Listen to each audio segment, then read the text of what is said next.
All right. All right. All right. All right. You know what time it is.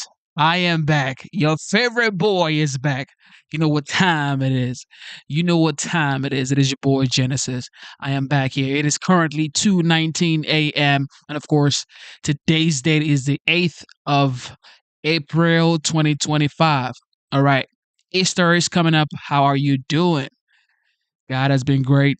Life's been lifing. Yep, life has been lifing. But you got to stay strong. You got to keep going. No matter what happens, keep your head on straight and keep fighting for the things that you love. All right. It is what it is. I am back here. A lot has been going on in the United States. Everybody's talking about tariffs. Okay. Everybody's talking about tariffs. But the smart ones, like I said earlier, the smart ones actually understand that tariffs are good. Okay.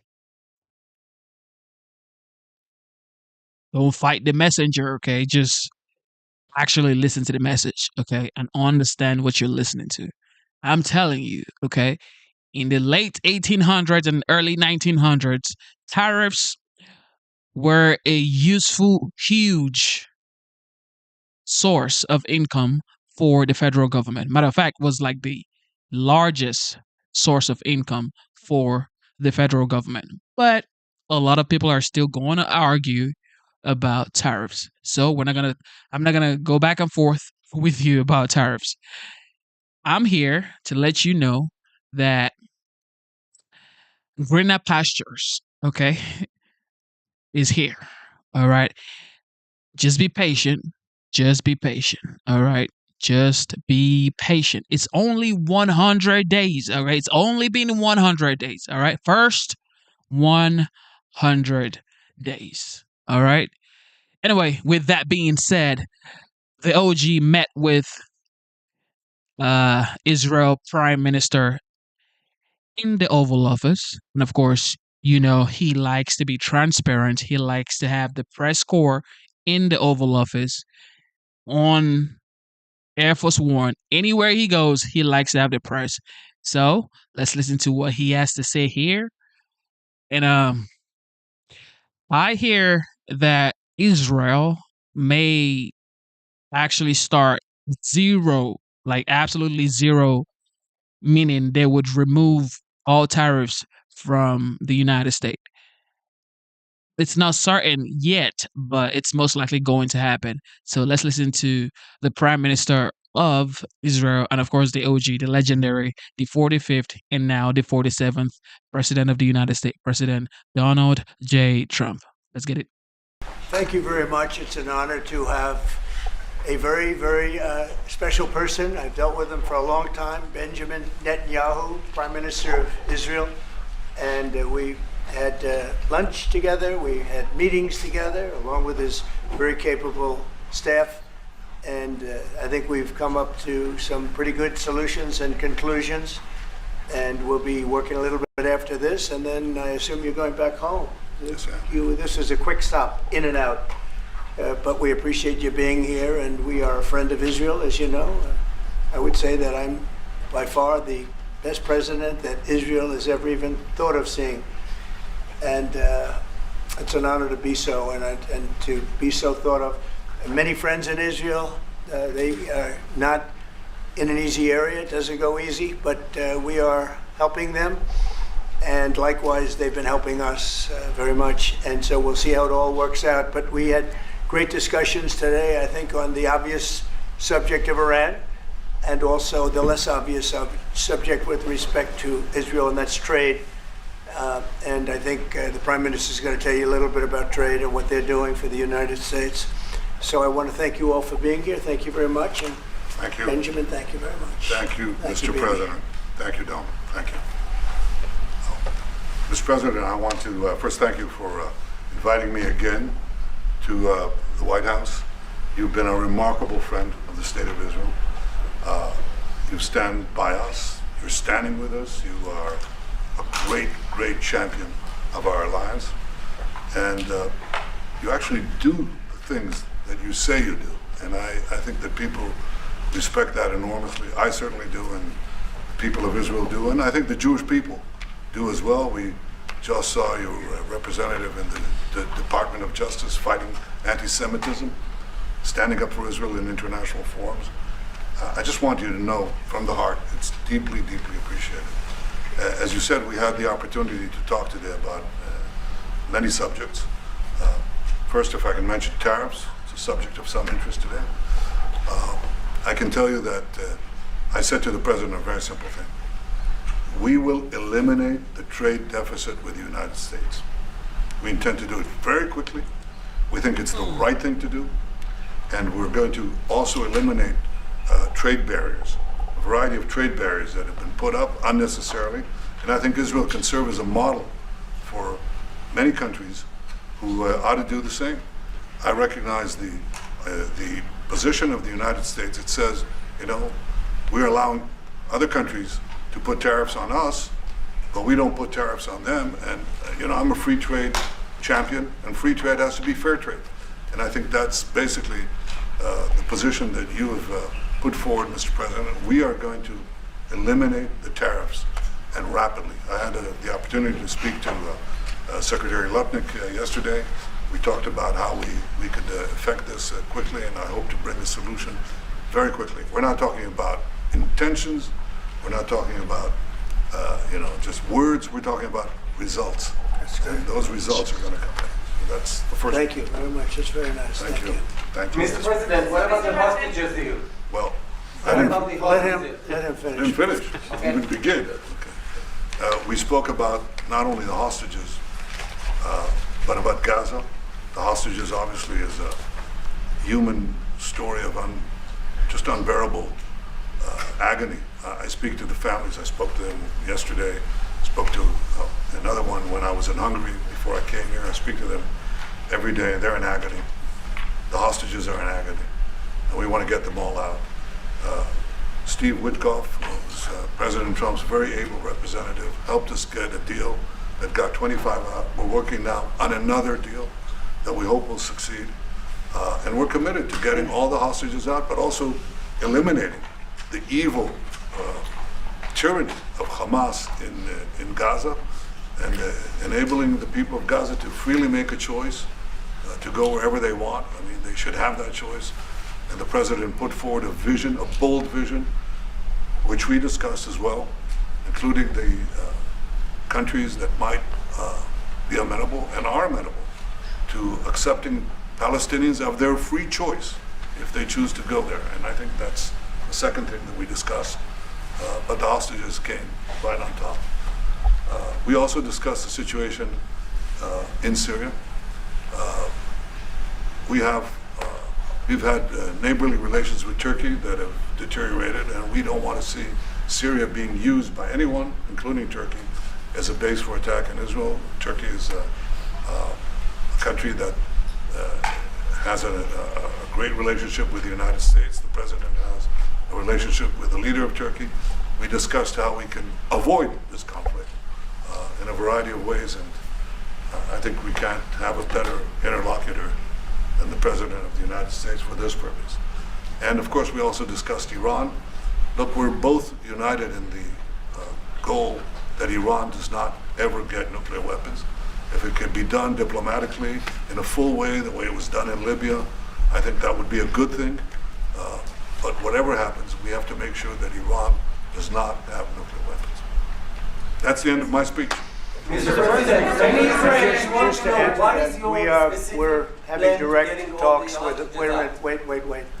We're having direct talks with Iran, and they've started. It'll go on Saturday. We have a very big meeting, and we'll see what can happen. And I think everybody agrees that doing a deal would be preferable to doing the obvious. And the obvious is not something that I want to be involved with, or frankly, that Israel wants to be involved with if they can avoid it. So we're going to see if we can avoid it. But it's getting to be very dangerous territory. And hopefully those talks will be successful. And I think it would be in Iran's best interest if they are successful. We hope that's going to happen. And we we had just a lot of good talks on a lot of things. I appreciate very much what you said about the tariffs. We've been ripped off and taken advantage of by many countries over the years, and can't do it anymore. Just can't do it anymore. We can't be the stupid people anymore. And it's all because of the people that sat in the seat right here. Not your seat, but this seat.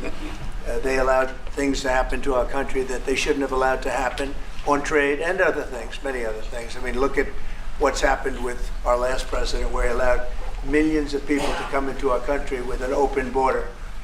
Who would want an open border? How stupid is that?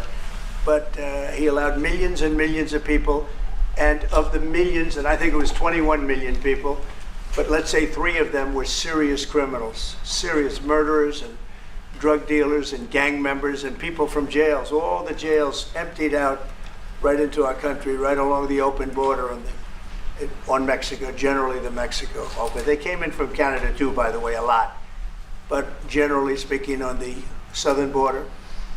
And what a shame it is that we are now working very hard to get them out, get the criminals out, get the murderers out, the drug dealers, the mentally insane, get them out. They dropped the mentally insane in our country too. And this was all done by the Biden administration. It's a disgrace that we have to work so hard. And then we have judges that try and protect these people, but they didn't protect us when the people were being let in. But to get them out is never easy with these people. So I think we're doing a great job. The border is the best it's ever been.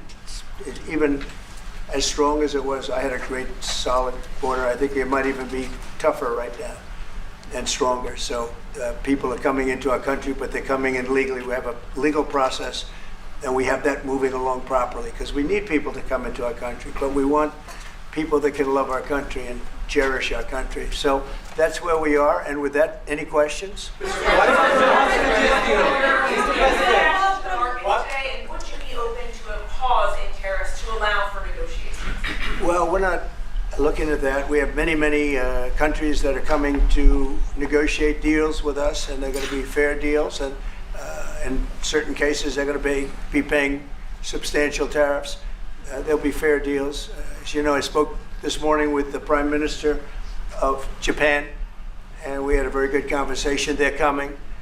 And I said, one thing, you're going to have to open up your country, because we sold no cars, like 0 cars in Japan, and they sold millions of cars into our country.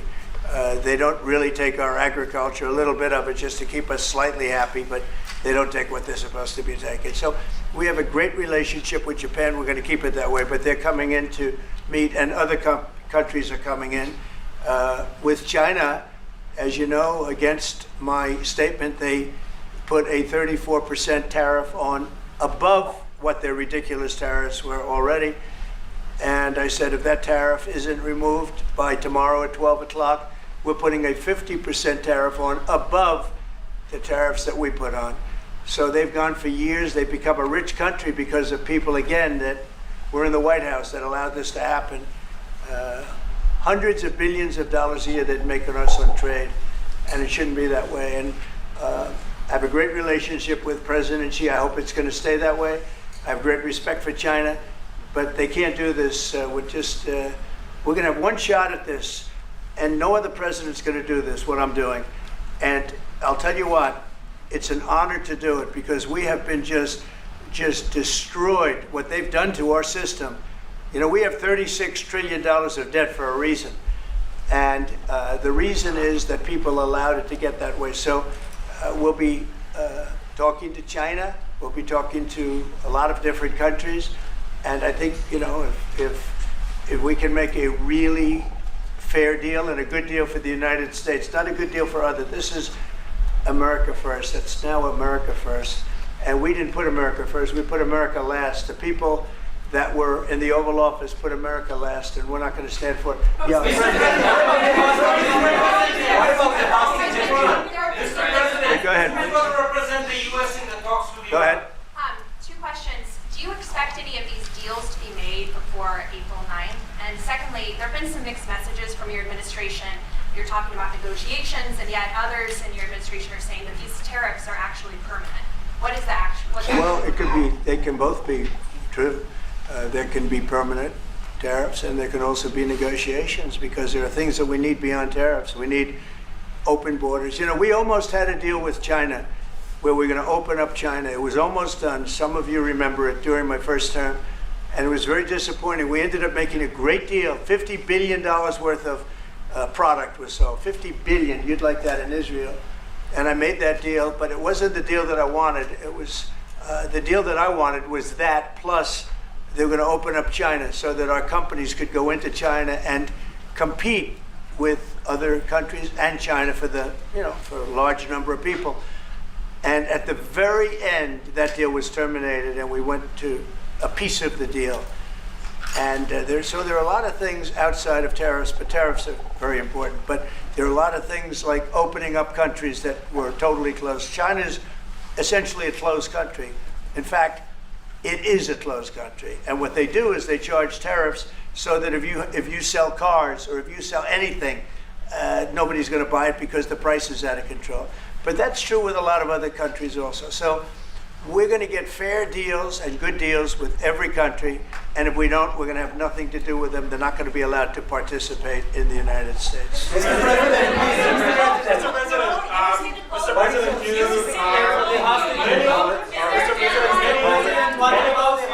Hold it. Just relax. We have time. This gentleman is all day long. Mr. President, thank you for the chance. Go ahead. Many of Palestinian Americans who voted for you and not for Biden because you've promised them to end the war in Right. Gaza. Very honored by that vote, too. The war is still going on and there's no hostage deal. Do you have any update on that? Well, I'd like to see the war stop, and I think the war will stop at some point that won't be in the too distant future. Right now we have a problem with hostages. We're trying to get the hostages out. We got quite a few of them out, but it's a long process. It shouldn't be that long. We have a big problem that we've done. I think I'll ask Pete to maybe talk about it for a second, because a lot of people are asking. The Houthis, we've been very tough and very successful militarily. We've really damaged them badly. These were people shooting down ships and other things, by the way, flying objects like airplanes. And we've put a major hurt on the Houthis, which nobody's been able to do. We've really hit them hard, and they know it, and they don't know what to do. And it's every night, night after night. And we've gotten many of their leaders and their experts. They're experts on missiles. I mean, they actually make missiles. Nobody thought that, but they make missiles. They're highly sophisticated and they're very tough, but they've been very badly damaged. Nobody else was able to do that but us. Pete, you want to discuss that, please? Yes, sir. It's been a bad 3 weeks for the Houthis, and it's about to get worse. It's been a devastating campaign, whether it's underground facilities, weapons manufacturing, bunkers, troops in the open, air defense assets.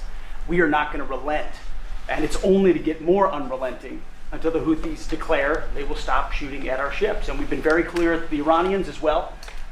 They should not continue to provide support to the Houthis, and that message has been made very clear. So we have a lot more options and a lot more pressure to apply, and we know, because we see the reports, how devastating this campaign has been in them, and we will not relent. We have a great military. There's no military like our military. And despite Biden having given a lot, but nevertheless a pretty small piece, but it was a lot of our military away in Afghanistan, and one of the dumbest situations, I think, and maybe the most embarrassing situation we've ever been involved in, that short period of time in Afghanistan. What a disgrace that was, but left a lot of our military behind, left you see them in their annual parades where they're parading trucks that are armor plated and different things that they can't, but it's many billions of dollars we left behind. But despite that, we have a tremendous military. That was a very small portion, because we rebuilt the military during my first term, and we have great things happening with our military. We also essentially approved a budget which is in the facility, you'll like to hear this, of $1 trillion, $1 trillion, and nobody's seen anything like it. We have to build our military, and we're very cost conscious, but the military is something that we have to build, and we have to be strong, because you got a lot of bad forces out there now. So we're going to be approving a budget, and I'm proud to say, actually, the biggest one we've ever done for the military. We're cutting other things that were under Doge, but under a lot of other. When you look at a woman getting $2 billion for environmental, and it had nothing to do with environmental, and they had $100 in the bank, and they give her $2 billion. Many of those cases, all that stuff is going to be cut out. But we are getting a very, very powerful military. We have things under order now, the likes of which we've never had before. We've never had the kind of aircraft, the kind of missiles, anything that we have ordered. And it's in many ways too bad that we have to do it, because hopefully we're not going to have to use it. But the military is very, very powerful, and it's going to remain that way. How do you, Mr. President? Go ahead, please. Yes, Queen. Thank you, Mr. President. I want to ask you about Iran, because this is the first time we hear that the U.S. is having a direct contact with the Iranians. Is it possible to give us some more information at what level the U.S. is High level, very high level, yeah. We're dealing with the Iranians. We have a very big meeting on Saturday, and we're dealing with them directly. You know, a lot of people say, oh, maybe you're going through surrogates, or you're not dealing directly, you're dealing through other countries. No, we're dealing with them directly, and maybe a deal is going to be made. That would be great. It'll be really great for Iran, I can tell you that. But hopefully, we're not going to have to get into that. We are meeting very importantly on Saturday at almost the highest level, and we'll see how it works out. Please. How do you ensure, Mr. President, that these tariffs don't drive U.S. trading partners into the hands of the Chinese? I'm not worried about it. I'm not worried about it. If they want to be in the hands of the U.S., they don't want to be in the hands of the Chinese. And the Chinese have turned out to be really not very good at that. People that are with us, they're with us. But we cannot be taken advantage of any longer. I used to watch these deals for years. I've been talking about it for years. You know, I've been talking about it for 35 years, how our country is being ripped off. I mean, 30 years ago it was Japan, then it was something else, then it was another group, then it was China. China's doing the best job of it, frankly. And it's just not going to happen, not going to happen. Mr. President,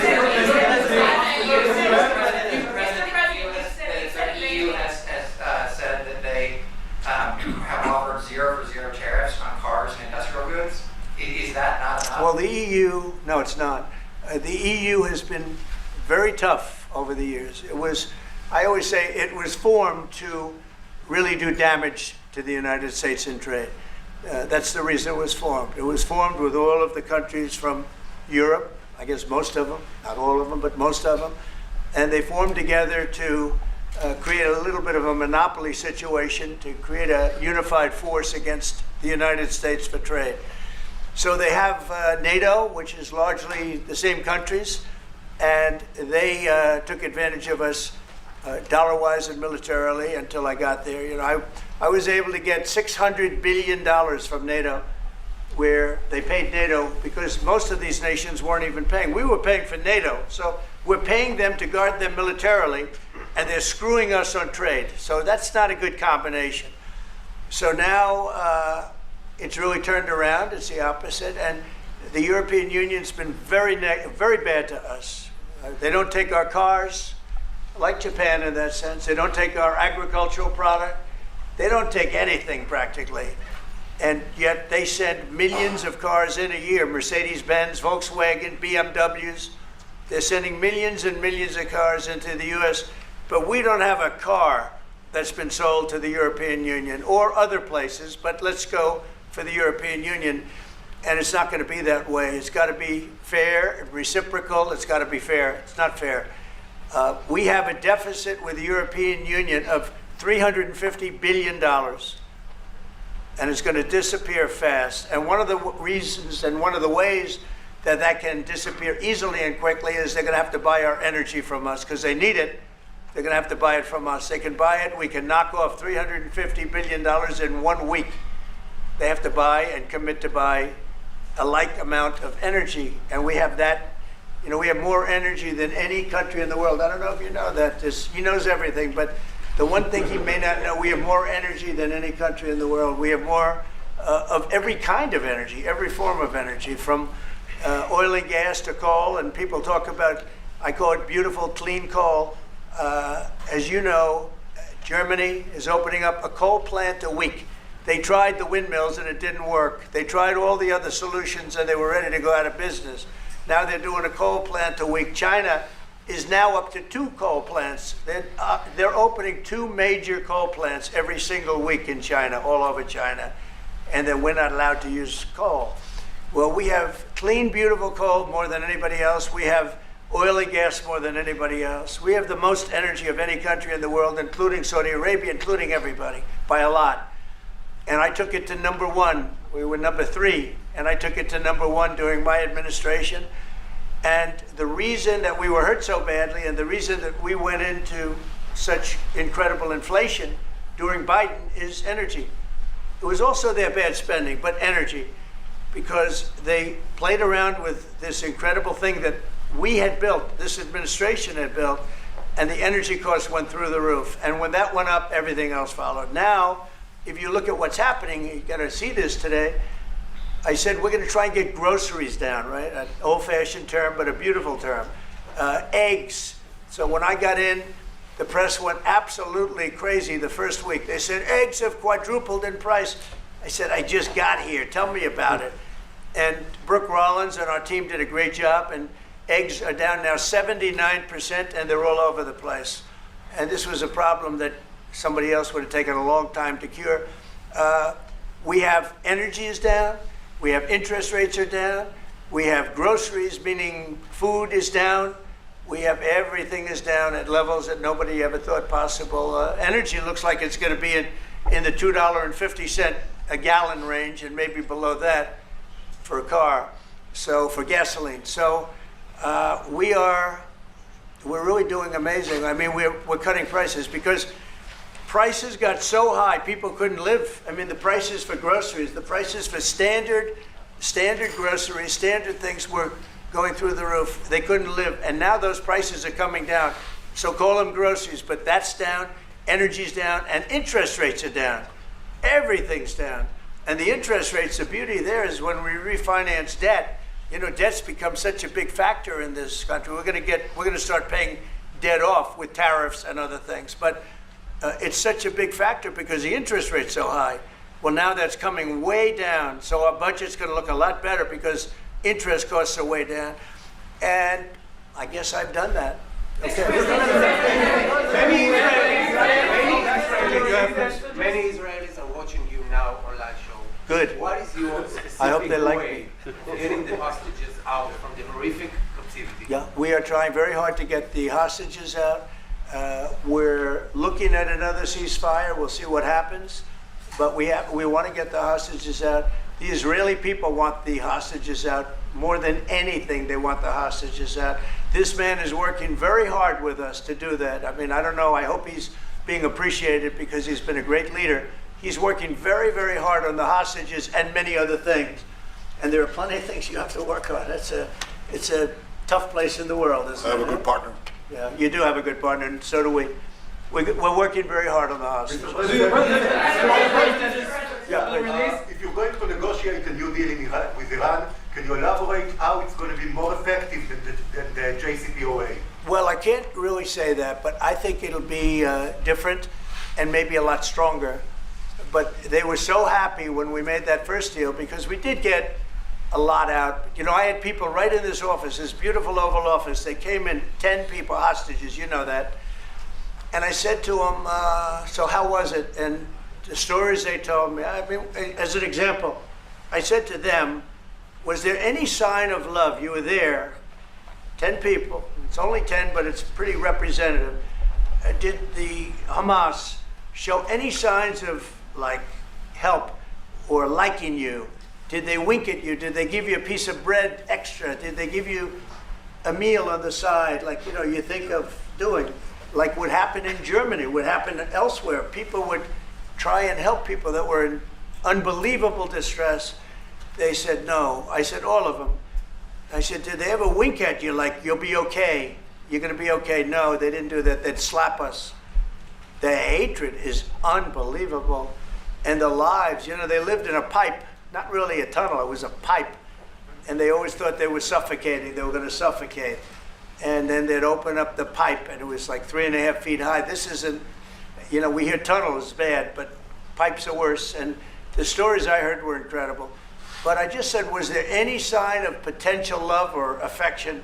And there were none whatsoever. It was amazing to me. There was nothing like, here, take this, it's a little extra meal or something. They lived like hell. I don't know. They seemed to be, they were amazing to me because they seemed to be pretty normal. They weren't scarred, but I guarantee underneath they have to be scarred. And one was there for 356 days. Another was there for about 180 days, you know, a long time. These are people that have been really, really horribly treated. I've never seen anything like it, actually. I was very surprised to hear the answer. Thank you, Mr. President. Are there 2 or 3 countries that are on your list that you feel are farther along in getting their tariffs lowered? I think there are many that want to get rid of tariffs right now. European Union, I mean, as badly as they've treated us, they've brought their car tariffs essentially off. I guess they brought it down to 2.5, and I hear maybe to nothing. But it's not only tariffs, it's non-monetary tariffs. It's tariffs where they put things on that make it impossible for you to sell a car. It's not a money thing. They make it so difficult, the standards and the tests. They drop a bowling ball on the top of your car from 20 feet up in the air, and if there's a little dent, they say, no, I'm sorry, your car doesn't qualify. When the same car from Germany or anything would dent likewise, unless you can have an army tank, it's going to dent. So they come up with rules and regulations that are just designed for one reason, that you can't sell your product in those countries, and we're not going to let that happen. Those are called non-monetary barriers. They make barriers that are so tough that it's impossible to qualify. So tariffs are a big part of it, but there's another big part of it, and that's barriers. They also do something else. They manipulate their currency, and they drive it down. They want to have low currencies. You know, it sounds better to have a high currency, a strong dollar or whatever, but they bring their currency down, and when it competes with our currency, it's very hard to sell a tractor. It's very hard to sell product because their currency is low and ours is much higher relatively. And so it makes it very hard. I speak to a lot of companies that do business, tractor companies, and they say it's so hard to sell because what they've done is they've lowered the yen or they've lowered the yuan or they've lowered their currency so that it's very hard to compete. We don't want that either. So we have a lot of things that we're talking about, but we're going to fix it properly, and it's going to be fair to everybody. And in the end, I think we're going to have a world that does a lot better, you know, but they have to respect the United States. And nobody but me would do this. Nobody but me would do this. You know, it would be nice to serve, a nice, easy term, but we have an opportunity to change the fabric of our country. We have an opportunity to reset the table on trade. We lose billions of dollars. We lose close to $2 trillion a year on trade. We lose $1 trillion a year to China. $1 trillion. We lose hundreds of billions of dollars a year on trade to China. We lose hundreds of billions of dollars overall, probably close to $2 trillion. Why would we do that? Number one, why would we do that? And then you have to say, is it sustainable? Then you hear about all of the people that say, well, deficits, if we have a deficit with the country, or if the country has a big surplus with us, like China has a massive surplus, that they take and they spend on their military. Well, we don't want that. I don't want them to take $500, $600 billion a year and spend it on their military. I don't want them spending money on their military. And I shouldn't have to spend money. We shouldn't have to spend it either. Because, you know, hopefully, and I said this to President Xi, hopefully it's money that we're never going to use. In other words, because we're not going to use those incredible weapons that we have and that they have. We don't want that. So it's going to be very interesting. It's the only chance our country will have to reset the table. Because no other president would be willing to do what I'm doing or to even go through it. Now, I don't mind going through it because I see a beautiful picture at the end. But we are making tremendous progress with a lot of countries, and the countries that really took advantage of us are now saying, please negotiate. You know why? Because they're getting beaten badly because of what's happening. They're getting beaten badly. They're being devalued as countries. But it's the only chance we're going to have to reset the table on trade. And when we do, we're going to come out unbelievably well. We're going to have a strong country economically again. And we're going to have those factories that are empty all over the United States. We've lost 90,000 plants and factories. Think of this, 90,000, you wouldn't think it's possible, 90,000 plants and factories since NAFTA, which was, by the way, the worst trade deal ever developed, ever had by any country anywhere, NAFTA. And I terminated NAFTA. Everybody said it would be impossible. And I terminated through Congress. We terminated it. We had to get it through Congress. It was a trap. It was a horrible thing, and we got it done. And we went to the USMCA, which was much better. The problem is they cheat. They cheat like crazy. Canada cheats, Mexico cheats, just one of those things. But we are resetting a table, and we're going to have great trade, and we're going to have a very strong country. Our country is going to be at a level that has maybe never been, or maybe, you know, our country was the strongest, believe it or not, from 1870 to 1913. You know why? It was all tariff-based. We had no income tax. Then in 1913, some genius came up with the idea of let's charge the people of our country, not foreign countries that are ripping off our country. And the country was never that kind of wealth. We had so much wealth, we didn't know what to do with our money. We had meetings, we had committees, and these committees worked tirelessly to study one subject. We have so much money. What are we going to do with it? Who are we going to give it to? And I hope we're going to be in that position again. Mr. President, do you plan to reduce the tariffs that your government put on Israeli goods, 17%? On where? On Israeli goods, the 17%. Do you plan well, to we're reduce talking about a whole new trade. Maybe not. Maybe not. Don't forget, we help Israel a lot. You know, we give Israel $4 billion a year. That's a lot. Congratulations, by the way. That's pretty. Oh God, this guy is the OGO. The Prime Minister of Israel, Netanyahu, is right there. He is right there. He says, we give Israel $4 billion a year. And that's a lot. That's a lot, right? He's looking at him and saying, that's a lot. Nobody can operate like this guy. Nobody can talk like this guy because he was brought up with abundance. Look, it is just what it is, okay? You can't hate on his genius. He's a legend. He's smart. And everybody talking about tariffs. Well, tariff is bad. Really? Tariff was one of the largest, in fact, the largest income for the federal government in the late 1800s and early 1900s, which in turn, the United States did not have income tax. Now y'all have income tax. And it's like, wait, you're making money and you're getting so much money taken out of your check. I would prefer tariffs, y'all. But we give Israel billions of dollars a year. Billions. It's one of the highest. We give a lot of countries money. You wouldn't believe if I said we give Afghanistan a lot of money. Did you? Because that was a Biden deal, another Biden deal. Not only did he embarrass us with that, but they give them billions of dollars. Afghanistan, right?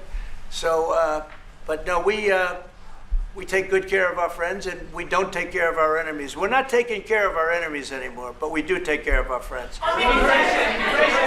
Mr. Berman for the Times of Israel. The IDF is fighting again in the Gaza Strip. I myself might be called up in a month. Do you think that's the way to pressure Hamas to get to a deal? And do you think blocking humanitarian aid is also an effective pressure? Well, you know how I feel about the Gaza Strip. I think it's an incredible piece of important real estate, and I think it's something real estate. We would be involved in, but you know, having a peace force like the United States there, controlling and owning the Gaza Strip would be a good thing. Because right now, all it is for years and years, all I hear about is killing and Hamas and problems. And if you take the people, the Palestinians, and move them around to different countries, and you have plenty of countries that will do that, and you really have a freedom a freedom zone. You call it the freedom zone, a free zone, a zone where people aren't going to be killed every day. That's a hell of a place.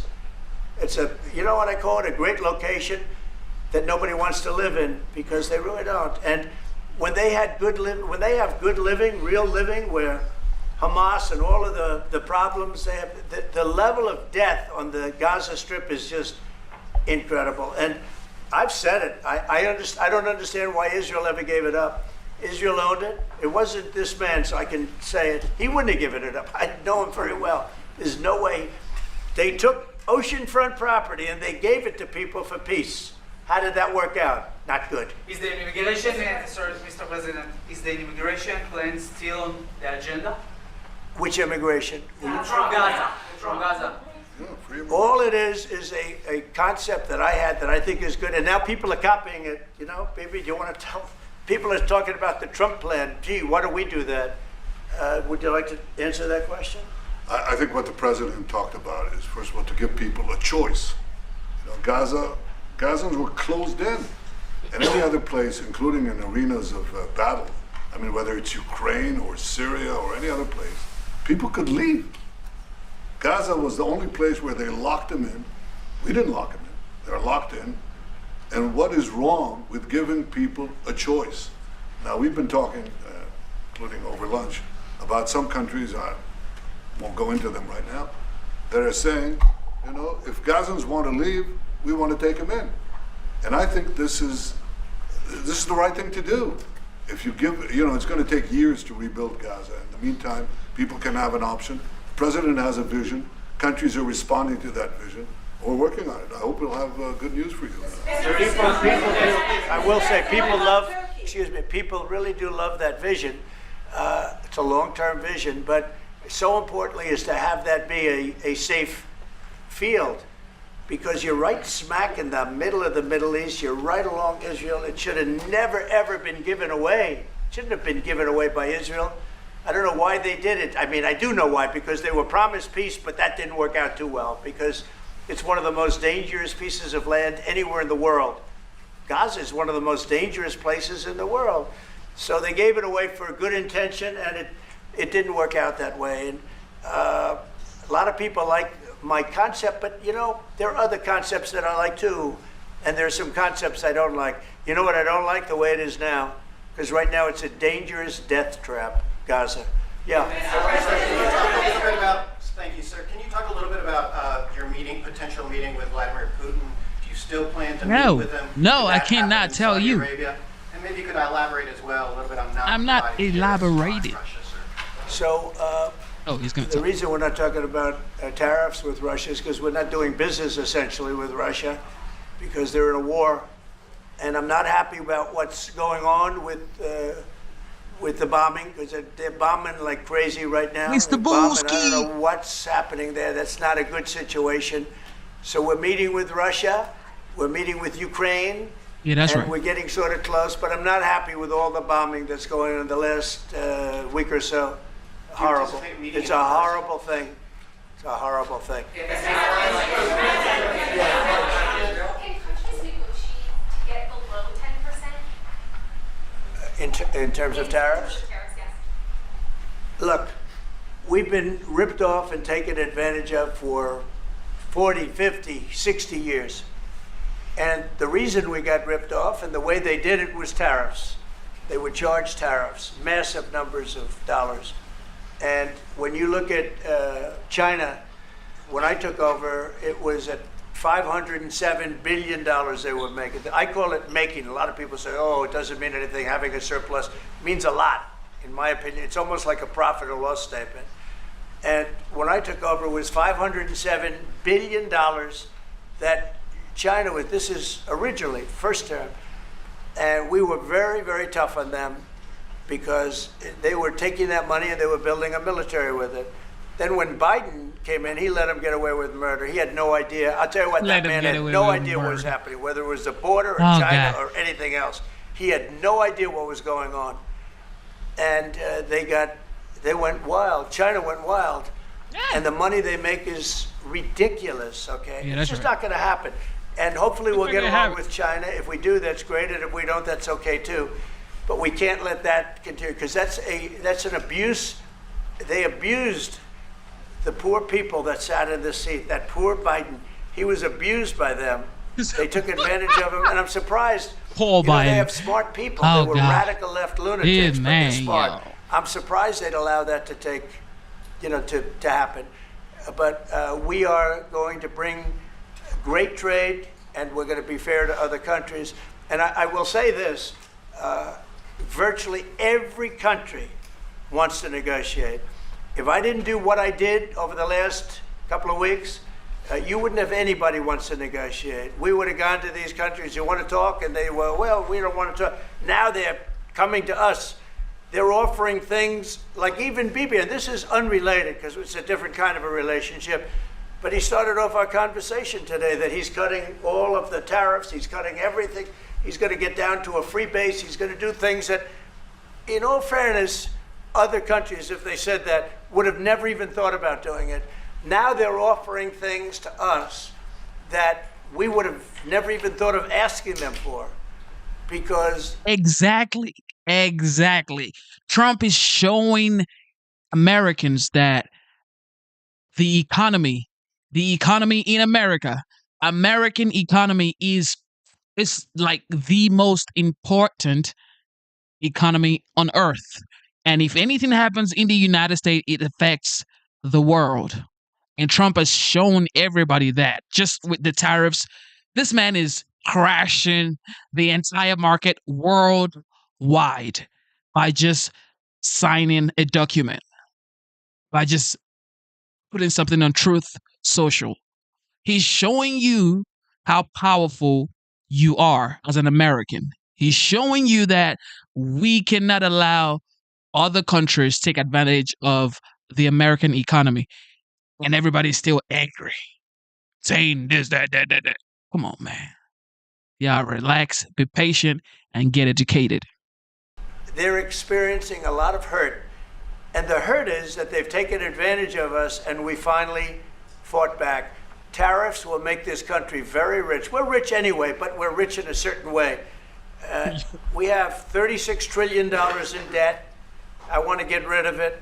And we can do it quickly with proper... Now, I don't think he can literally erase $36 trillion in debt in the course of 4 years. I don't know. I don't think that's possible. But anything is possible. Deals.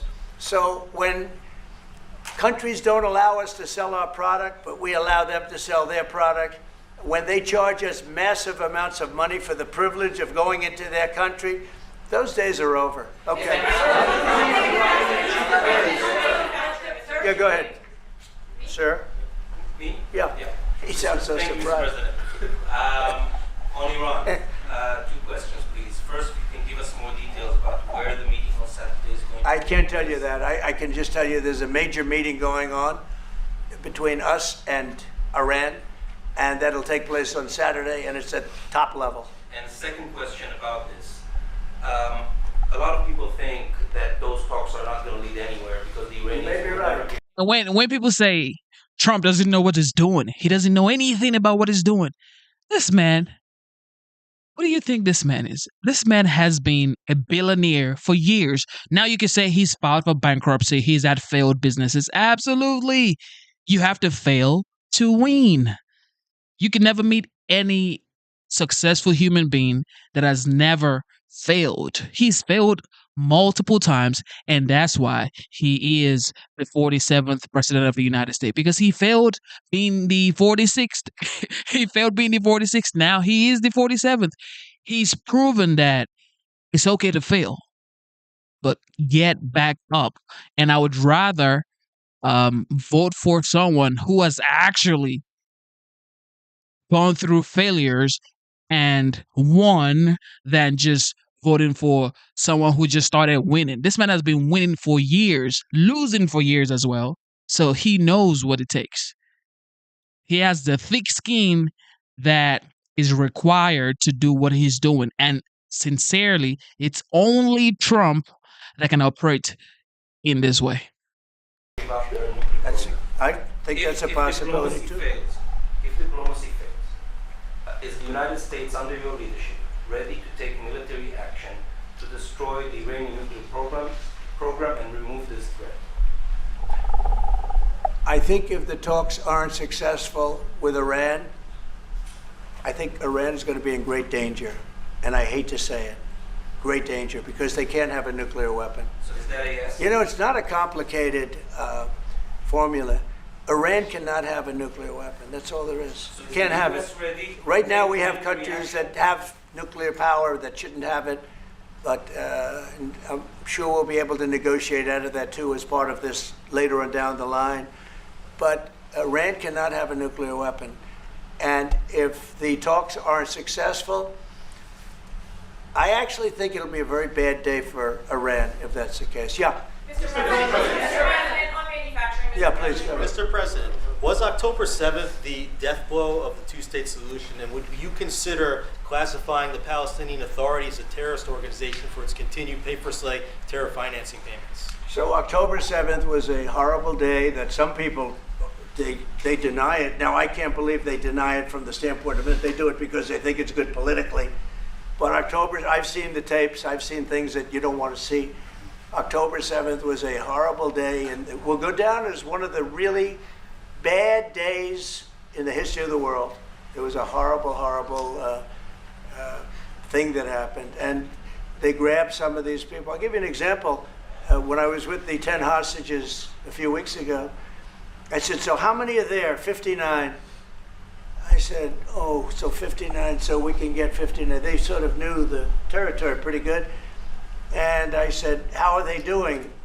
They said, well, only 24 are living, the rest are dead. And these are young people largely. Young people don't die. You know, young people have an amazing ability to live. They can live through horrible things, but these are young people. And when they said that 24 are living and the rest are dead. And you know, I've had parents come up, Israeli parents largely. We have some Americans, and I guess we have one left, Alex. We have the one left. But I've had Israeli parents come up to me at events and say, my son is there. I said, well, how's he doing? Well, he's dead. But would you do me the biggest favor ever? Could you bring his body back home? They talked about a young dead boy and a young dead girl like they were living. And that could have something to do with religion. That could have something to do with, I guess maybe any parent would be, but I was surprised. They said, sir, my son is dead. It is just as important to bring that body back home. I asked that question as if he were alive. So you have a lot of them dead, and we'll be able to bring them back. But it's a horrible thing that's happened. These are largely young people. Some old ones too, frankly. And those people have lived in hell. When they came off, the second group that came out, they looked like they just got out of a concentration camp. They looked exactly like the pictures that I'd see from the 1940s, the concentration camps. And then they got a little bit better, you know, but that second group, those people came out and I said, this is unbelievable. We're going back into a chapter in history that is one of the worst ever. It's really very bad. Okay? Mr. President, you said it could take 2 years to get American manufacturing fully up to speed in response to these tariffs. What happens in the meantime? Well, Should Americans be prepared potentially for years of disruption? We have now $7 trillion. Think of this, $7 trillion of commitments from companies wanting to go in, from Apple to many, many companies. But that takes time. Many from Taiwan. What? It takes time to Of course it takes. Well, are you asking me a question or are you telling me? Yeah, it takes time. You know, you got to build a thing called a factory. You have to build your energy. You have to do a lot of things. I'm giving them energy. You know, we're going to let them build their own power plants. They'll be their own. Essentially, they're going to be in charge of the power plant because our power is not reliable enough. You have a grid that's old and susceptible to a lot of things, including bombing and weather and a lot of other things. And we're going to give them record timing in terms of approvals of electric plants. Most of them want to build electric plants. We need massive amounts of electricity if we're going to compete with China and others. And interestingly, we're way ahead right now in the AI race with China. But the way we lose that race is if we can't give them electric. But we have more plants being built. We have everything. We're doing so great. And we want to keep it that way. And tariffs will be an important part of it. But one of the other things, Lee Zeldin's doing a fantastic job, head of environmental protection. And he's doing very rapid approvals for people to get, for big companies that are going to build a plant that's going to cost billions of dollars. And we're going to get them their approvals. They have to be environmentally perfect, everything good, but they're going to be in record time, a matter of months versus a matter of many, many years. Okay? Go ahead. Turkey claims it will stabilize the situation. Like him or dislike him, he's authentic. He comes out to answer questions. He doesn't duck. He doesn't duck any question. No matter how bad things get, this man comes in front of the camera to say how it is, knowing fully well that the media is not on his side, but he comes out to answer questions. Yeah, that's a leader right there. In Syria. Turkey? Yeah. Israel doesn't want Turkey to influence Syria. What do you think? Do you think Turkey's influence in Syria can actually make it a better, more peaceful country, or vice versa? Well, I have great relations with a man named Erdogan. Have you heard of him?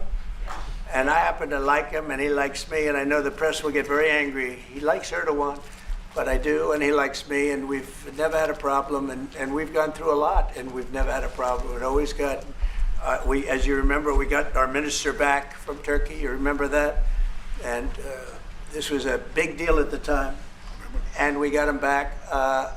And I told the prime minister, I said, just, Bibi, if you have a problem with Turkey, I really think I'm going to be able to work it out. You know, I have a very, very good relationship with Turkey and with their leader, and I think we'll be able to work it out. So I hope that's not going to be a problem. I don't think it will be a problem. Now, with that being said, I believe it was Turkey, and I said that to him. I said it. I said, congratulations. You've done what nobody's been able to do in 2,000 years. You've taken over Syria with different names, but same thing. I said, you've taken it over. He's taken it over through surrogates. He goes, no, it was not me. I said, it was you. But that's okay. You don't have to say, well, sort of maybe it was me. Okay. But what he did, look, he's a tough guy, and he's very smart. And he did something that nobody was able to do. You know, you got to hand it to him. Any problem that you have with Turkey, I think I can solve. I mean, as long as you're reasonable. You have to be reasonable. We have to be reasonable. Thank you very much, everybody. Appreciate it. Thank you. Thank you.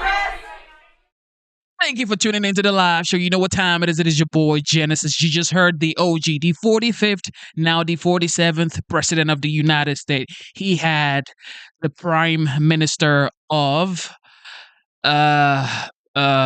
Israel in the Oval Office. We'll say this. And, you know, they spoke about trade. And, of course, the press also had tons of questions that they would never had asked Joe Biden. You know how that goes. But, of course, Trump is open. He can talk for 2, 3, 4 hours. And that's what the media wants. That's what the news want. Because really, that helps their ratings and stuff. Matter of fact, Trump being the president of the United States helps the news. It helps. Trump being the president of the United States helps the United States worldwide. Just knowing that there's somebody active in the White House, behind the desk, in the Oval Office. Come on, man.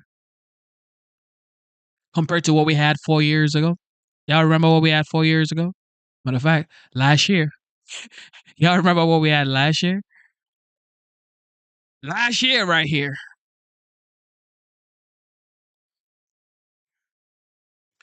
All right, here we go. You know, CNN has something to say. Every time they're gonna have something to say. Here we go. They said the MAGA cult. Okay, the MAGA cult. But then they forget to say MAGA means make America great again. But they keep saying the MAGA cult. So you saying the Make America Great Again cult? I don't mind joining that cult. I don't mind joining the cult to make America great again. Here we go. Not sure I've heard anyone say before. I was wrong. When Donald Trump won, I thought that 75, 80 million. You know, I'm going to say something on this show that I'm not sure I've heard anyone say before. I was wrong. When Donald Trump won, I thought that 75, 80 million Americans were all captured by the MAGA cult and that they would go along with whatever President Trump said.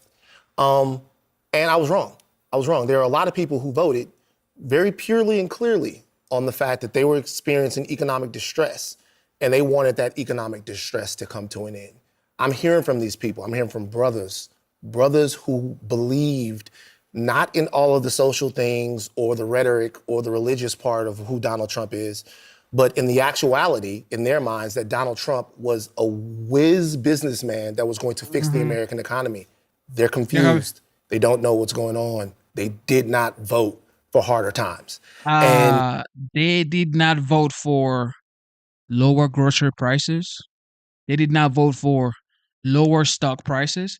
Look, y'all can say what you want, but interest rate is down, inflation is down, the cost of food is down, the cost of oil is down. What more y'all want, man? You could be buying stocks right now on sale, but you don't want to complain. You want to complain, yet interest rate is down, inflation is down. Like, isn't this what you want? I guess you don't want lower prices then. the reality is, as much spin as can be done on any network, it is going to be, in my opinion, irreparable harm done to the president's reputation if people experience a tremendous amount of pain, even in the short term, from the tariffs. Yeah, I mean, a tremendous amount of harm done to his reputation, but also I just want to, I need to correct the record, because I feel like I hear a lot of conservatives talking about, oh, the last time when Trump was in office, he put in those tariffs and everything was fine. Okay, here is JP Morgan talking about what happened the last time when he put in those tariffs. Steel tariffs created about 1,000 jobs for steelmakers who were protected by tariffs. They reduced employment by 75,000 in steel-using industries such as autos and construction as prices rose and sales fell. Similarly, in all industries affected by Trump's tariffs, duties boosted factory employment by 0.4%, but reduced payrolls by 2% because of overall costs rising and retaliatory By the way, tariffs. It costs jobs to raise prices. By the way, there's something else to pay attention to when you're looking at the job creation from the tariffs in the first Trump administration, the price per job. When you look at some of the jobs that were created, you're paying, in one case, like $815,000 per job for the jobs that were created because of the costs that are offset by the tariffs themselves. So it's not a great way of job creation. It's very costly to the American public to do it that way. You know what's sad about this is 90,000 factories did shut down in America since 2000. And Trump said, there's a hole in the ship. And that's one of the reasons he won. And to Van's point, people thought he's a business guy, he's going to fix this, and he's going to disappoint those towns. He's going to disappoint those people who've been betrayed for the last 40 years, because this isn't going to help improve their lives. And there's going to be more disillusionment in this country and more anger that their lives aren't changing. And that, to me, is the saddest part of all of this. Scott? Well, I think what is true today was true for Joe Biden and every other president that came before either of these two guys. If people feel like their economic trajectory is on the upswing, they will give you political leash. And if they feel like their own trajectory is on the downswing, they will punish you. You go back to Ronald Reagan, and he even though there were hard times in that first Reagan term, people felt like the country was getting back on the right track. They were willing to give him time because they believed in his program. They believed in the confidence that Reagan was projecting about America. That's what Trump has to do here. To the people that you think are going to be impacted in the short term, and they may well be, and Trump has acknowledged that. he has to make them believe that the long-term implications for this in their communities is worth it, even if they're experiencing a little short-term pain. So the political implication, Abby, I think, all goes on to the trajectory. Do you feel like things will go better in the future? And that is the salesman's challenge. It also has to be true, because at the end of the day, if people start losing their jobs, which some of them will, this is going to end badly for Trump. Soon, Oh, for real? Rhetoric is not going to do anything about that. I just want to play what one car dealer said earlier this morning, just about what's ahead for his business, pretty much immediately. Okay. The cost is going to get passed to the consumer. There's no doubt about that. There's nothing we can do about that. I can't eat the cost. No matter what, all of us are going to sell less cars. And my boy said, my boy said, look, I cannot eat the cost, y'all. I cannot. then we have to make this hard decisions. So that's laying people off. That's cutting vendors out. That's reducing our inventories and not ordering as many cars. All these things, to me, are negative impacts to the economy. But I think he's got to get some deals in the short term, right? He's got to get some wins early, start equaling out these with our trading partners. If he gets those early wins and people start to see progress, he will continue to have that leash. You know what's interesting? We're having a lot of conversations about President Trump and his political future and what it means for him to lose people. What we're not talking about, at least in a robust way, are the actual American people. The people who are being asked right now to sacrifice, to pay higher prices, to potentially lose their jobs for an economic... But the truth is, we have been paying higher prices, though. We have been paying higher prices since Biden's term, because inflation was higher during Biden's term than now. If you Google it now, if you go check, okay, and you maybe not Google it, like actually check the money market, you would realize that inflation is lower now than the entire 4 years of the Biden administration. So come on, what y'all talking about? Future that they can't see and that there's absolutely zero clarity on. That you don't know why the tariffs are really there. You get 4 or 5 different answers as to why they're there. You don't know how they're going to benefit, but you're expected to lose your job, pay higher prices, not buy a car, do all of this stuff for what? I think that the choices facing the administration are tough, but one of them is just to change course. They can do that at any moment. And I think it's also possible, given how Trump has behaved in the past, that he would do that in the future, maybe even the near future.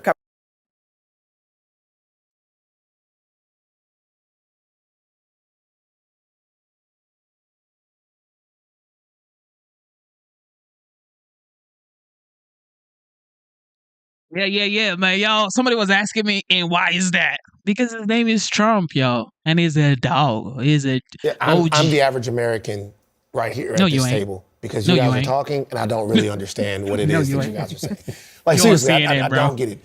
The only thing that a lot of people who have families, who carpool, who go to and from the work, who live in the suburbs, who live in the cities, they're just wondering when things are going to get bad. That's what they're wondering. And all of the macroeconomic talk is going over their head.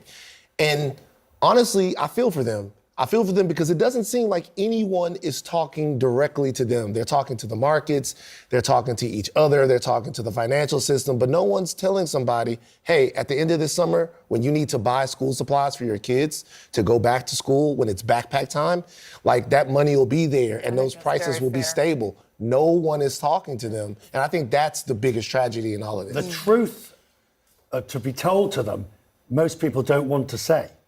Because we had it today from Jerome Powell, chair of the Fed. He said there will be higher inflation, there will be slower growth. So the real sadness tonight is the people at home who are looking to retire. Absolutely. In the next year or two, and have suddenly seen their retirement funds go down by 20, 30, 40%. because they wanted to take advantage of the Magnificent Seven and all of those sort of things. Tonight, they're wondering, how the heck do I actually do it? This is real life economics, to your point. You're right. The sort of nonsense that we can all go on about. Oh, it's not nonsense. Well, I'm just saying. But it's totally true, It because is. you're making a really important point. There is not some kind of 360 plan that has been articulated to America here. You know, Trump said, well, we're going to have to take a little pain. What does that mean? Who's taking the pain? The average working person will be taking the pain, because when inflation hits, those are the people that spend 60% of their take home in energy and food, fueling their cars. I mean, we're going to be in a very, very difficult situation. I find it insane that summer, we're all finally concerned about inflation. That was a word that really didn't exist for many years while Joe Biden was president. But I want to point out something. Last night, Richard, you took off your shoe. You said it's made in Vietnam. It's going to be 34% more expensive next year. Today, the Secretary General of Vietnam reached out to President Trump and said, we want to have zero tariffs for both countries, proving to some degree that this is a leverage play. What does that prove, Joe? It proves. What does that prove? Because at the end of the conversation, the president said, "Nice talking to you." And nothing about, we're going to have a deal, lower our tariffs. I'm going to tell you what it proves. He said, great conversation.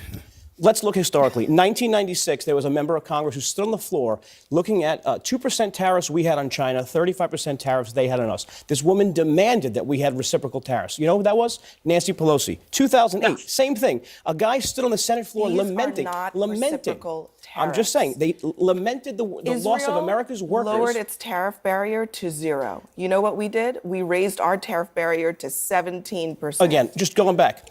Democrats have repeatedly said, I have a list of quotes here, repeatedly said we should have reciprocal tariffs on different countries, and did nothing. They're a party of Cory Bookers. Let's just talk and not do anything. You talk about the Vietnam. I'm so glad you brought up Vietnam. I tipped you off. And I'll also bring up Cambodia. The problem with going to 0 tariffs with Vietnam and Cambodia, great. First of all, the US exports almost next to nothing to those countries. It's negligible. It's less than 500 million. But let's assume you go to 0. The problem with both of those countries is not the nominal tariff rate of 30%, 15%. It's the non-tariff barriers, the government procurement rules, the ownership rules, everything else that Donald Trump quite rightly said on Wednesday. Quite rightly You took your shoe off. You said it's going to be 34% more expensive because of the tariff. Today, the Secretary General, forgive me, I forget the party name, the president's called Donald Trump and said, we want to actually negotiate But that's not going to help. That would be favorable. That would be favorable. The problem is Democrats have been promising this. Bernie Sanders used to call free trade a right-wing conspiracy or something like that. Never did anything about it. Never did anything about it. Oh, right? I'm sorry. I got to beg to differ, Please. because here's the history. And I'm going to give both sides some credit. Trump won. Bob Lighthizer, the USTR, comes in and says, you know what, we got to rejigger the global trading system. It was a good thing to say. Tariffs on China, fine. Biden keeps those. Then he actually articulates a real industrial policy. He says, what do we need most of all in this country? Chips. We brought back the semiconductor industry in 18 months. That's how you do this. Trump now comes in, and he had, let me finish, he had an opportunity here, actually, given the strength of the U.S. economy at this moment, to really work with allies and say, this is the time, Europe, Canada, Mexico, we're going to go to China and say, here's the new game, and here's how it's going to be played. He didn't do that. He is squandering our advantage. I have to disagree with that slightly, because that's not giving President Trump any credit for the amount of foreign investment that has been pledged in this very brief time of this administration. It's most estimates between $2 to $3 trillion, commitments from SoftBank, from Taiwan Semi, to bring back. Well, Richard, you scoff. Why do you scoff? I do, because Please. I take issue with the scoff, sir. No, you can take as much issue as you like. But these are, of course, valid. If it happens, They are. It's no less valid than the Wisconsin. CHIPS Act. Wisconsin and the factory that was supposed to be built by, I can't remember the company, in 2018, never happened. These are promises being made to appease a president to get him off your back. Let's see how much of that $2 trillion. Including some promises I think they'll that be were, breaking ground in including Savannah some next week with, promises Hyundai Motors of some on a new $8 plants billion that plant. were already in the Stellantis works. is opening Joe, a plant just a for second. BMW, sorry. Just a So second. is the guy from Staten Including Island. some promises that were made that were planned when Joe Biden was president and held off to announce after they waited to see who won the election. Businesses are not stupid. They do what they need to do to get in the good graces of Donald Trump. It's not rocket science. At the one last note, they were supposed to have a deal with China on TikTok, supposed to be announced this weekend. That is on hold now. And Why do you think that is, though, Abby? Well, because China says, we want you to bring down your tariffs, and we're going to hold TikTok hostage until you do. And they're getting their way. But that's to your initial point. It's part of the negotiation. I don't think we're on the winning side of that negotiation. But that remains to be seen. We're not on the winning side of that negotiation. China has all the power. If chaos is the only thing that you can count on, people will bet on chaos. And when you're betting on chaos, that keeps you tense. It keeps you tight. You don't move in good faith. You think, hey, this guy changes his mind every single minute, every single hour, and you start to kind of hold on to it. Right. Correct. He's been running multi-billion dollars conglomerates for years. They make fast decisions and then they slowly retract them. That's how billionaires make decisions. But, you know, most people don't read books. I'll let y'all do what you want to do. All right. Tampon tampon. I said tampon tampon. Tampon teams. Tampon team walls up in the building, yo. Because, you know, there were many things that Oh, sorry. we knew would happen. Sakala. Many things. I'm not here, so I told you so.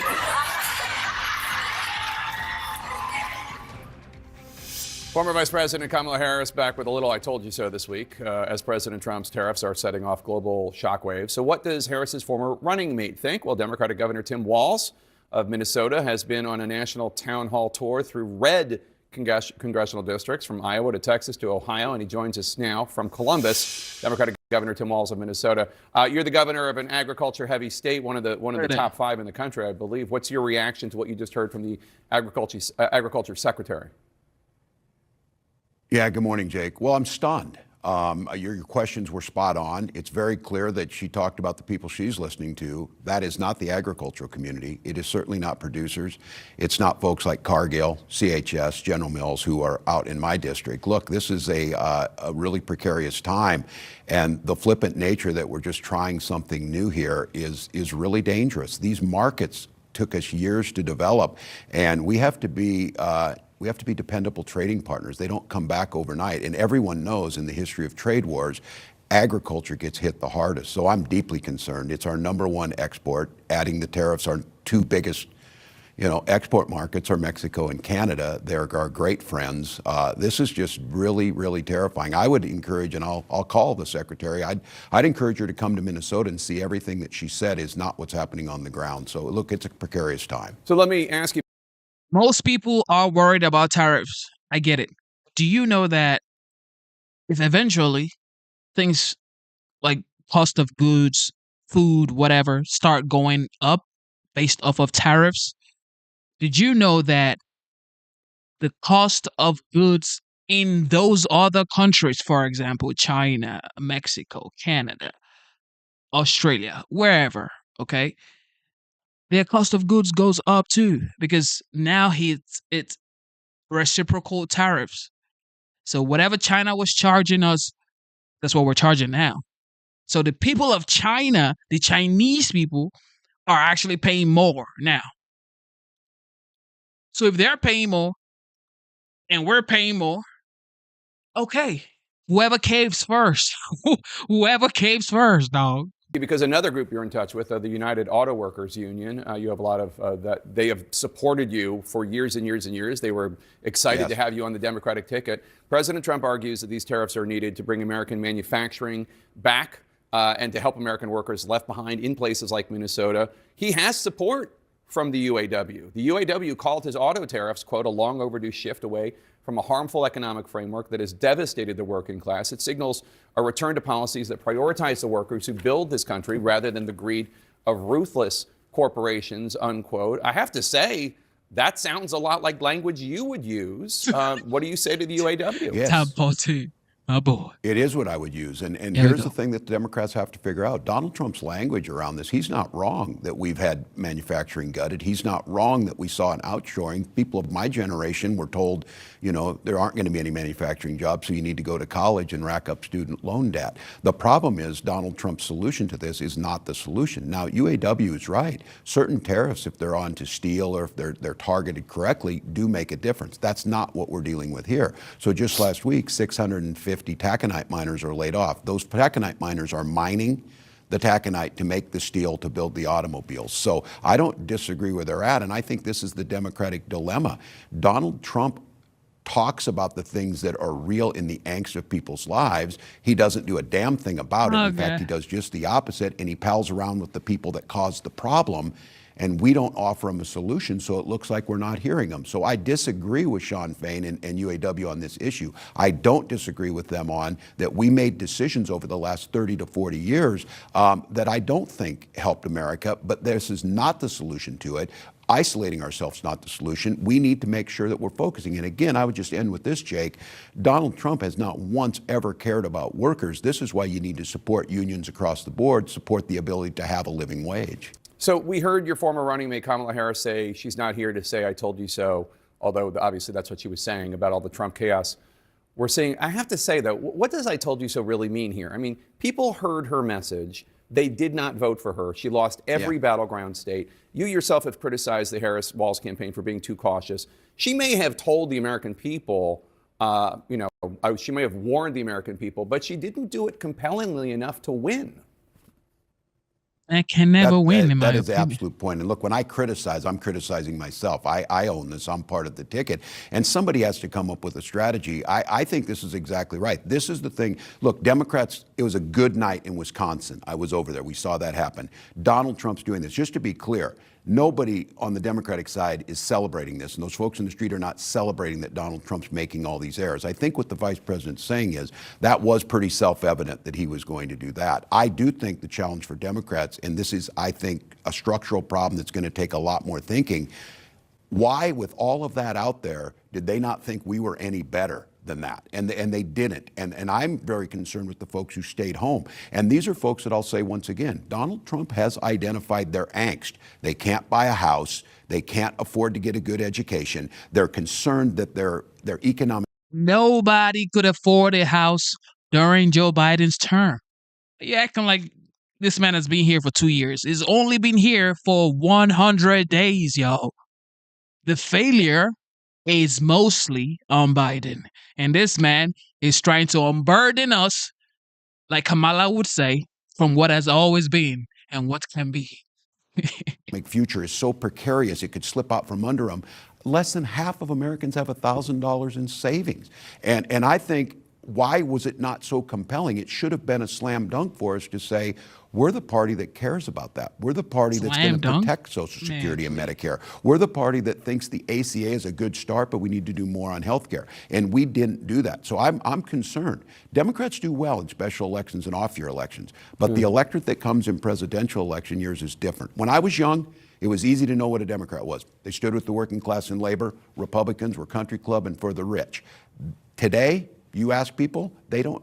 We have a 29% approval rating. Yeah. It doesn't help us any that Donald Trump ends up with a 25% approval rating. We have to get back to the core issues, that this is about making America prosperous and stable and innovative for everybody. Well, what do you make of the criticism that one of the reasons why your party was so resoundingly rejected last November is because Democrats were gaslighting the country, saying that inflation was not a big deal, heralding Bidenomics. Not only Biden, but Kamala Harris was heralding Bidenomics, pretending that there wasn't a problem at the border. And then fundamentally, this idea that President Biden was up for another 4 years of the job, while Americans in poll after poll for year after year were saying he's too old to do the job.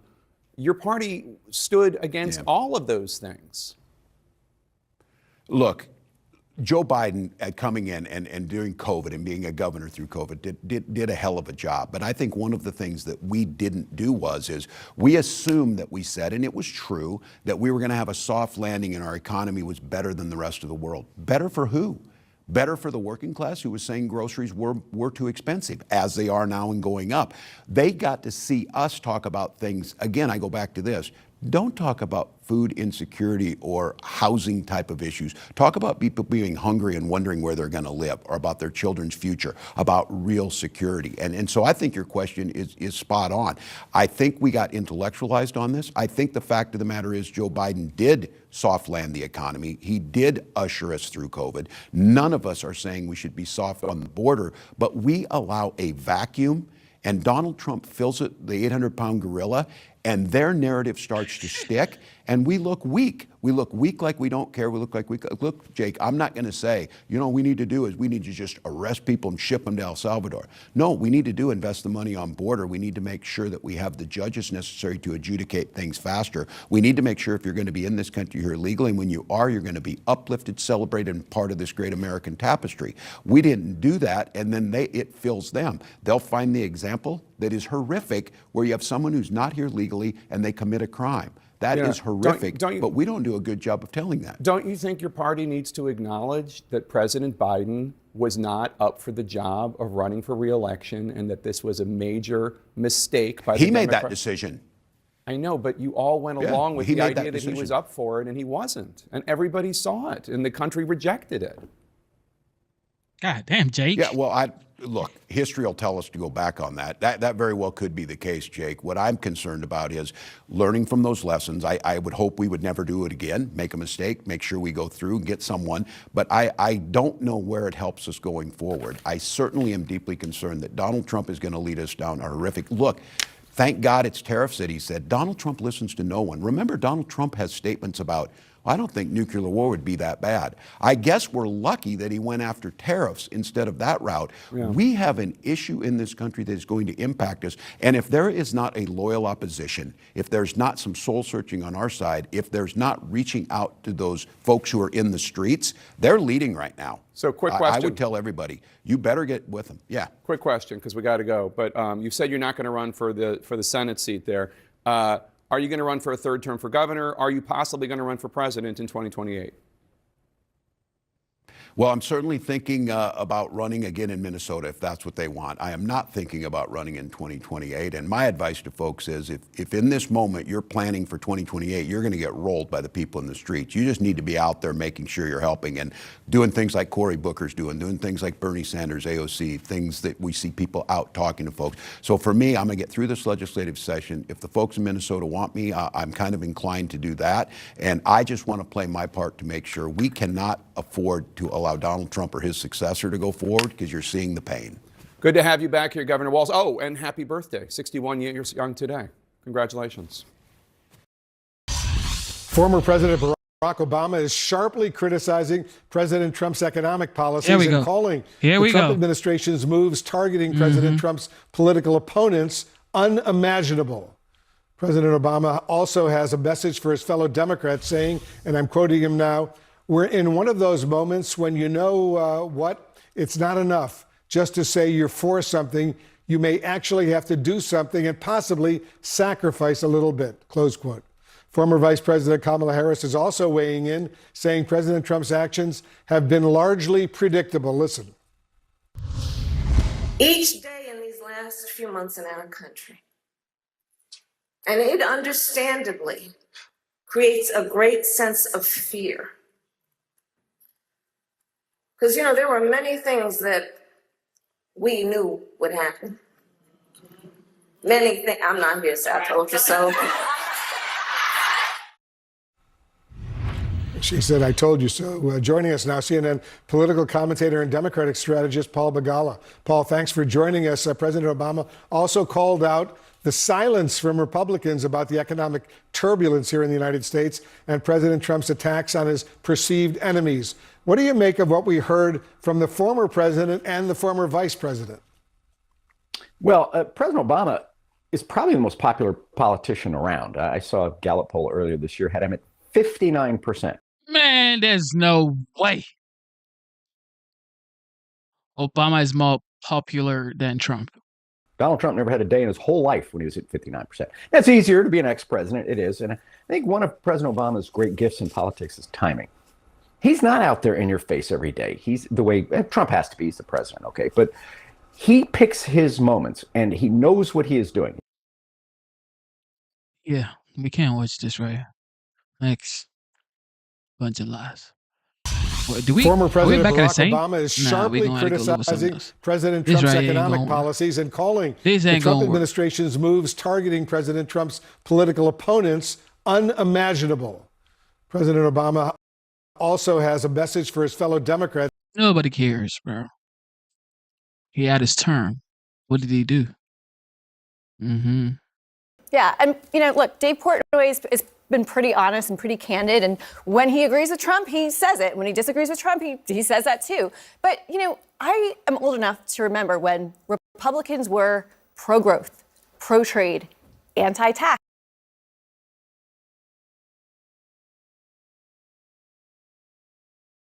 Pro-growth, pro-trade, anti-tax, anti-tariff. And it seems like we're upside down right now, where Democrats are the ones who are saying no tariffs, no taxes, and Republicans are the ones who are saying this is a great idea. Let's, tariff everybody. It doesn't make sense to me right now. It is the upside down. Actually. Yes and no. In many ways, we're exactly where we were 5 years ago. There is a gigantic existential threat over us, as was with the beginnings of COVID.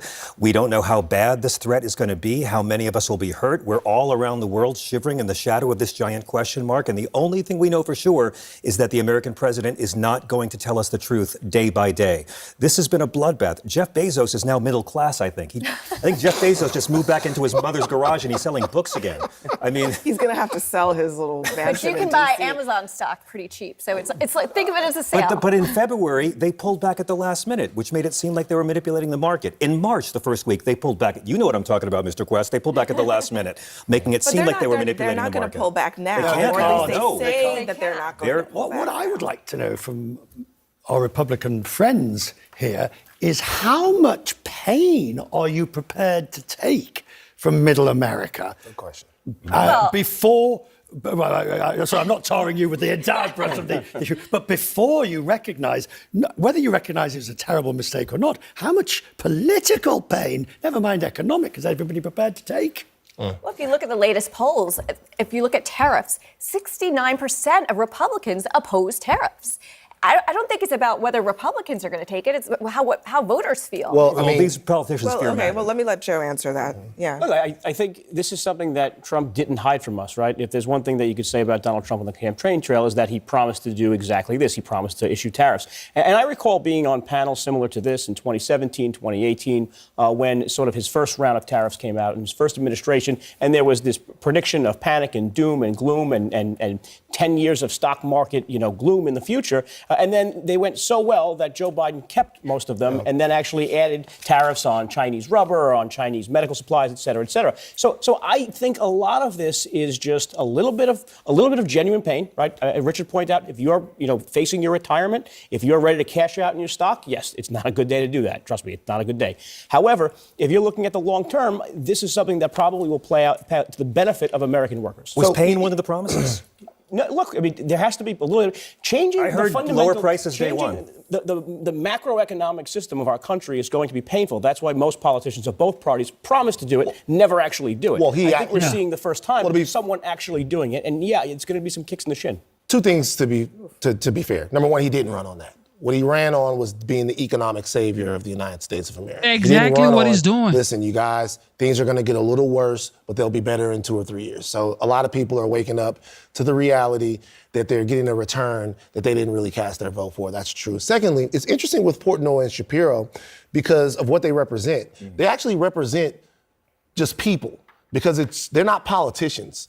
Like, they don't have to wait 2 years for someone to cast their vote and on a referendum on whether or not they'll still be in power. They have to maintain credibility with the people that listen to them day after day after day after day, which means if those people are feeling pain, they just can't lie to them. Or those people will actually, in the market, choose somebody else to listen to. Well, also, Portnoy said he lost $7 million. Right. And look, I'm not a huge Dave Portnoy fan, but I'm not a huge Dave Portnoy fan, but he keeps it real with his audience. Well, the other thing is, to Joe's point, though, look, Trump, it's a complicated picture. He ran on actually 20% tariffs. That was thought to be crazy. Now the tariffs are actually higher than that. But this was Trump back in 1988, okay? 1988, talking about this very issue. I'd make our allies, forgetting about the enemies you can't talk to so easily, I'd make our allies pay their fair share. We're a debtor nation. Something's going to happen over the next number of years with this country, because you can't keep going on losing $200 billion, and yet we let Japan come in and dump everything right into our markets and everything. It's not free trade. Okay, two quick things about this. One, Donald Trump is stuck right there. Okay, his mindset is right there, and it has not gone anywhere for 30 years. But the other thing is, he was wrong about that. In the last 30 years, we left Japan in the dust. The United States economically did really well, but he's taking the country down this path. They did it through, the United States did really well through things like the Plaza Accord, the Louvre Accord, through the various agreements that the Reagan administration. It's wild how an actual real life businessman who actually does businesses in these countries like Japan, Europe, other countries around the world, and knows how their policies are, tariffs, environmental policies, or whatever. Y'all talking about he's wrong. You just bought a house 2 years ago. This man has been doing business since the 70s. And others put in place that managed trade and managed that bilateral deficit. The China tariffs that you're talking about, they were targeted, they were specific, they were directional. By the way, the other two sets of tariffs, the aluminium and steel and the solar panels, they were an abject disaster. Yeah, 1,000 jobs gained, 75,000 lost. Exactly. Because just steel, that was just steel. Donald Trump has had a myopic obsession with tariffs for as long as I've been covering him. And I'm talking about tunnel vision. And what you're seeing is the fruition of that view. Over on Capitol Hill, just quickly, over on Capitol Hill, they sent, or Stephen Miller sent himself, I don't know who sent him, but here's how it was received according to Politico. People in the room described the appearance as bizarre. Miller alluded to the British Empire and prompted befuddlement. What on earth was that? One senior leadership aide said, describing the reaction afterwards. He was very arrogant, said the second aide. Miller was lecturing folks while the market was in free fall, said a third. I mean, this is on Capitol Hill, where in the Senate, they've got 4 Republicans already saying, we got to put a stop to this. And now a Republican in the House, Don Bacon, is introducing a similar bill.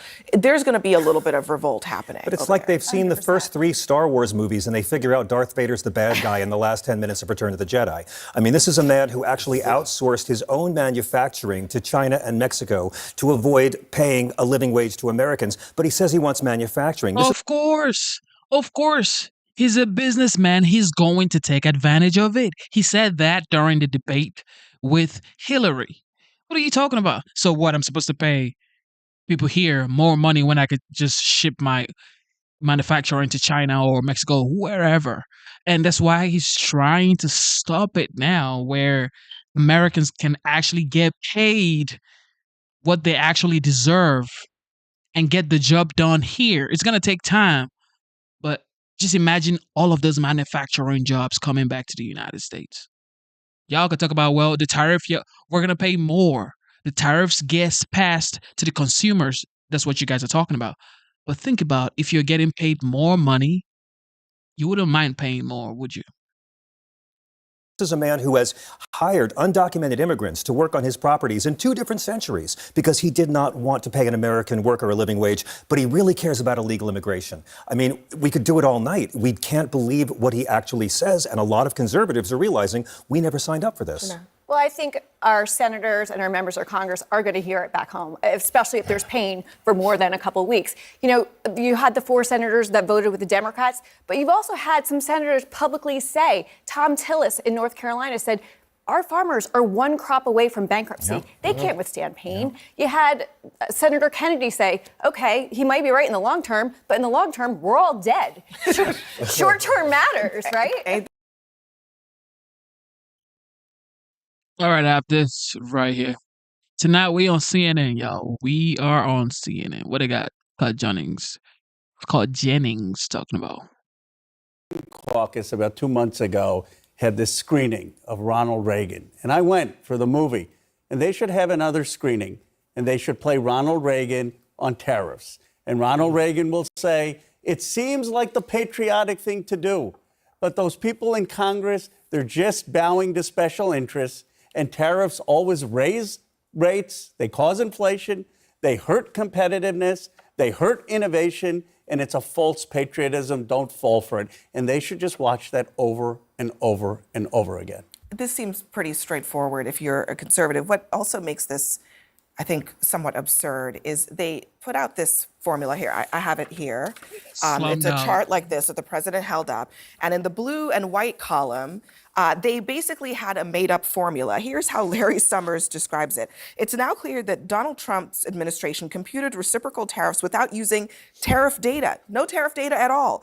This is to economics what creationism is to biology, astrology is to astronomy, or RFK thought is to vaccine science. The Trump tariff policy makes little sense, even if you believe in protectionist, mercantilist economics. I don't understand. I mean, I guess they think nobody is going to bother to check, but making up numbers and then saying, oh, we're going to half that number and be generous is not math. It's also not economics. It's kind of no way to run the economics of the greatest economy in the world. Well, look, I'm not going to get into the mathematical formulas they came up with because I wasn't there and I don't know how or why they did it. I have mixed feelings about this, truthfully. I wasn't trained to believe in tariffs. You know, those of us who grew up as traditional Republicans have always thought what Ronald Reagan thought. And so what Trump is doing here is implanting new economic theory DNA inside of the Republican Party. And what you're seeing is some Republicans are rejecting it. Some Republicans are reluctantly going on with it. Some Republicans are enthusiastically embracing it. I know people in the business community who are on both sides of it, frankly, back home in Kentucky and elsewhere. I'm also persuaded, frankly, by the Trump argument regarding the working class in this country and also by the fairness argument. So I will just say this. If it works, it'll be the ballsiest and gutsiest thing a president's done in decades. Let me finish. No, please, let me finish. And if it doesn't work, the political consequences fall on the shoulders of one man. Actually, and I totally agree with you. This is the one time I actually agree with you. Jim Cramer said it best. Well, there are several, maybe 5 times. This is one of those 5 times. Jim Cramer said, this is a man-made issue. One man made this issue, and it was Donald Trump. And I think that the Americans wanted lower prices. They didn't want higher prices. What's going to happen, and what economists are saying, is not only are people going to get laid off, but costs are going to go up. And that's not what the American people want. And they're going to see it in the midterm elections. And so I think that the Republican Party needs to be very careful about what they're doing. The other problem with all of this is the uncertainty. He's not saying how long these tariffs are going to go. He's not saying, is this a done deal for a while, or is it a short-term deal? And that's a problem. Let me let Richard in. You talked about the political consequences will be on the shoulders of one man, but the economic consequences are going to be on the whole world. This is an experiment that should not have been taking place because, and you talk about the Republicans who are not speaking up. So far, I mean, Mitch McConnell has come out with a statement. Where was he talking about this, by the way, during the campaign when we knew that tariffs were going to be large on the agenda? You also you just raised an issue. You said during the campaign when we knew, because Donald Trump no one ever expected this madness. They expected Donald Trump to enact tariffs. He did it in his first term. Let's be clear.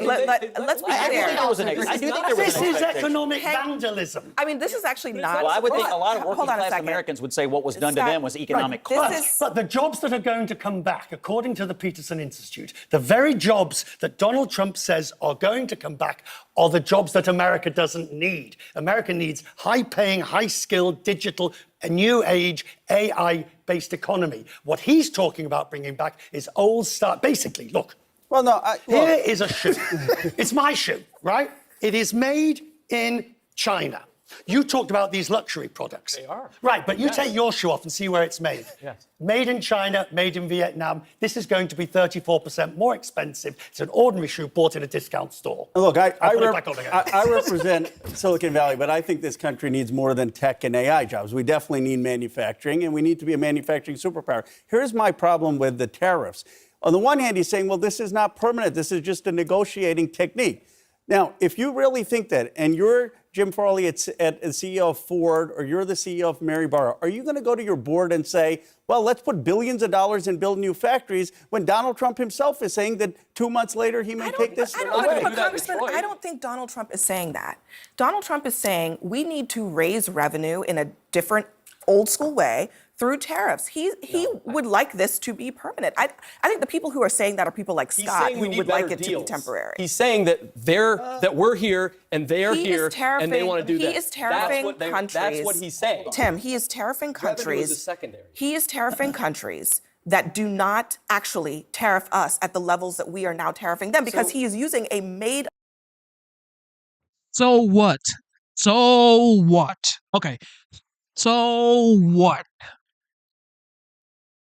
Let those countries worry about it. Okay, you are American. Focus on America. Support your president. Like your country. Love where you are from. What you mean? He's tariffing other countries. So what? Up formula based off of trade deficits. He said on the plane tonight, I saw before I walked in here, that he's gotten a number of calls from the leaders of other nations around the world. So you wonder what kind of negotiations are going on. If I might offer a piece of advice, though. Like, how can you be American and saying he's tariffing other countries and they're not even tariffing us? Oh no. What? Come on, yo. Like, no matter what, support the house, yo. Support your home, and then you can have reservations. But first, support your home. His Treasury Secretary literally said, there are no conversations. Well, the president of the United States said it on the plane tonight, so I don't know who outranks who. But let me just offer. Exactly. I think to what end is a very important piece of advice. I do think that if an American ally comes to the table, like Israel did, and said we're totally eliminating our tariffs, we should immediately reward that. Because I do think part of the game here is, if you want to work with us and you want to treat us and American creators and American businesses fairly, we want to do the same for you. Israel did that. I assume other countries are going to do that. Israel did that, and guess what they did to Israel? They slapped them with a 17% I know. I'm saying we should treat them the same. 17% tariff. So what? All the countries do what you say, Scott. So what? The United States gives $4 billion to Israel every single year. Matter of fact, tariff them 25%. Honey, tariff their ass 25%. Because the United States gives Israel $4 billion a year. Man, tariff them. And everybody does sort of come back to this level playing field. Then the president is not going to get this other renaissance in manufacturing and renaissance of new jobs, because the level playing field, you make goods and services where it is economically advantageous to do so. And at the moment, in the United States... Let's start digging up some diamond mines and exporting those, and then it will justify the tariffs that we have placed on small African nations for diamond imports. Some of this does not make logical sense. Oh my goodness. Welcome back to the live show. You know what time it is. It is your boy Genesis. Yes, y'all. It is currently 4:06 a.m. Y'all listening to the updates in the United States. Yes, it is currently 4:06 a.m. over here in the South, Georgia. All right. OG Vice President J.D. Vance, what you got? We're being told that J.D. Vance is in position. He's ready to be interviewed by our Lawrence Jones. Lawrence? Hey, Lawrence. All right, thanks, family. Let's bring in the Vice President Vice President J.D. Vance. Thanks so much for joining Fox and Friends this morning. Good morning. Great to be with you. So the last time we had a one-on-one was in your house. You weren't Vice President. Yeah, right. you were auditioning. You were the only candidate that said if you didn't get selected, you would be disappointed. Well, you got accepted. So congratulations, Mr. Vice President. Thank you. Let's talk about some of the issues that matter to the American people. Sure. And it's the president's new tariff policy. And when I think about what he got elected on is to bring the cost down for people, but also bring manufacturing back to the country. That's right. These are gonna kind of hit each other, right? Explain to us how you get manufacturing here, but also get the cost down for the American people. Well, if you go back a little bit, Lawrence, remember during the first Trump administration, everybody said that Trump's tariffs were going to be inflationary back then. What actually happened? We had 1.5% inflation. We had the fastest growing economy in a generation, and we had the beginning of a manufacturing renaissance in the United States of America. Then, of course, we had 4 terrible years of the Biden administration. But I think it's useful for all of us to step back and ask ourselves, what has the globalist economy gotten the United States of America?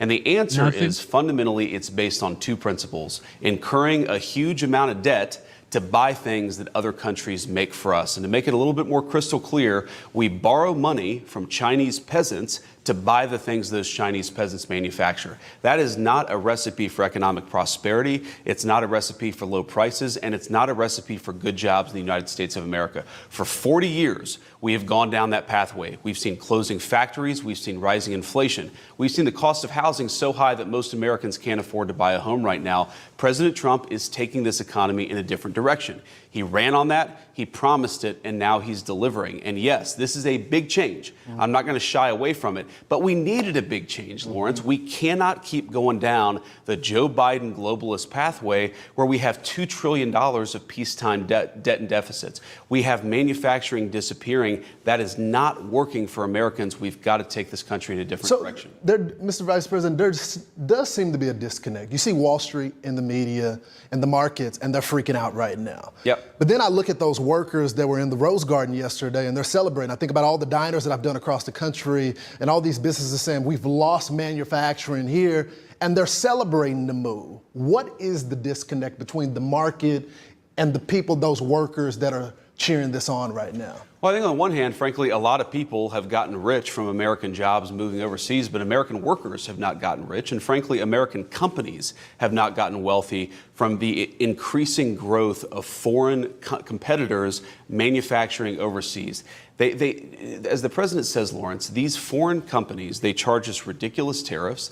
They engage in a lot of non-tariff practices like currency manipulation. That has been awful for Main Street in the United States of America. It's meant those diners, their customers don't have jobs anymore. It meant those great steel mills, those great auto plants have closed down and their workers have been laid off. What I saw yesterday in the Rose Garden was incredible enthusiasm because a lot of those workers, they've been working hard for 10, 20, 30, 40 years, young and old, were in the Rose Garden yesterday. They've never had a president who stood up for their jobs and stood up for American prosperity. They finally see something has shifted. There were Democrats out there, Republicans. There were union and non-union workers alike. They know this is a big change, but we need a big change in this country because what we've done, what we did under the Biden administration, it just wasn't working.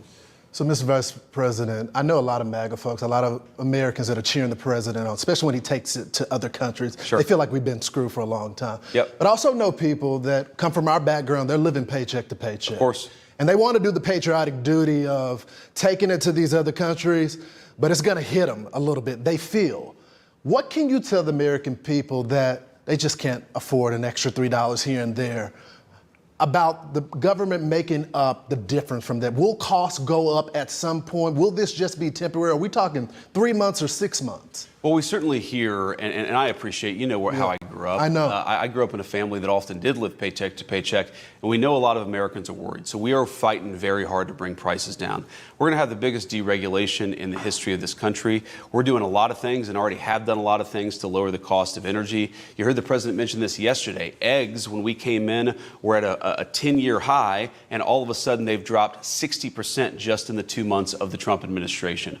What I'd ask folks to appreciate here is that we are not going to fix things overnight. Yeah. Joe Joe Biden left us, this is not an exaggeration, Lawrence, with the largest peacetime debt and deficit in the history of the United States of America, with sky-high interest rates. You don't fix that stuff overnight. We know people are struggling. We're fighting as quickly as we can to fix what was left to us, but it's not going to happen immediately. But we really do believe that if we pursue the right deregulation, we pursue those energy cost-reducing policies, yes, people are going to see it in their pocketbook. They're also going to benefit from the fact that foreign countries can't take advantage of us anymore. That means their jobs are going to be more secure. I don't think you can talk about this, the tariffs, and not talk about the tax cuts as well that we're expecting. Is this to offset some of the cuts that we plan on expecting? Will this be a permanent measure, or are we thinking when it comes to the scoring of this bill, we're going to be able to get cuts as a result of this? I wouldn't think of tax cuts as a way to offset the tariffs. Here's the way that I think about it is, again, for 40 years, we've had an economy that rewards people who ship American jobs overseas and raises taxes on American workers, and we're flipping that on its head. We're going to cut taxes for American workers and for American companies that build here. We're going to make it harder to ship American jobs overseas. It's a total shift in the way that we've done economic policy in the United States of America, but it was necessary. So, yeah, we're going to cut your taxes. You're going to have more money in your pocket, and that's, of course, going to help you deal with the cost of inflation. But that's not about offsetting the tariffs. They work together. We want to penalize people for shipping our jobs overseas. We want to reward hardworking Americans. It's all part of the same policy. I want to get to some other news because there were some reports that came out that Elon Musk is leaving. Now, of course, the president had already said he was only going to be here for a temporary basis. Yeah. Tell us about that. Doge will continue after Elon Musk. Will he still be an advisor to you and the president? I know y'all have a great relationship. Tell us about it. Well, first of all, that report I saw was total fake news. Yeah. Elon came in and we said, we need you to make government more efficient. We need you to shrink the incredible, vast bureaucracy that thwarts the will of the American people, but also costs way too much money. And we said that's going to take about 6 months. And that's what Elon signed up for. But of course, he's going to continue to be an advisor. And by the way, the work of Doge is not even close to done. The work of Elon is not even close to done. You look at all of the fraudulent grants that they found. You look at people who are 150 years old, who are fraudulently collecting Social Security payments. You see our Social Security system, 40% of the people who are calling in are actually committing fraud. That means the 60% who need their Social Security checks are waiting in line. Doge has got a lot of work to do. And yeah, that work's going to continue after Elon leaves, but fundamentally, Elon is going to remain a friend and an advisor of both me and the president, and he's done a lot of good things. People don't realize how vast and uncontrolled the bureaucracy was. We've started to chip away at it, but there's a lot of work to do. It's not going to happen all in 6 months. It's going to take a long and committed effort. Tell us about the news when it comes to TikTok. It looks like the president is going to announce maybe today some proposal. Maybe America owns 50% of TikTok. A private investor will own the other part.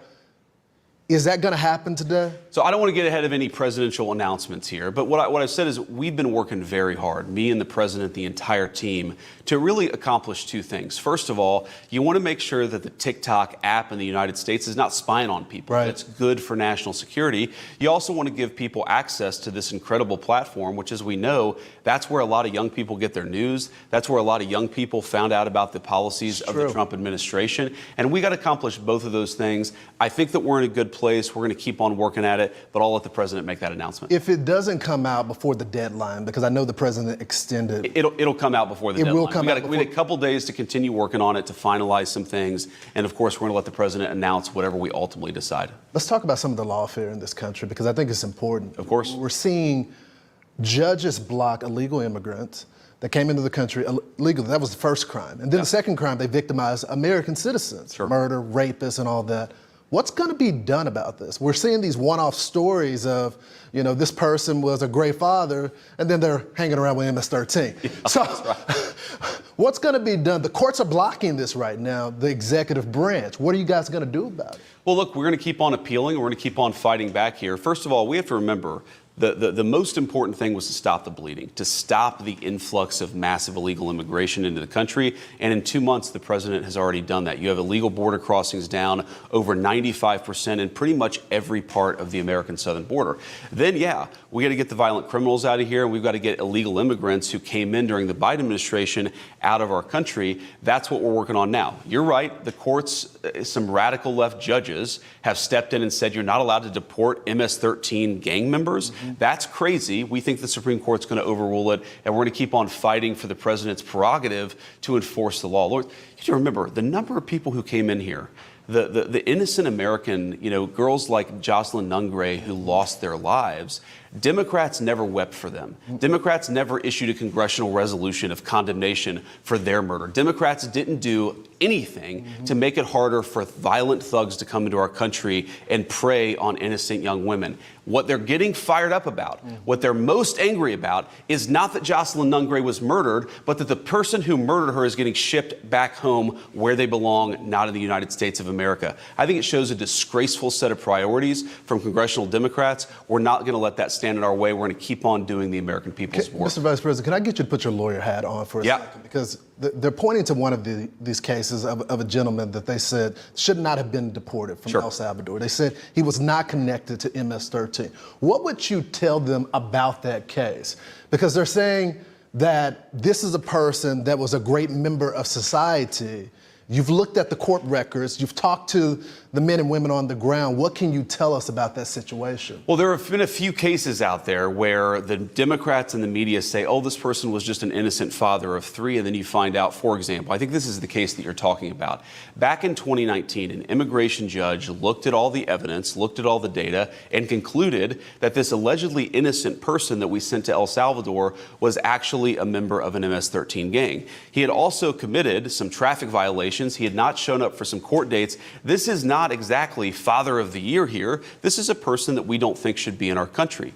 Here's the most important point, though, Lawrence, is whatever the argument is, whatever the justification is, no one doubts. Not even the crazy left-wing media criticized the idea that we could deport this person. They just took issue with the reasoning for why we deported this person. This was unquestionably an illegal alien. This was unquestionably a person who broke the laws to get into our country. This is unquestionably a person an immigration judge had found had zero right to be in the United States of America. We do not ask permission from far-left Democrats before we deport illegal immigrants. We do the American people's business. And again, for the American people who are watching, this is such a weird, mistaken placement of priorities. We need to make our country stronger. We need to create jobs. We need to make our streets safer. What is it about congressional Democrats that get more angry at deporting violent gang members than they do at the victims of those violent gang members? I don't even understand where they're coming from. They've gone off the deep end, and they got to come back to reality.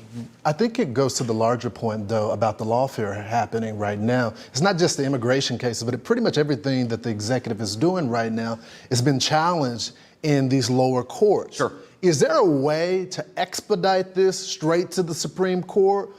Or do we legally have to let lower courts, make these decisions? Yeah. It goes to the appeal courts, and finally it goes to the Supreme Court. People are saying the 4 years will be up by then. Well, there are a lot of things that we can do, not just appeals. We can limit the jurisdiction of certain courts. Even when certain courts make a ruling, say that you're not allowed to deport a person for a certain reason, we can still deport that person for another reason. So it's not like deportations have stopped.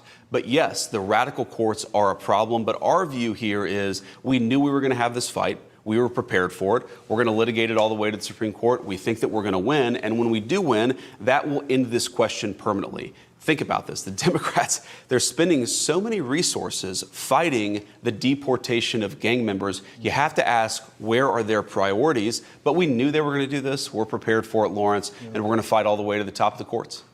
Mr. Vice President, I think about your life story. Very similar to mine as well, growing up with nothing, and now you're the Vice President of the United States. It's a great country, man. It is a great country. We're almost to the 100-day mark. Yep. We know the president has been strong on the border. We've seen almost operational control of the border at this point. We've seen the waste, fraud, and abuse being brought to light. How do you think, how would you rate? Less than 100 days, border secured. Ukraine and Russia conversations being started a long time ago. Oil prices down. Inflation down. I know y'all are arguing about food prices is still not down. It's actually down. Okay. In less than 100 days. Interest rate down. Come on, y'all. And not to talk about billions and trillions of dollars pouring into the United States. Investment. Companies around the world are coming here to build their factories. Honda is coming to the United States to build a huge, gigantic factory. It's like everybody's doing the same thing in less than 100 days, yo. This first 100 days? Man, I think the president has done more in 100 days than almost any administration has done in 8 years. And I really think that when you consider the southern border, which was the biggest crisis that we got elected to solve, 2 months in, border crossings are almost at zero when it comes to illegal border crossings. When I think just about where I grew up, the factory closures, the fact that, friends of mine were getting their parents laid off. I talked to a lot of people who couldn't afford a home on the campaign trail. I talked to women who were worried about the price of a dozen eggs. We're making steady progress on all those issues. Yes, it doesn't happen overnight, but when you look at the hundreds of billions of dollars in new investment coming into our country, auto plants that were planned to close that are now adding shifts as opposed to closing, egg prices that are way down, gasoline prices that are way down. We're making a lot of progress, but there's still a lot left to do. And I know the president is laser focused on it. So am I. You have become almost the fighter in chief. The president sends out a message and he puts it in bullet points for the American people. And then you go on the Sunday shows and you duke it out with them. Sometimes you duke it out with world leaders in the Oval Office as well. And there's a lot of people saying about the mantle of MAGA, what happens after these 4 years. I guess this is my final question to you. Do you run for president after this? I know you're going to tell me you're going to focus on being vice president right now. But people are wondering if we can accomplish all of this in 4 years, and they want some security in that. Right. Is JD the man to continue the MAGA agenda? Well, look, man, I really am just not focused on politics. I'm not focused on the midterm elections in 2026, much less the presidential election in 2028. When we get to that point, I'll talk to the president. We'll figure out what we want to do. But the way that I think about it is if we do a good job, the politics take care of themselves. Right. I just want America to be wealthy again. I want our communities to be safe again. I want us to be opening factories rather than closing down factories. I want people of my generation to be able to afford a home to raise a family in. And I want to stop all of the ridiculous wars that were started by the previous administrations. There's so much to do, man. And I don't really think that much about what happens in 3.5 years. If I do a good job, if the president does a good job for the American people, and I know that we will, the politics will take care of itself. Let's just do a good job. Well, when you do decide, you got to make me a promise. It's going to be on Fox and Friends. It has to be. Mr. Vice President, thank you so much. We appreciate it. All right, family. You know what time it is? The legendary JD Vance. And of course, his story is just inspiring. I watched his movie, Hillbilly, some. I can't really remember the name. Hillbilly Elegy or something like that. It's so intriguing. His mom, a drug addict, a lot. But look at him today. He is the vice president of the United States. Inspiring. This is why the United States is the greatest country on earth. You can argue, but it is the greatest. Breaking news this morning. Look out below. Take a look at U.S. stock futures. All markets on edge and dropping. These futures just took a notable turn downward again on the heels of the worst day Wall Street has seen in 5 years. Now, right now, futures aren't quite as bad as yesterday, almost as bad, but they're still not looking good at all. And they just dropped more on the news that China is striking back, retaliatory tariffs, big ones. Let's dig more into the breaking news that John was talking about at the top. China is now hitting back, retaliating against the Trump tariffs, announcing this morning it is now slapping a reciprocal 34% tariff on all U.S. goods, with stock futures I mean, this is not looking good. The next piece of data that investors and beyond are also going to be looking at this morning is the March jobs report. It comes out next hour. To date, the labor data has painted a picture of a jobs market that's cooling but not contracting. Is that all about to change? CNN's Matt Egan is here. Let's start with this breaking news, though, which is China now says 34%. Yeah, look, that is why we're seeing more mayhem in financial markets around the world. Markets are going boom, but they're going boom down. Look at this. Dow futures off by almost 3%. This signals another 1,200-point loss at the opening bell. That's on top of yesterday's 1,700-point loss. Steeper losses for the NASDAQ futures down 3%. So what happened was futures were down a bit, and then China retaliated. They came back and they say they're putting a 34% tariff on goods that are made in the United States. It's not shocking to see China fire back. Right. But this is an escalation that investors, of course, did not want to see because retaliation, it can kill jobs here in the United States. It can slow economic growth. And it could just fan more retaliation. You could get into this escalatory cycle that is almost impossible to get out of. One other big development that happened last night is JP Morgan came out with a new recession warning. They previously said that they thought there's a 40% chance of a recession in the US and in the world economy. They just upped that to 60%, citing specifically the tariffs. And of course, this is one of the reasons why we've seen markets take such a hit in recent days. But another recession warning here. How bad was yesterday? Yeah, it was so bad that some people on Wall Street have said instead of calling it Liberation Day, they're calling it Obliteration Day. It was the worst day for U.S. stocks since COVID. We saw the S&P 500 close at a 7-month low. We saw oil prices fall very sharply. Tech stocks get clobbered. Bond yields went down because investors piled into the safety of ultra-safe government debt. One of the only things that went up on the day was fear. We saw the VIX volatility index go straight up. One of the stocks that got hit the hardest was Apple. Apple's really kind of at the epicenter here, right? It's the world's most valuable company. Yesterday, it lost $310 billion, worst day since 2020 for Apple, and that's because they make a lot of their stuff, their iPhones and other items, they make it all overseas, and those products are now facing steep tariffs. And again, now you have China retaliating. U.S. stock futures turning sharply downward, and they keep getting worse, I have to say.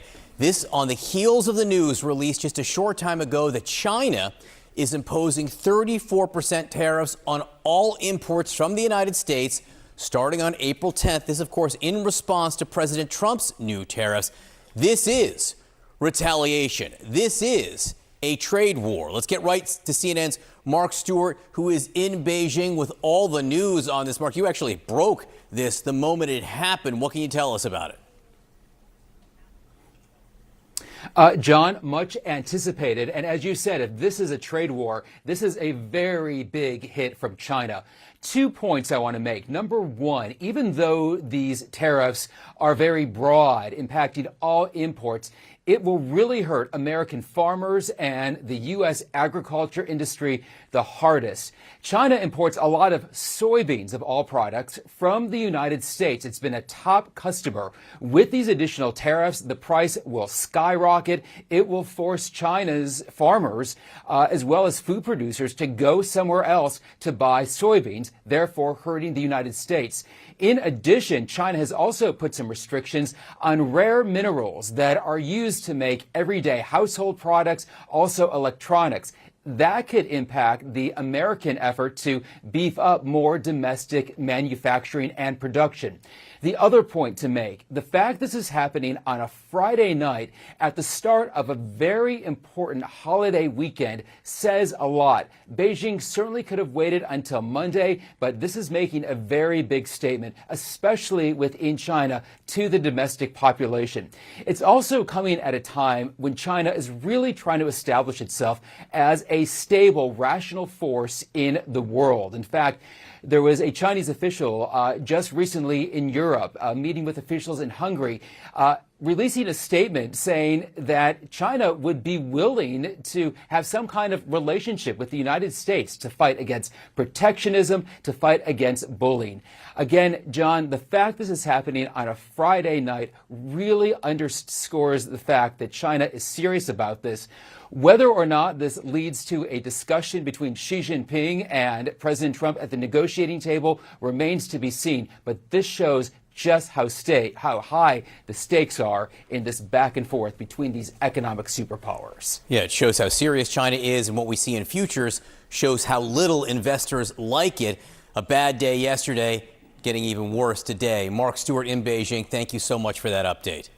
Sarah. All right, joining me now, Democratic Congressman Josh Gottheimer, a member of the House Intelligence Committee, and he's running for governor in New Jersey. He's also the ranking member of the National Security Agency and Cyber Subcommittee, which oversees the NSA. We will get to your expertise there in 1 second. I do want to ask you about this breaking news. The trade war is officially on.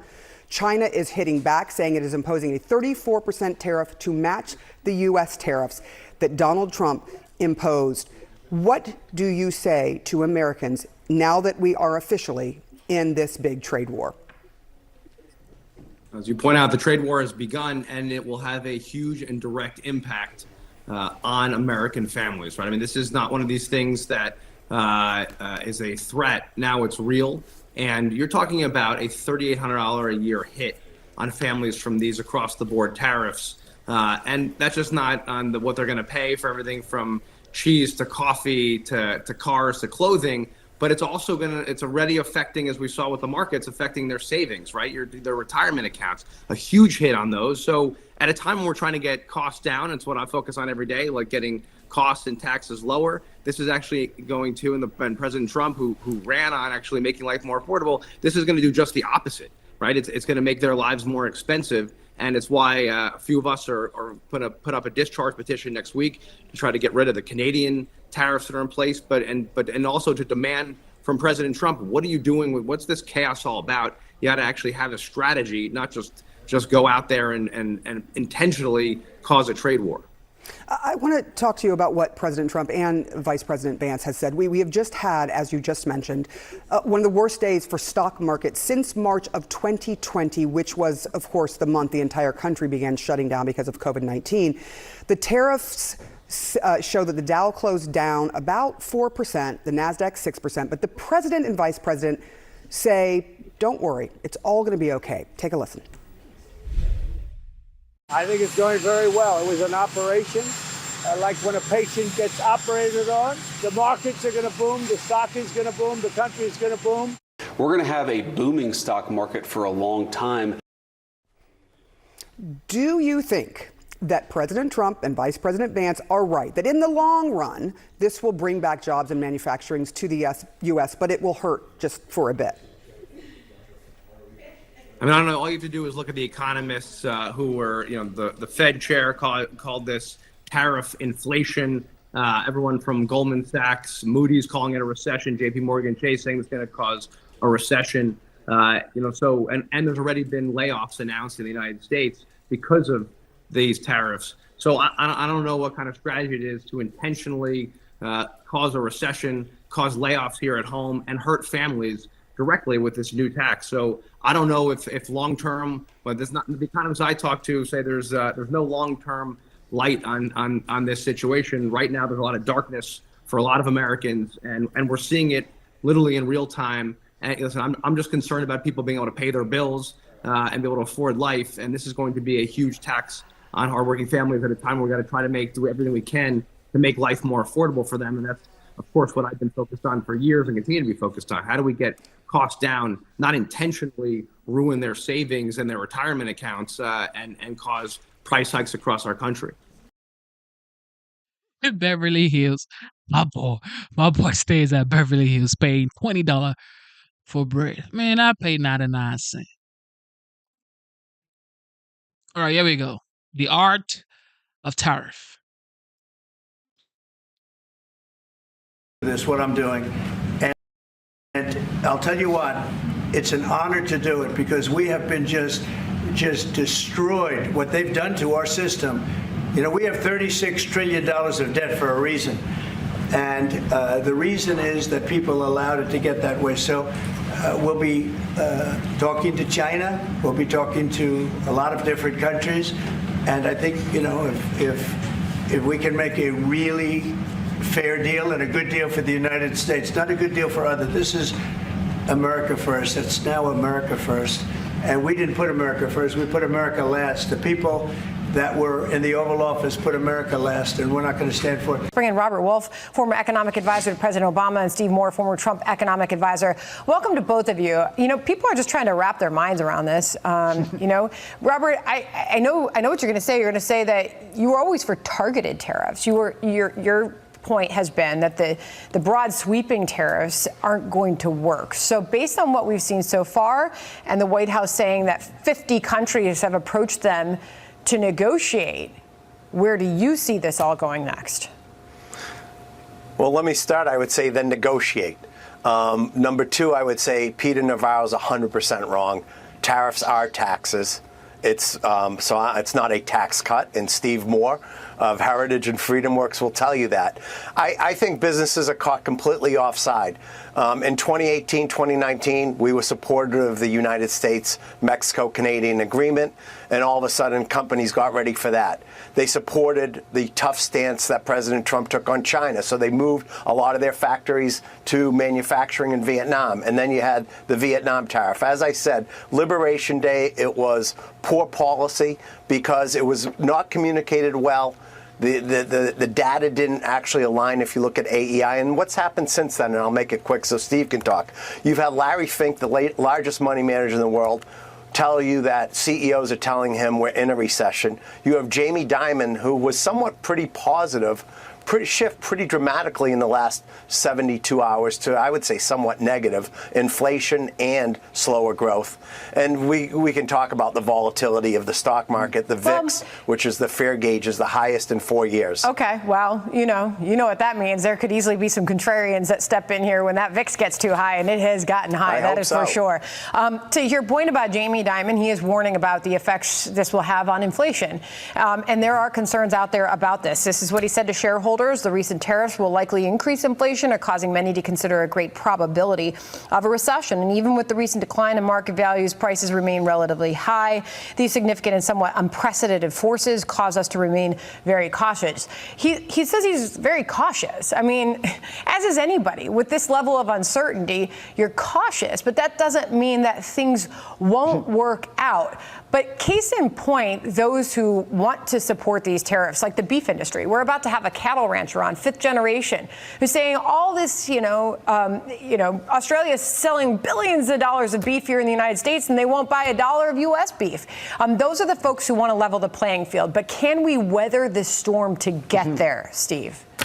Well, I'm looking at the board right now, Sandra, and I've seen something I haven't seen in a week or so, and that is some green. I think there's a little green down there on the S&P and the NASDAQ. And by the way, those opened up way down in the morning. Now, the Dow Jones is still in the red a little bit, but that's a relief. I mean, remember, a lot of people were predicting a 2,000-point decline this morning. So I'm happy to see that it's climbing in the right direction. I'm not a big tariff guy, as you know. I think Trump is a master negotiator. I think what has to happen next, if we recover the losses, and I've lost a lot of money over the last week or so, I don't know about you and Robert, but these foreign leaders have to give Donald Trump a phone call.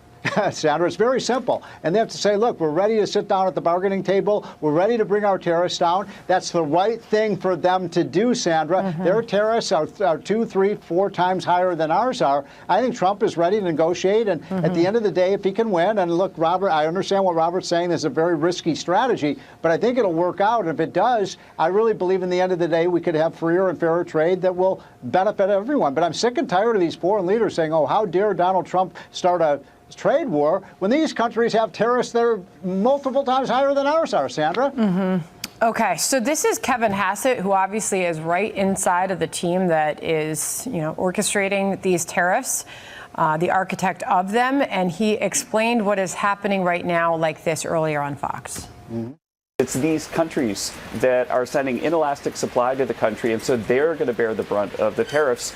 And if that were false, then so if they didn't bear the brunt, then they'd be quiet about it, right? The fact that they're all angry and upset and sending retaliation our way, it suggests that President Trump is right, that they bear the tariff. So if they're worried about bearing the tariff, that would explain their behavior. It's not the American consumer. Okay, Robert. Well, I'm a supporter of Kevin Hassett often. But more in 2019 when he resigned from the Trump administration and said trade wars are bad and tariffs are bad for the economy. So it's a real 180. I mean, listen, there is no one in the GOP, Heritage, AEI, that is raising their hands and said, I applaud tariff and I want trade wars. But equally, no one's saying whether it's on meat or shrimp or auto, where we're being taken advantage of, go hard at them. Go hard listen, I was supportive of President Obama when he did tires, supportive of President Trump when he did steel, never supportive of across the board. We shouldn't be putting a tariff on Brazil coffee. We're a coffee drinker, import country. Doesn't make sense. I mean, Steve, you can make the case that costs look like they're going down right now. I mean, these markets are tough to keep track of, but I mean, we're watching the stock market, but we're obviously watching oil, energy prices as well. And President Trump made this point that, it is bringing these prices down. I'm looking at oil off more than $1 right now. It dropped below $60 in overnight trading. What do you make of that? And what does that mean for the American consumer? I'm worried that a little bit of that decline in the price of oil is because they think the demand is going to be down because this could have a real shock to the real economy. But I just want to make one other quick point.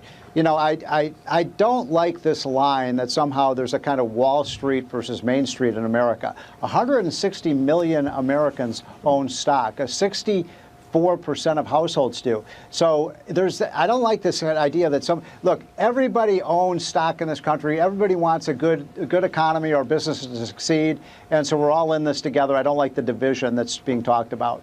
Robert, you want final word here? I applaud Steve for that. I'm with him. I think everyone's a capitalist, and we want this economy to do well, and we want the president to do well. This is not everybody does. Me, I'm not one of these, Trump deranged syndrome. I applaud when I support her policy, and I say when I don't. Okay. All right. So we know that we're going to hear from the president here any moment now. He's expected to take questions with the Israeli prime minister in the Oval Office. I can't imagine any of this is going to come up. No, joking. Likely it will. We'll be watching it. All right. Let's see if we can figure out the plan with Fox Business anchor David Asman. David, great to see you here today. I'm glad you're with us. That seems to be what Wall Street's trying to figure out as well. Everybody's trying to figure out what is the plan from Donald Trump. Well, and he actually said a little bit about what his plan was. He said we have people coming to us that we never thought were going to be coming to us with these trade deals now. He said we didn't even think of coming up with some of the things they're offering to us because we thought they'd be too juicy. He didn't use the word juicy, but that's essentially what he made. The other thing that a lot of investors are looking at as juicy is the stock market right now. There's something, by the way, there's a panic index. A lot of people don't know about it. It's called the VIX, the VIX. It's a volatility index. It pops up when investors panic. And I think we have a chart going back 35 years. There have been 2 other times besides today. You see on the very far right, that's today, and that's a pretty high panic index. It went up, it touched on 60 today, and then below 60. But the other 2 times you see there, the one to the left in the middle there, that's the pandemic. That's the March of 2020. And then you go to the left there, and that's the financial crisis of 2009. Coincidentally, also in March was the worst moment of that. I actually had a lot of luck in investing in those 2 spikes that happened, one in 2009 and the other in 2020, because I saw that the market, the panic was to the point where it was going to start to get better. So I bought in at those times, and I tell you, I haven't done it yet, but I'm thinking of buying in right now because, again, this 2009, 2020, and today are points at which the panic seemed to be at the peak. So I'm thinking of getting in. But I also want to talk about tariffs. I know you want to go there, too. Go ahead. in a little bit of time we have together. By the way, Warren Buffett once said, be greedy when others are fearful, be fearful when others are greedy, to your point on when to invest. And nobody's invested better over time than Warren Buffett. We have limited time. Let's go big picture. Let's go small. Big picture on the tariffs. I want to talk about that like you said. The administration keeps saying, hey, it's not just about reciprocal tariffs. It's about currency manipulation. It's about value-added taxes. It's about a lot that we want from these other countries. So Vietnam, if you come and say, hey, we'll drop it to zero, still not good enough, David. Well, that's because they put in this formula. Peter Navarro and the other trade guys have put in a formula that goes beyond tariffs. It goes to non-trade barriers, but it also goes to the deficit. Now, of course, a country like Vietnam is going to have a trade deficit with the United States. They make about $10 a day there. They can't afford the goods that they send that we would send to them. So obviously they have. I think that trade deficit as part of the equation is a mistake. That's my feeling. I love reciprocal. It's very simple. You give us a tariff, we'll give you a tariff of the same amount. That's simple. But here's the problem. We Americans used to live a lot better with a lot less than they do now. My dad made $3,500 a year the year I was born. That's an equivalent of about $40,000 a year now. With that $40,000, the equivalent of $40,000 a year, he had a 3-bedroom house. He had 2 kids. He had a wife who didn't work. He had a car, a TV, and my granddad lived in the basement. All right, that was with the equivalent of $40,000 a year. You try getting anywhere near of having all that stuff with $40,000, and it won't happen anywhere in the United States right now. You could double it. You could triple it. With $150,000, it'd be tough to have everything. We have lost the value that used to make the American dream real for American families, and Donald Trump wants to get it back, and he sees trade as a way of doing that. And we're going to talk about that big picture, the deeper dive a little bit later with several guests on what it means for the middle class in America. Real quickly, David, on the way out, I don't want to ignore there are people that watch us, perhaps senior citizens, those concerned about their 401ks, and those that may need access to their money in a short period of time. What would you tell those viewers today? If you need access, just take a piece of it, and have it come from one of your not necessarily your stocks, but the bonds that you have. Maybe you could take it out of your bonds loan. Don't take it out of a 401k because you're going to pay a huge penalty on it. But the bottom line is, if you can stay still, do so. This is not a time. Panic is the worst time to make trading deals, to get rid of what you have because you think it's going to go down further. It is the time, though, to start thinking about buying in, particularly, as I said in the beginning, because now is one of those times when there are a lot more people panicking, and people like Warren Buffett, who you just mentioned, have a lot of cash right now because they want to get in when everybody else is selling. All right, David, it's always fascinating. Thank you for making sense of it for us today on the day. When everyone else loses their mind, we try to keep ours right here. Thank you, David. Now, what is the big picture goal here? Is this it? Is it to bring others to the table and to find a fairer trade on the world stage? Here to discuss is Batya Ungar-Sargon, journalist and author of Second Class and How the Elites Betrayed America's Working Men and Women, and Matt Goodwin, British commentator and author. Thank you both for being with us. Batya, last week we played Sound of You on Piers Morgan.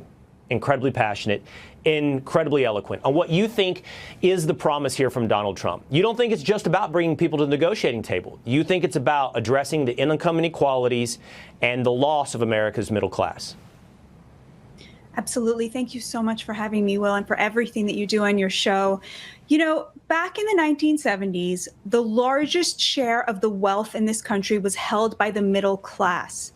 That is how you have a stable democracy. That is how you have prosperity for all. That is the idea that this country was founded on, that if you work hard, you should have access to the American dream. And that was inextricably linked to the fact that 25% of the economy was in manufacturing. It was the largest share of the economy. Manufacturing pays good jobs, good wages, good conditions, where people who work really hard can expect to own a home and retire in dignity. And what happened between then and now was that our economy became an upward funnel of wealth into the pockets of the elites.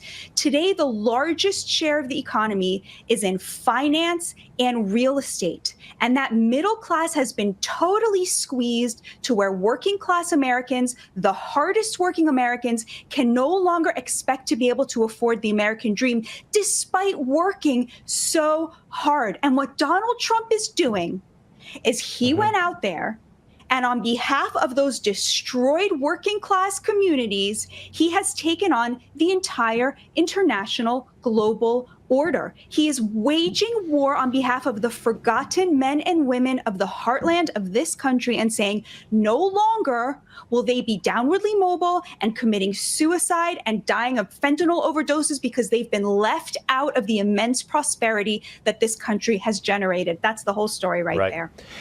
It is a story, as you point out, about the American middle class, but it's playing out on a world stage. And so, Matt, I want to go to you from the view across the pond. By the way, the UK Prime Minister, Keir Starmer, is proclaiming this the end of globalization. The world has changed, globalization is over, and we are now in a new era. The view across the Atlantic. Well, you've absolutely hit the nail on the head there. Even our own Prime Minister from the Labour Party, of course, this is the same Labour Party which under Tony Blair ushered in this hyper globalist regime that basically smashed the working class in Western societies. Even the Prime Minister of the Labour Party is now conceding that that era of globalization is over. And I think what's so interesting today is many of the people who are up in arms about what President Trump is currently doing are the very same people often who told us throughout the 1990s and the early 2000s that that earlier economic regime would lift all boats in the West, that everybody would win. There would be an abundance of jobs and wages. And actually what we now know, as indeed Vice President Vance has already pointed out, 90,000 factories got shuttered across the US since the 1990s. England's northern industrial heartlands were completely blown apart, partly through unfair competition from China, a rigged economic system. The same story in parts of France and elsewhere in Europe. So what I call hyper-globalization really didn't work for workers in the West on any level. Now, this is the part of the conversation where I want to explore what might have in the past been a difference between us. There was a rising tide that lifted all boats in the sense that the definition of poverty has changed over time. What it means to be poor is not the same today as what it meant to be poor 30, 40 years ago, 50 years ago. But there is no doubt, Batya, you're right about income inequality. And it's weird to say this because you're a former Democrat, and that's a thing that you would have said consistently. Now, Democrats might have argued for wealth redistribution because of that inequality. But here we are on the side of the right, now paying attention to what you said, which I think is an accurate diagnosis, Batya. I absolutely agree with your diagnosis. And the problem, as I see it, is when you have that type of inequality, you're looking at a society, an empire that is beginning its own collapse. I could not agree with you more. I mean, in the olden days, the rich knew that they had to have a sense of noblesse oblige, like we better build, a hospital or something, or the peasants are going to revolt, right? There's none of that in the elites today who think that because they have a fancy degree that they, are the reason that they are so successful.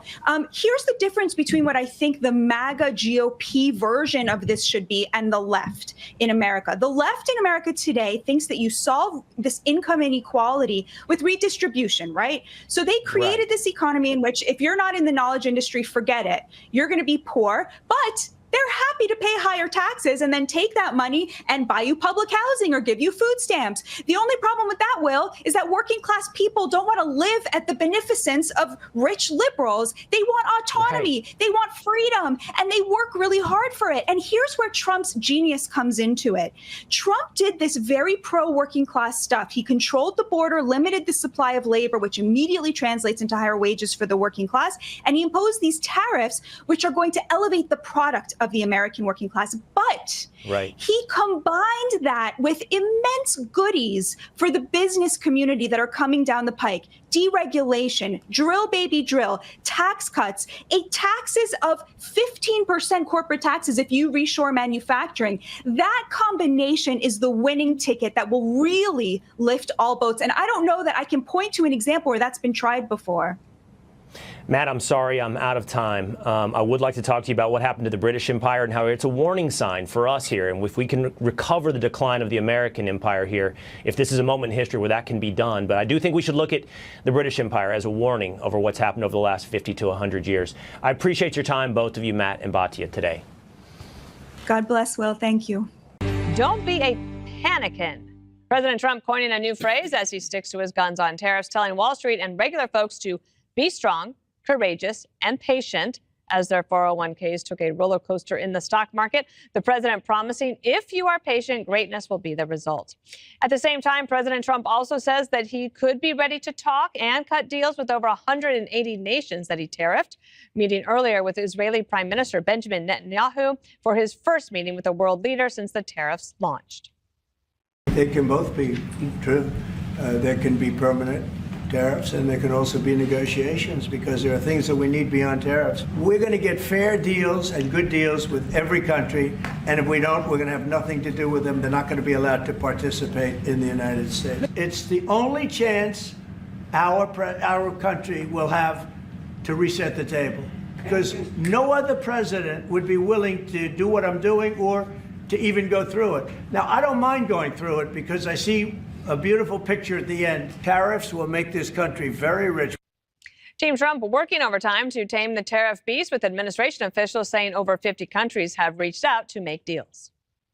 More than 50 countries have reached out to the president to begin a negotiation. There doesn't have to be a recession. Army of millions and millions of human beings screwing in little screws to make iPhones. That kind of thing is going to come to America. It's going to be automated, and great Americans, the trade craft of America, is going to fix them, is going to work on them. Meanwhile, the Democrats busy trying to score some political points, criticizing the president for playing golf as tariffs rocked the stock market. Where was Trump when those soldiers were transferred to Dover Air Force Base? Trump was at his resort in Miami, Florida. He was there to hit the links for the Saudi-backed Live golf tournament. Is the president out on a golf cart while people's retirement is in flames? He spent the day working on his golf swing. They're experiencing uncertainty, right? And they see the president off golfing. Jesse, one of the things I cannot stand is complaints about golf. Me too. And that's not a middle finger to middle America. That's a middle finger to all these foreign countries who are trying to get on the phone and negotiate these tariffs down. But if Biden was golfing during a stock market like this, I'm sure I wouldn't say a word. You wouldn't. I would not. And now I'm not panicking, Dana, because I'm not looking. Okay. I haven't looked at my bank account. I'm afraid. But I'm just going to be patient. And my people are going to set me up so when this thing rallies, I can say, in your face, Harold, and it will rally, because it always does. Now, Bessent, the Treasury Secretary, broke the Bank of England. That's who I want running this. He'll probably break the Bank of China. And that's what we're trying to do here. This is a 40-year problem, and we've only been at it for 4 days. Take a breath. What Lutnick is saying, American workers are not going to be screwing in little screws to iPhones. He's saying the future is robotics. He's saying the future is AI, automation, and robotics. So you're going to have this massive high-tech manufacturing sector that's going to be building cars, airplanes, data centers, and you're going to need American blue-collar workers to service these robots, build the robots, and maintain them and operate them. If we're going to have ships, if we're going to have new weapons for the next century, that's the game. And if you're saying they're going to pass this tariff onto the customer and they're going to raise prices, okay, maybe. Or we just got 6 million new customers all over the world. So we're going to be making so much money selling these things to India and Asia and Europe that we're not going to have to raise prices. Now, everybody says, oh, you know, we got these flat screen TVs. Got to have our cheap flat screen TVs. Okay. Does the guy really need $50 off a flat screen when his factory left, when he doesn't have a job and fentanyl's pouring into the country? That's the trade-off we're talking about here. Now, here's how I feel about this.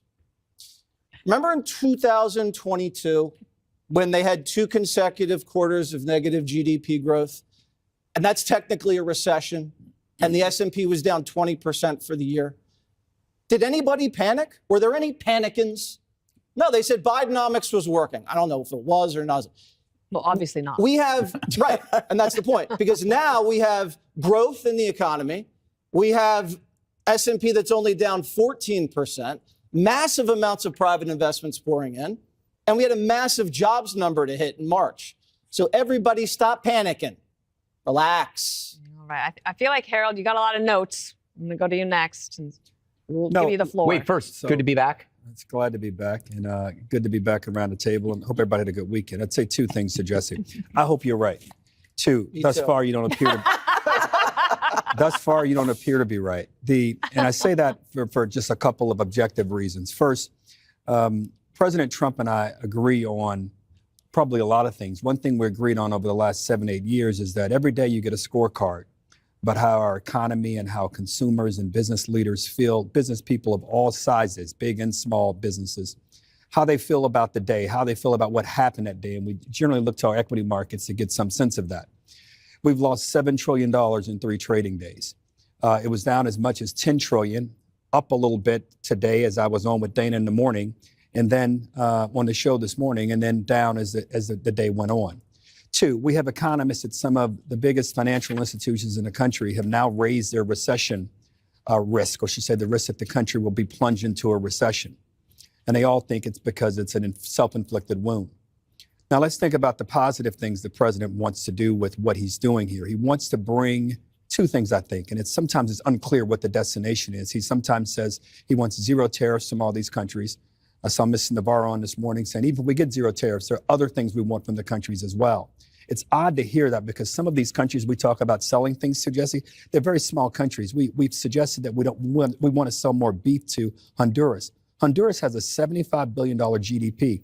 If they spent all of their GDP on us, it wouldn't make a dent in what we're doing. Don't get me wrong, I love $75 billion, but when you've lost $7 trillion, it seems to me to be a weird trade-off. I'm not that great at math, but that's not a winning. I think they want to sell it to Australia more than Honduras. Yeah. Okay. And it's big, beautiful beef, Harold. Yes. Let's get it right. So if you want to go there, I'm happy to go there. The reason they don't take our beef and pork, you know what? They don't like the fact that there are hormones in them. Yeah, that's an excuse. They do it to Europe too.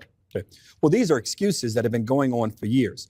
3, throughout our history as a nation, the first 100 years, and that's why of the RFK United trying to work States, his magic. We ran a trade deficit. You know why? Because we were a growing nation. We were a rapidly growing economy. Economies that are growing run trade deficits, not because they don't make things, but because they're consuming so much of the world's resources.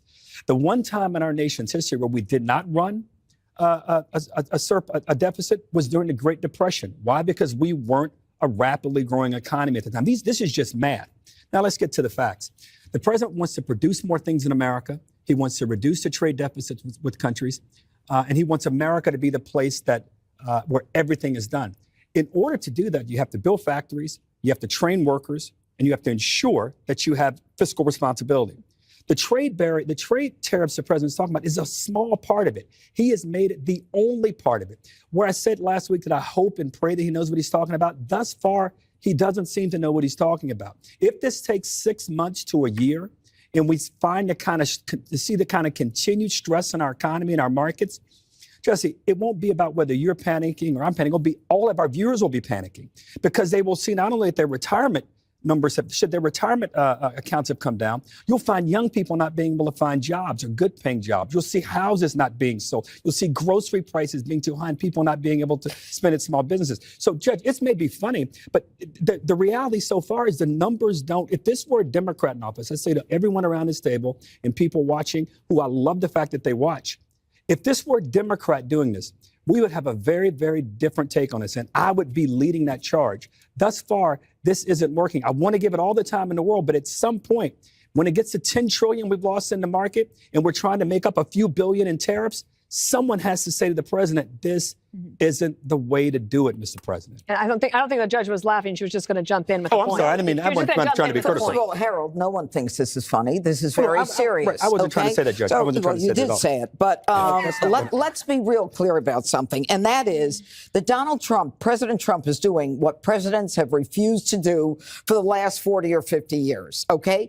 Donald Trump is fighting for the middleman in this country. He is fighting to make sure that this country has the ability ability to survive in terms of if there is another catastrophe like COVID, where we don't have to rely on other countries for medication. We don't have to worry about the supply chain. We are in a position where we can take care of ourselves, and our strength is maintained within the United States. Now, all he is doing is demanding that there is fair trade for Americans. I don't want to hear that 89 or $29 billion of beef comes from Australia to the United States, and we don't even sell a hamburger to Australia.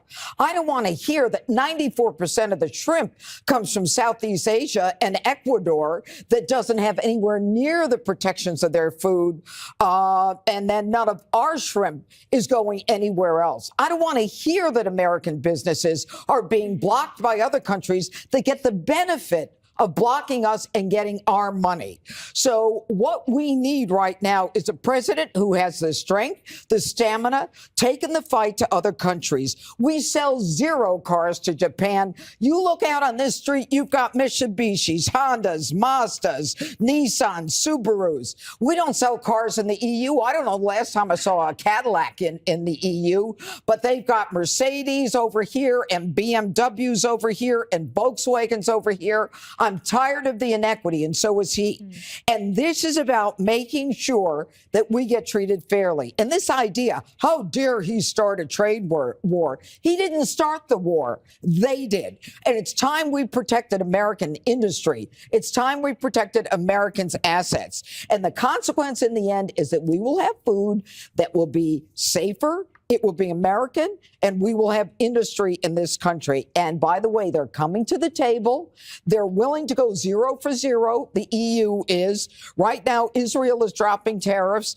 Right now, he's saying to China, and my money is on President Trump, who got rid of the caliphate that everybody bit their nails about, every Democrat for years. He got rid of the caliphate in 6 weeks, but they said it couldn't be done. He's saying by the 9th, 50% increase. And you know what? The Americans voted for substantial change, and Donald Trump is giving it to them. It's called The Patience of Greg. Yes. Sitting there quietly thinking, writing notes. What do you want to say? Well, it is a different time than the Depression, Harold. And what's the difference? Cheap labor abroad.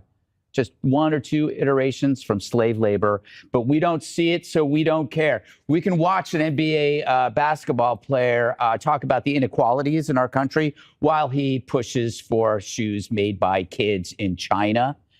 We can't even sell these goods at pawn shops. They're so bad. Have you heard that story? No. The crap it's so crappy. They're like, this isn't even American made anymore. Yeah, it is down 3 days. That's a half opinion. Give it time. You elected this guy based on the fact that he's working for you. So why don't you give him the time to work? People who panic at the first sign of uncertainty, they're freaking out at the hard part. But everything in life that is worth doing always has a hard part. Doesn't matter when. That's the mantra for life. Short-term pain up front almost guarantees long-term benefit and calm after all. But it's easy to be brave during the easy part. It's better to be brave during the hard part. Let's say there's a donut right here, Jesse, a tasty donut, and I want to eat it. Short-term reward, I eat it, and then what do I feel? You'll hear me for the rest of the day. I will hate it. I will go like, why did I eat that donut? But if I don't eat that donut, that means I don't get that short-term pleasure. It's short-term pain. But long-term, I'm slimmer, I'm beautiful. I'm the envy of Harold. So this idea of delayed gratification, short-term pain underlies every single thing you do in life. Exercise, food, relationships, work, and yes, even trade. It's going to hurt a little bit, but it wasn't like Donald Trump didn't tell us that was going to happen. He said it'll get a little bumpy. He's the pilot telling you when we take off, it's going to be a little bumpy. You hate it when your friend screams during that part, so don't scream. Tariffs are... That's so true. Tariffs are offering that choice. You continue on this path of asymmetrical economic relationships, you're going to get cheap goods. But where are we in a decade? Or even sooner, fewer jobs, fewer manufacturing plants, more dependent on countries who embrace the immorality of slave wages that we wouldn't do here. So the tariff is short-term pain, stock market panic, for long-term reward. And when you see a lot of these people panicking, remember that 10% owned 88% of the stock market. Do you think they're panicking? No, they're buying. They're buying. Because I wish I bought during the pandemic, but I keep my money in a sack. We didn't know what we were doing. Yeah, we don't know what we were doing. You can buy now, Greg. Yes. That's a big sack. Thank you for tuning in to the live show. You know what time it is. It is your boy, Genesis. It is currently 5:10 a.m. Yes, y'all. All right. What do we want to talk about? Okay, this is President Trump on Air Force One. $1 billion trade $1 billion. deficit. When you look at the trade deficit that we have with certain countries, way over $1 billion per country. But with China, it's $1 trillion. And we have to solve our trade deficit with China. We have $1 trillion trade deficit with China. Hundreds of billions of dollars a year we lose with China. And unless we solve that problem, I'm not going to make a deal. Now, I'm willing to deal with China, but they have to solve their surplus. We have a tremendous deficit problem with China. They have a surplus of at least $1 trillion a year. I think it's like $1.1 trillion.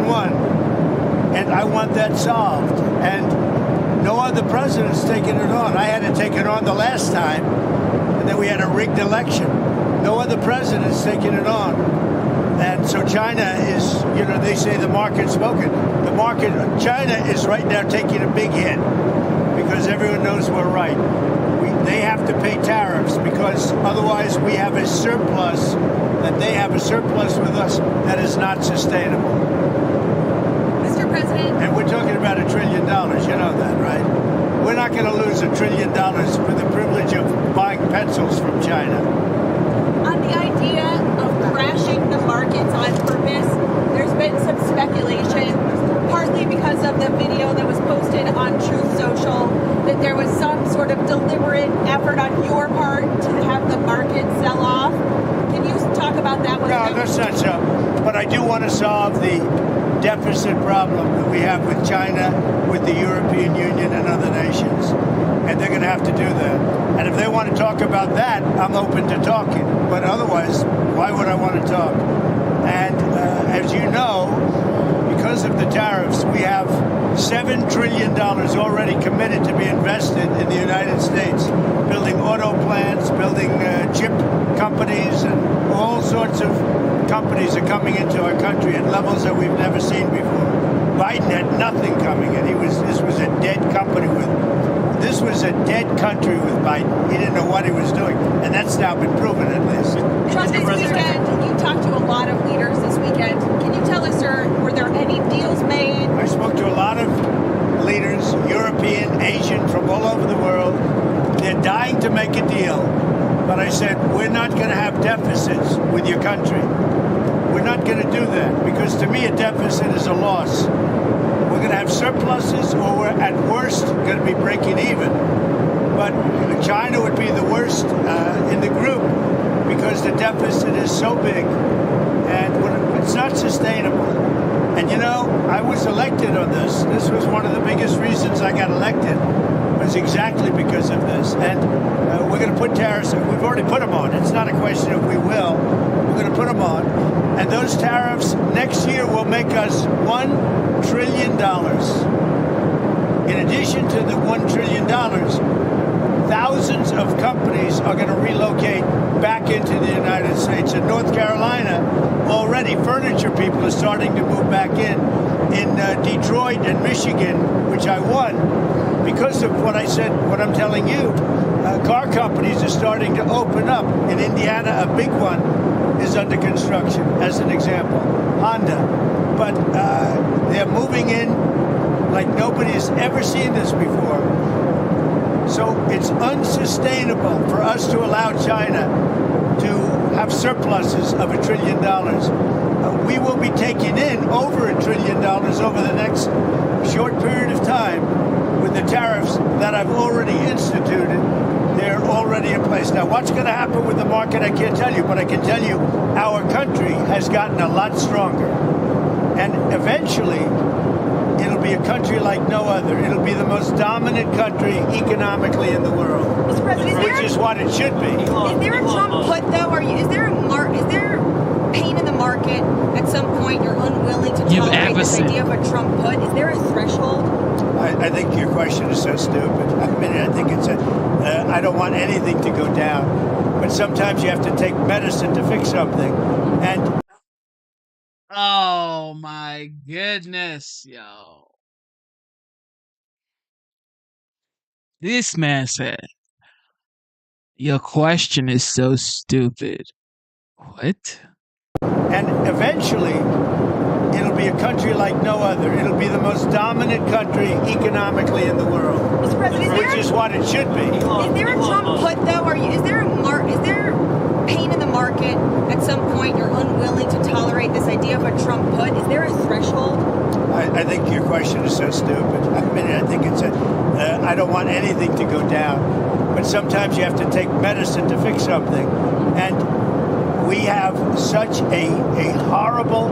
We have been treated so badly by other countries because we had stupid leadership that allowed this to happen. They took our businesses, they took our money, they took our jobs, they moved it to Mexico, they moved it to Canada, they moved a lot of it to China, and it's not sustainable. We're not going to do it.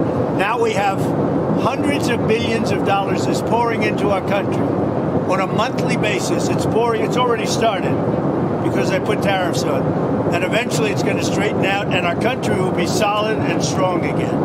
Elon Musk has said he hopes for zero tariffs between the U.S. and Europe. Is that a place you'd like to also get to? Well, the problem is that Europe has made a fortune with us. You know, Europe also has had a tremendous surplus with the United States. Europe has treated us, it's a little smaller, but they've treated us very, very badly. China has, but Europe has also. Europe has been very, very bad to us. Europe has taken our leaders for a ride. They don't take our cars. They don't take our food products. They don't take anything. And we take their cars, Mercedes, Volkswagen, BMW. You know, we take their millions of cars. They take no cars. They don't take our farm product. They don't take anything. Europe's treated us very badly. We put a big tariff on Europe. They are coming to the table. They want to talk. But there's no talk unless they pay us a lot of money on a yearly basis. Number one for present, but also for past, because they've taken a lot of our wealth away, and we're not going to allow it to happen. Sir, have you talked to any tech leaders over the weekend about the tariffs? Yeah, I talked to the biggest in the world. I talked to the biggest of them all, many of them, but I've talked to, I would say 4 or 5 that are considered the biggest. They don't, you know what they said? We don't blame you. Who did you talk to? I don't want to say. I'll put it out. I may give it to you. NVIDIA CEO? I have to find out if they mind. You know, I don't know if that was a confidential call or not, but we had 5 or 6. I've spoken to many countries. They all want to do, just so you understand the power of what I'm doing. Every country is calling and being very solicitous of us. Very, very nice. They're being very nice. And we have to be able to justify. This is not sustainable. The United States can't lose $1.9 trillion on trade. We can't do that and also spend a lot of money on NATO in order to protect European nations. We cover them with military, then we lose money on trade. The whole thing is crazy. And I got elected on that basis. We explained it. You know, the American people understand it a lot better than the media. But the media understands it. And much of the media writes correctly about it, I must say. Sir, okay. Sir, when are the next set of talks with Russia, and who will participate, and where are we in terms of making progress in terms of peace? We're talking to Russia. We'd like them to stop. I don't like the bombing. The bombing goes on, and every week thousands of young people are being killed. And it's a horrible thing that should have never started, would have never started if I were president, 100%. On the tariffs, is it a negotiation now? Bloomberg, sir. Is it a negotiation or rules of the road? Go ahead. Another question, please. Sir,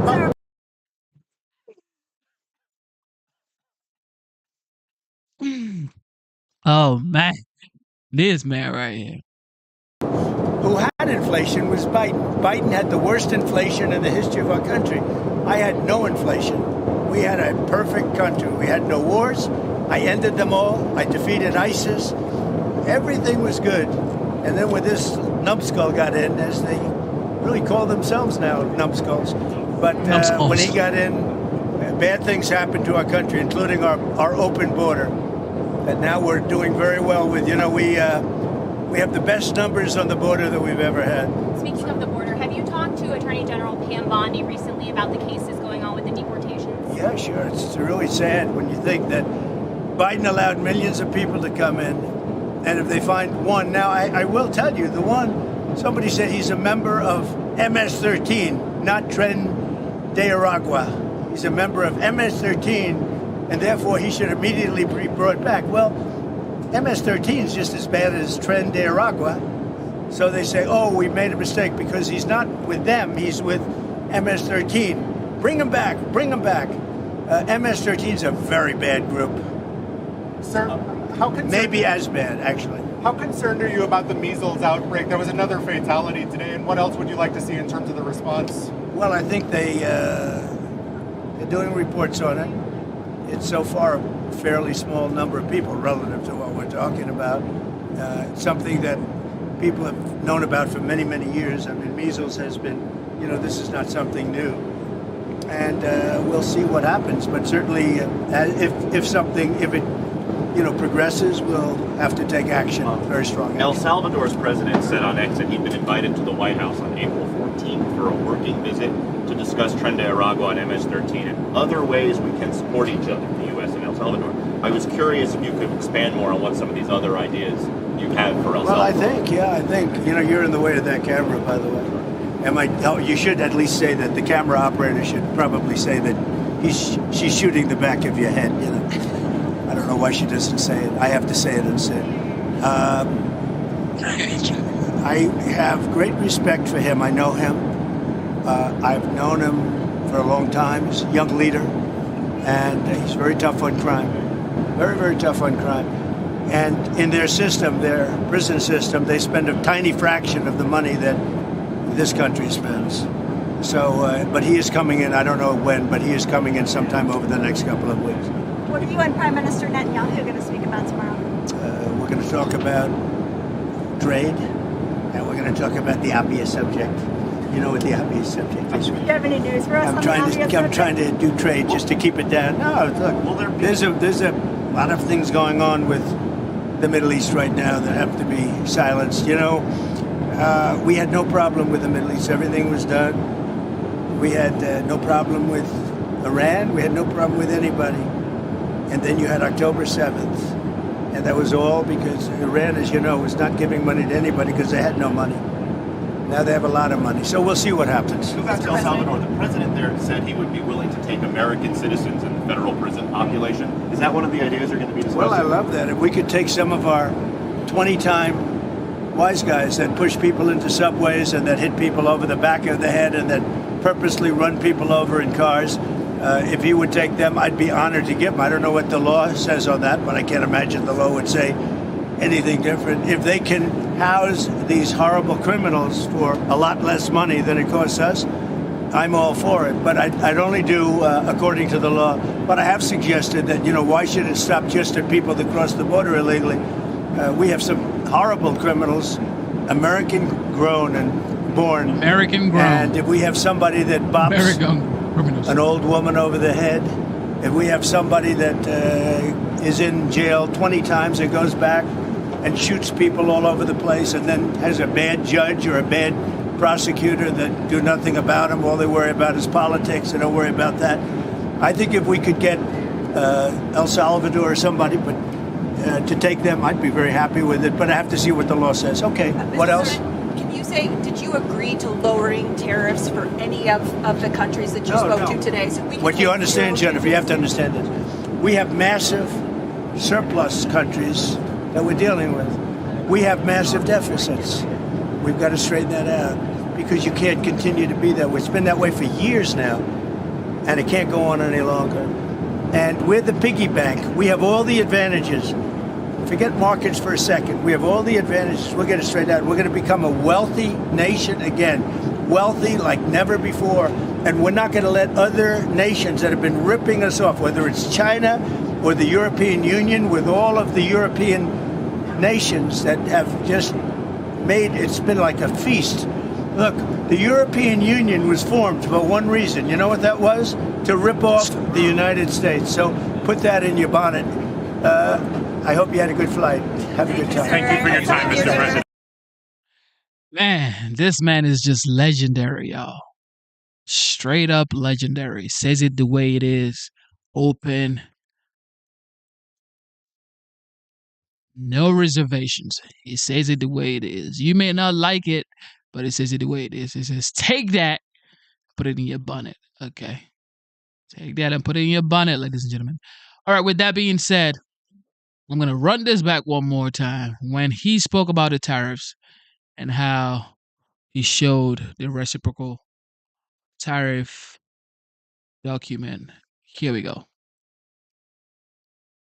Just a few examples.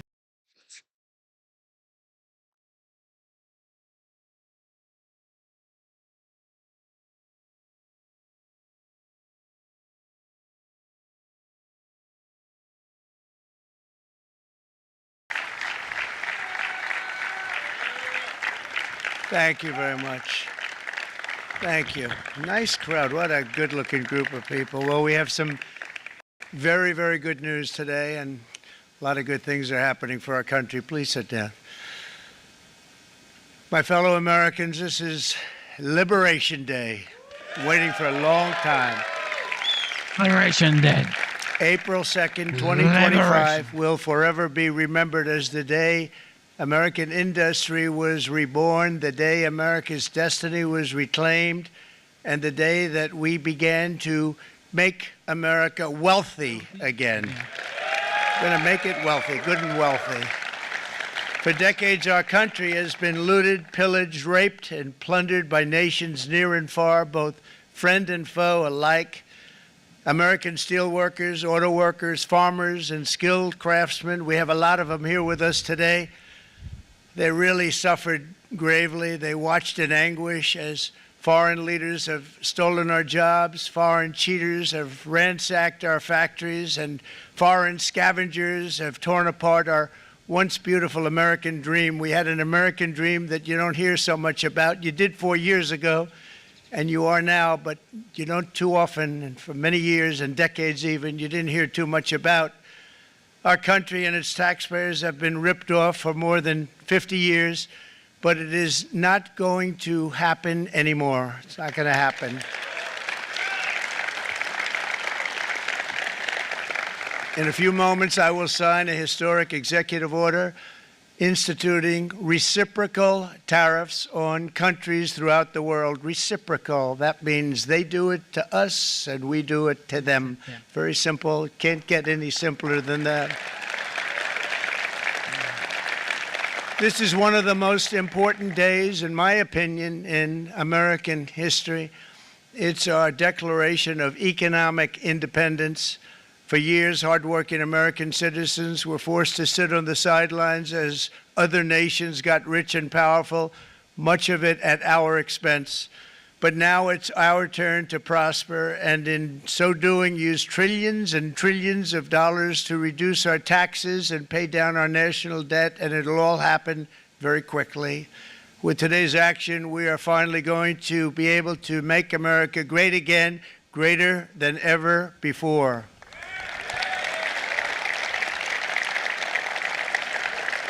Jobs and factories will come roaring back into our country, and you see it happening already. We will supercharge our domestic industrial base. We will pry open foreign markets and break down foreign trade barriers. And ultimately, more production at home will mean stronger competition and lower prices for consumers. This will be indeed the golden age of America. It's coming back, and we're going to come back very strongly. We're pleased to be joined on this momentous occasion by Vice President J.D. Vance. J.D., thank you. J.D. Thank you. Thank you very much. Where are you, JD? No, that wasn't too hard to find. I was looking, he likes to take a low-key attitude, so it'd usually be sit right in front. He's gaining a lot of confidence, Mike, isn't he? And nearly my entire cabinet is here, as well as Speaker Mike Johnson, who's done an amazing job. And with the great success we had last night in Florida, we have a majority of 7. And 7's like a lot when we had it at 1, right? You've done a fantastic job. And many of the members of the House and Senate are with us. Senators, Congressmen, thank you all for being with us. We appreciate it. For decades, the United States slashed our trade barriers on other countries, while those nations placed massive tariffs on our products and created outrageous non-monetary barriers to decimate our industries. And in many cases, the non-monetary barriers were worse than the monetary ones. They manipulated their currencies, subsidized their exports, stole our intellectual property, imposed exorbitant VAT taxes to disadvantage our products, adopted unfair rules and technical standards, and created filthy pollution havens. They were absolutely filthy, but they always came to us and they said, we're violating, we should pay for it. It's all detailed in a very big report by the U.S. Trade Representative on foreign trade barriers, and I'll just hold it up for you. It's available, and you don't have to pay too much. As I understand it, you'll pay nothing. It's a lot of work for something, actually, because it's a special book. It's frankly, it's very upsetting when you read it, when you see what people have been doing to us for 30 years. This all happened with no response from the United States of America, none whatsoever. But those days are over. Let me offer just a few examples of the vicious attacks our workers have faced for so many years. The United States charges other countries only a 2.4 tariff on motorcycles. Meanwhile, Thailand and others are charging much higher prices, like 60%. India charges 70%. Vietnam charges 75%, and others are even higher than that. Likewise, until today, the United States has for decades charged a 2.5 tariff. Think of that, 2.5% on foreign-made automobiles. The European Union charges us more than 10% tariffs, and they have 20% VATs, much, much higher. India charges 70%, and perhaps worst of all are the non-monetary restrictions imposed by South Korea, Japan, and very many other nations. As a result of these colossal trade barriers, 81% of the cars in South Korea are made in South Korea.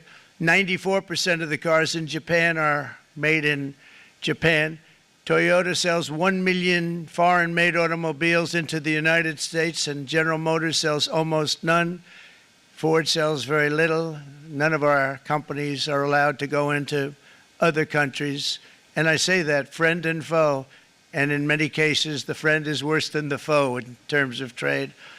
But such horrendous imbalances have devastated our industrial base and put our national security at risk. I don't blame these other countries at all for this calamity. I blame former presidents and past leaders who weren't doing their job. They let it happen, and they let it happen to an extent that nobody can even believe. That's why, effective at midnight, we will impose a 25% tariff on all foreign-made automobiles.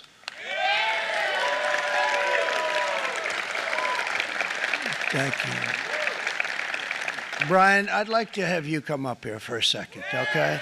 I just see him sitting. He's been a fan of ours, and he understands this business a lot better than the economists, a lot better than anybody. Brian, say a few words, please, would you? There we go. Thank you. It's a great honor to have you. Thanks. Thank you, Mr. President.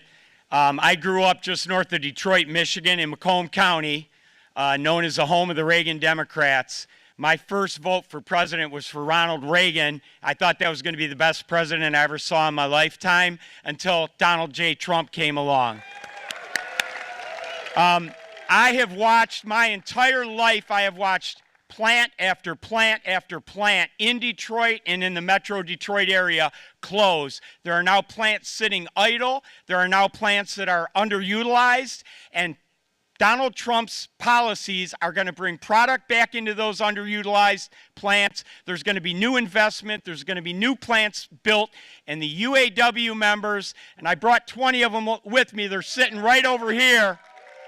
We support Donald Trump's policies on tariffs 100%.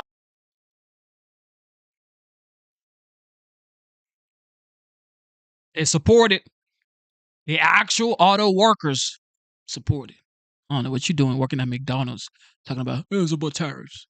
100%. So, Mr. President, we can't thank you enough. And in 6 months or a year, we're going to begin to see the benefits. I can't wait to see what's happening 3 or 4 years down the road. Thank you, Mr. President. What a great guy. He got it right from the beginning. He got it before almost anybody else. This group over there, they got it too. And, you know, we won the state of Michigan. We won almost all of them.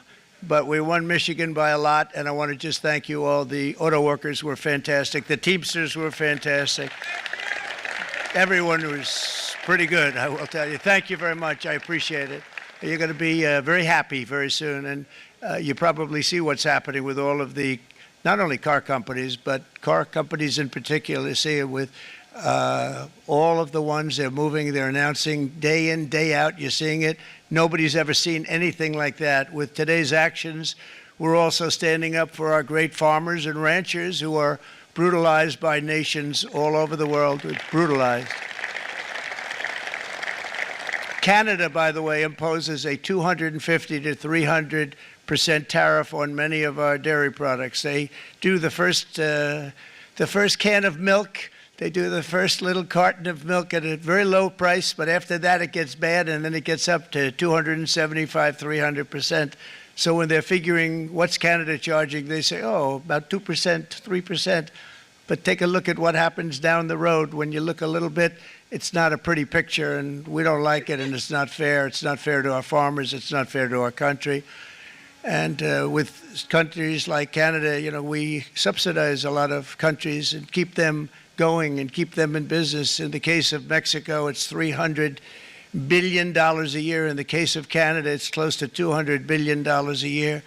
And I say, why are we doing this? Why are we doing this? I mean, at what point do we say you got to work for yourselves, and you got to, this is why we have the big deficits. This is why we have that amount of debt that's been placed on our heads over the last number of years, and we're really not taking it anymore. Through non-tariff barriers, the European Union bans imports of most American poultry. You understand? They say, we want to send you our cars, we want to send you everything, but we're not going to take anything that you have. Australia bans, and they're wonderful people and wonderful everything, but they ban American beef, yet we imported $3 billion of Australian beef from them just last year alone. They won't take any of our beef. They don't want it because they don't want it to affect their farmers. And you know what? I don't blame them, but we're doing the same thing right now, starting about midnight tonight, I would say. And China charges American rice farmers an overquota, it's called, a tariff rate of 65%. South Korea charges 50%. Actually, they charge different, from 50% to 513%. And Japan, our friend, charges us 700%. But that's because they don't want us selling rice and other things. Who can blame them, Madam Secretary? Agriculture, great job you did on eggs, by the way. The egg prices came down 50%. You got them down 50% once we got involved. They were going through the... The egg price is down 50% once we got involved. Okay. Airline. Sky, the egg prices, they were going through the sky, and you did a fantastic job. Now we have lots of eggs, and they're much cheaper, down about 59% now, and they're going down further.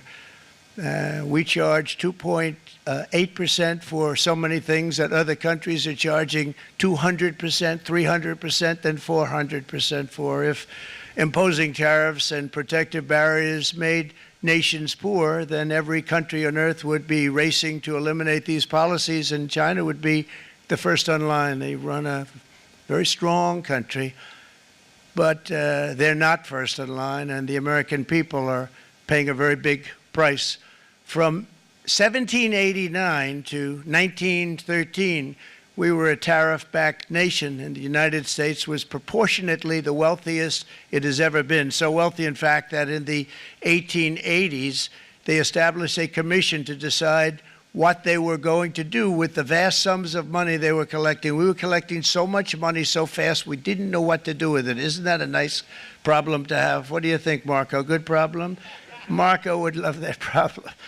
But we don't have that problem anymore, but we're not going to have it very much longer, I will tell you. But they collected so much money, they actually formed a commission to determine what they were going to do with the money, who they were going to give it to, and how much. Then in 1913, for reasons unknown to mankind, they established the income tax so that citizens, rather than foreign countries, would start paying the money necessary to run our government. Then in 1929, it all came to a very abrupt end with the Great Depression, and it would have never happened if they had stayed with the tariff policy. It would have been a much different story. They tried to bring back tariffs to save our country, but it was gone. It was gone. It was too late. Nothing could have been done. It took years and years to get out of that depression, far longer than even FDR had that office right over there for a long period of time. The ramp system, that's rather intricate, was built because of him, and every time you walk up, you think of him, and he did a great job in many ways, but it lasted long beyond his terms, as you know. But it's not too late any longer, and we're going to start being smart, and we're going to start being very wealthy again. We're going to be wealthy as a country because they've taken so much of our wealth away from us. We're not going to let that happen. We truly can be very wealthy. We can be so much wealthier than any country. It's not even believable, but we're getting smart. Nearly a century later, in the face of unrelenting economic warfare, the United States can no longer continue with a policy of unilateral economic surrender. We cannot pay the deficits of Canada, Mexico, and so many other countries. We used to do it. We can't do it anymore. We take care of countries all over the world. We pay for their military. We pay for everything they have to pay, and then when you want to cut back a little bit, they get upset that you're not taking care of them any longer. But we have to take care of our people, and we're going to take care of our people first, and I'm sorry to say that.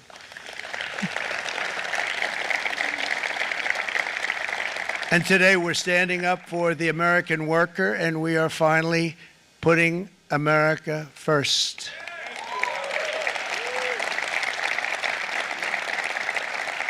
In Sleepy Joe Biden's last year in office, the United States hemorrhaged 100,000 manufacturing jobs, and the number was going through the roof at levels never seen before. And our trade deficit reached a record $1.2 trillion, which is unheard of. Since the beginning of NAFTA, the worst trade deal ever made, it was a horror show. I was able to determine it. They all said you'd never be able to get it out. We had to get approval from Congress to get it terminated. We had to live with that deal. It was the worst trade deal ever made by far. But since the very beginning of NAFTA, our country lost 90,000 factories. Think of what that is, 90,000. Think about putting a map up and putting tax on it. You wouldn't have enough room. 90,000. I said, is that possible? We had it checked 4 different times, and it was actually somewhat higher than that. And 5 million manufacturing jobs were lost while racking up trade deficits of $19 trillion. That was the worst trade deal ever made.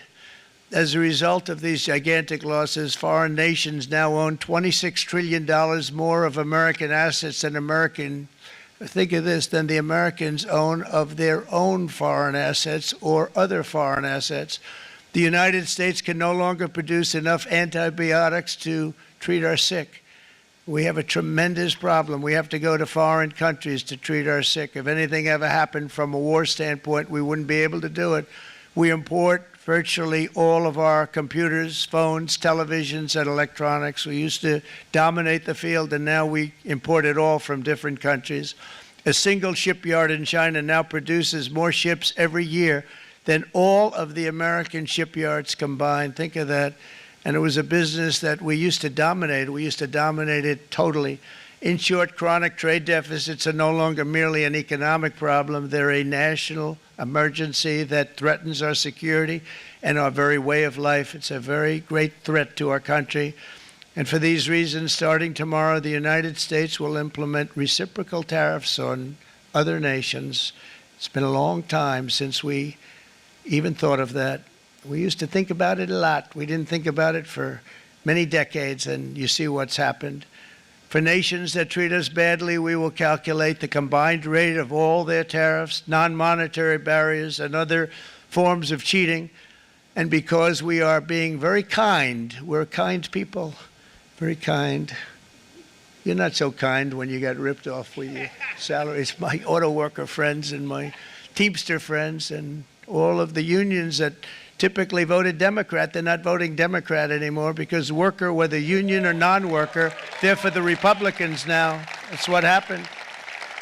But we will charge them approximately half of what they are and have been charging us. So the tariffs will be not a full reciprocal. I could have done that, yes, but it would have been tough for a lot of countries. We didn't want to do that. I'd like to see the chart if you have it. Could you bring it up, Howard? This is our great Secretary of Commerce, Howard Lutnick. Thanks, Howard. So if you look at that, China, first row, China, 67%. That's tariffs charged to the USA, including currency manipulation and trade barriers. So 67%, I think you can, for the most part, see it. Those with good eyes, with bad eyes. We didn't want to bring, it's very windy out here. We didn't want to bring out the big charts because it had no chance of standing. Fortunately, we came armed with a little smaller chart. So it's 67%, so we're going to be charging a discounted reciprocal tariff of 34%. I think, in other words, they charge us, we charge them less. So how can anybody be upset? They will be because we never charge anybody anything, but now we're going to charge. European Union, they're very tough, very, very tough traders. You know, you think of European Union, very friendly. They rip us off. It's so sad to see. It's so pathetic. 39%, we're going to charge them 20%, so we're charging them essentially half. Vietnam, great negotiators, great people. They like me, I like them. The problem is they charge us 90%. We're going to charge them 46% tariff. Taiwan, where they took all of our computer chips and semiconductors. We used to be the king, right? We were everything. We had all of it. Now we have almost none of it, except the biggest company is coming in. We're going to end up with almost 40%. Lee Zeldin's working to get their approvals. And it's an amazing company. Mr. Wei, of one of the great companies of the world, actually. They're coming in from Taiwan, and they're going to build one of the biggest plants in the world, maybe the biggest for that. But 64%, we're going to charge them 32%. Japan, very, very tough, great people. And again, I don't blame the people for doing it. I think they're very smart in doing it. I blame the people that sat right in that Oval Office, right over there, right behind the Resolute desk or whichever desk they chose. Japan, 46%. They would charge us 46%, and much higher for certain items like cars, you know, little items like cars. 46%, we're charging them 24%. India, very, very tough, very, very tough. The Prime Minister just left, and he's a great friend of mine, but I said, you're a friend of mine, but you're not treating us right. They charge us 52%. You have to understand, we charge them almost nothing for years and years and decades, and it was only... I do not see anything wrong with reciprocal tariffs. Matter of fact, even if it's not reciprocal, even if the United States has higher tariffs on these countries, look, as long as money comes back to the United States, jobs come back to the United States, that's all that truly matters. We just got to be patient, okay? You got to be patient. This is a long game. However, we had a rougher time this last 4 years than what we've had for this past 100 days. Okay? This first 100 days is nothing compared to what we faced for the past 4 years. People forget quickly. That's the thing. People forget easily. 7 years ago, when I came in, we started with China, Georgia. We took in hundreds of billions of dollars from China in tariffs. And they understood, honestly. President Xi understood. He said, look, I understand. And the other countries, and they all understand. We're going to have to go through a little tough love, maybe, but they all understand. They're ripping us off, and they understood it. Prime Minister of Japan, Shinzo Abe. He was a fantastic man. He was unfortunately taken from us, assassination. But I went to him and I said, Shinzo, we have to do something. A trade is not fair. And he said, I know that. I know that. And he was a great gentleman. He was a fantastic man, but he understood immediately what I was talking about. I said, Shinzo, we have to do something. He said, I know that. And we worked out a deal, and it would have been a much better deal, but frankly, there were many years left on the deal that was made previous to my getting there, but it was 78 years old, ladies and gentlemen. This man right here is 78 years old. Working tirelessly, nonstop, every single day. He's talking to the press, making phone calls, doing the most, like the absolute most at 78 years old. This is an inspiration. If this doesn't inspire you as an American to see a man in his 70s, late 70s, literally performing at his highest level, come on, man. This right here is an inspiration. Fully coherent, this man is an inspiration. That's all I can tell y'all, man. Inspirational. He wants to save the United States. How bad is that? This is what people voted for. This is what 70 million plus people voted for. This is what they voted for. It was something. If you look at Switzerland, 61% to 31%. Indonesia, Malaysia, Cambodia. Oh, look at Cambodia, 97%. We're going to Cambodia. Look at Cambodia. Here we do go. something. He said, I know that. And we worked out a deal, and it would have been a much better deal, but frankly, there were many years left on the deal that was made previous to my getting there, but it was something. If you look at Switzerland, 61% to 31%. Indonesia, Malaysia, Cambodia. Oh, look at Cambodia, 97%. We're going to bring it down to 49. They made a fortune with the United States of America. United Kingdom, 10%, and we'll go 10%. So we'll do the same thing.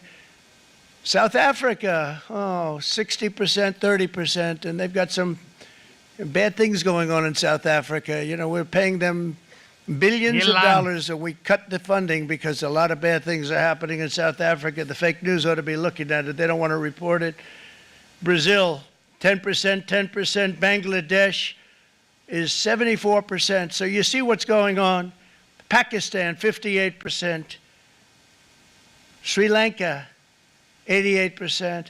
So what we're doing is we're taking not the full, we could take the full 88%. Thanks a lot, Aaron. He's doing a very good job. How's he doing, all right? I think you better take it with you. It's not going to last very long. He's going to put it, it's going to follow you down with the wind. I brought a hat just in case it got too windy, but here, would anybody like a hat? I'm not giving it to a cabinet. I'm giving it to the auto workers. Come here.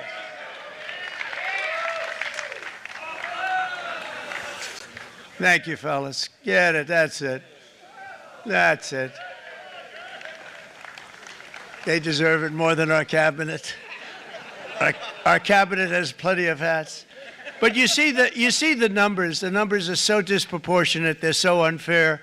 At the same time, we will establish a minimum baseline tariff of 10%. You notice that on the chart? And that'll be on other countries to help rebuild our economy and to prevent cheating. So we're going to have a minimum of cheating, and we're going to be very severe on the people that at the gate that watch the tariffs and watch the product coming in, because there's been a lot of bad things happening at the gate because the money is so enormous that you're talking about. There's never been probably anything like it in terms of the enormity, and there are a lot of bad things happen at the people that do the check-in, and they're looking at 10-year jail sentences if they do play. We're going to treat them so good, but if they cheat, the repercussions are going to be extremely strong. Foreign nations will finally be asked to pay for the privilege of access to our market, the biggest market in the world. We're right now the biggest market in the world. We had a great country 4 years ago in terms of the economics. We were doubling up on China. We were doing so well. Nobody was going to catch us, but so much of it slipped away over the last 4 years under Biden. I campaigned on this policy throughout last year, and today that promise was made, and it was also a promise, as you know, that was kept. Promises made, promises kept. To any company that objects to our common sense reciprocal tariffs, again, reciprocal, back and forth, back and forth. And I call this kind reciprocal. This is not full reciprocal. This is kind reciprocal. But what we do is we cut it in half. We charge them. My answer is very simple if they complain. If you want your tariff rate to be zero, then you build your product right here in America, because there is no tariff if you build your plant, your product in America. And we've seen companies coming in like we've never seen before. Likewise to all of the foreign presidents, prime ministers, kings, queens, ambassadors, and everyone else who will soon be calling to ask for exemptions from these tariffs. I say, terminate your own tariffs, drop your barriers, don't manipulate your currencies. They manipulate their currencies like nobody can even believe, which is a bad, bad thing and very devastating to us. And start buying tens of billions of dollars of American goods. Tariffs give our country protection against those that would do us economic harm. And many people were looking to do us economic harm. Maybe not so obviously, but they were doing tremendous economic harm. But even more importantly, they will give us growth. These tariffs are going to give us growth like you haven't seen before. And it'll be something very special to watch. I am so looking forward. And Brian, it's going to happen even faster than you said. You know, you might say, but it's already started. It's already started. Work's already begun on plants all around the country. And you see that as before. These are big, rich companies. We have $61 billion started on a big plant going up. It's going to be announced over the next 2 days, and they already started work. Many of these the biggest companies in the world, they've committed to build. We're going to build, sir. And they came here to see me, and wanted to know if they could have a press conference. I do as many as I can. I'm pretty busy trying to stop Russia and Ukraine and the Middle East. We got to stop that. We got to stop the Houthis, which we're making tremendous. They like shooting ships down and out of the water, sinking ships. They get a kick out of it, but they're not getting such a kick out of it now, are they, Mr. Secretary? They're not getting such a kick out of that now. But here are just a short list of some of the companies that have already announced and committed to investment. And this is a company that built its factories and its plants in China. Apple is going to spend $500 billion. They never spent money like that here. They're going to build their plants here. SoftBank, OpenAI, and Oracle, great companies, are investing $500 billion almost immediately. NVIDIA, a hot company, is investing hundreds of billions of dollars. They just announced. TSMC, the biggest, most important company in the world of chips from Taiwan, with no investment from us, is investing $200 billion. And they said the reason was, number one, the election of November 5th, and number two, the tariffs. They don't want to pay the tariffs, and the way they're not paying it is to build their plant here. So we're going to go from almost no percentage. We used to have 100% of the chip market. Now it's all in Taiwan. Almost all of it's in Taiwan, a couple of other countries, but mostly in Taiwan. And think of it, we had 100%. We lost it because of people in that office that didn't do their job. They allowed it to be stolen from us. Johnson & Johnson, great company, $55 billion. Eli Lilly, $27 billion. Meta is investing $500 billion. Wow. DeMac is investing $20 billion. CMA, CGM, $20 billion. And then you have Merck and Clarios, Stellantis, General Motors, GE Aerospace, Honda, Nissan, Hyundai are all putting in billions and billions of dollars, and they're committed 100%. So. And we've never had, and this is after 2.5 months. This is after just a short, this all took place as soon as we came out with what everybody wanted to do. You know, I watched a gentleman today on television, used to work with Lee Iacocca, a very respected automobile person, and he said, you know, because they're asking people, and they try and get as many negative people as they can, but they can't find them too much. It's pretty hard to find in terms of what we're doing, especially when they see all this investment. They said, so tell me, what do you think of what Trump is doing from the automobile standpoint? He said, I can't believe it. Somebody is finally, he's an older guy, real pro, really top guy, with Lee Iacocca. He said, I never thought I'd see the day when this would happen, where somebody had the courage to go and do what has to be done. This is transforming our nation. Our entire nation is going to be transformed, not only with the cars, but on every single other item that's built. We're going to become an industrial powerhouse. And he said that so beautifully today. In fact, I'm going to find out, I'm going to get a tape, and Bruce, I'm going to get that tape, and I'm going to send it to you out in Long Island, and you're going to play it for the people. And all your union workers and your non-union workers out there, you got a pretty even split. But we have, so far, it looks like we're going to have about $6 trillion of investments, and you wouldn't do that in years in this country over the last number of years. $6 trillion, and that's going to be much higher by the end of the year. And think of what $6 trillion is. You wouldn't have even a small percentage of that under this other system. We're going to be an entirely different country, and it's going to be fantastic for the workers. It's going to be fantastic for everyone. There will never have been a transformation of a country like the transformation that's already happening in the United States of America. It's an incredible thing to watch, and it's incredible to meet with the top people, people that you read about, very wealthy people, or people that are great managers and executives and presidents of big public companies. And to watch the enthusiasm they have now that they didn't have. They gave up on our country. They went to foreign countries and they built.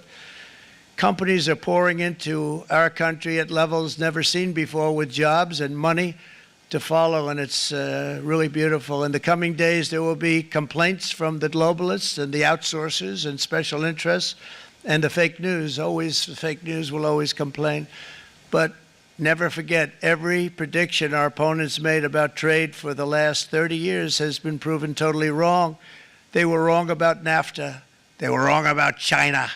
They were wrong about the Trans-Pacific Partnership, which would have been a disaster if I didn't terminate it. If I didn't terminate that, United Auto Workers, you would have had no jobs in this country. You would have had no jobs.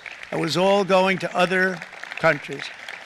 In my first term, they said tariffs would crash the economy. Instead, we built the greatest economy in the history of the world. And again, I have great respect for President Xi of China, great respect for China, but they were taking tremendous advantage of us, and I commend them for that. I say, hey, if you can get away with it, that's okay.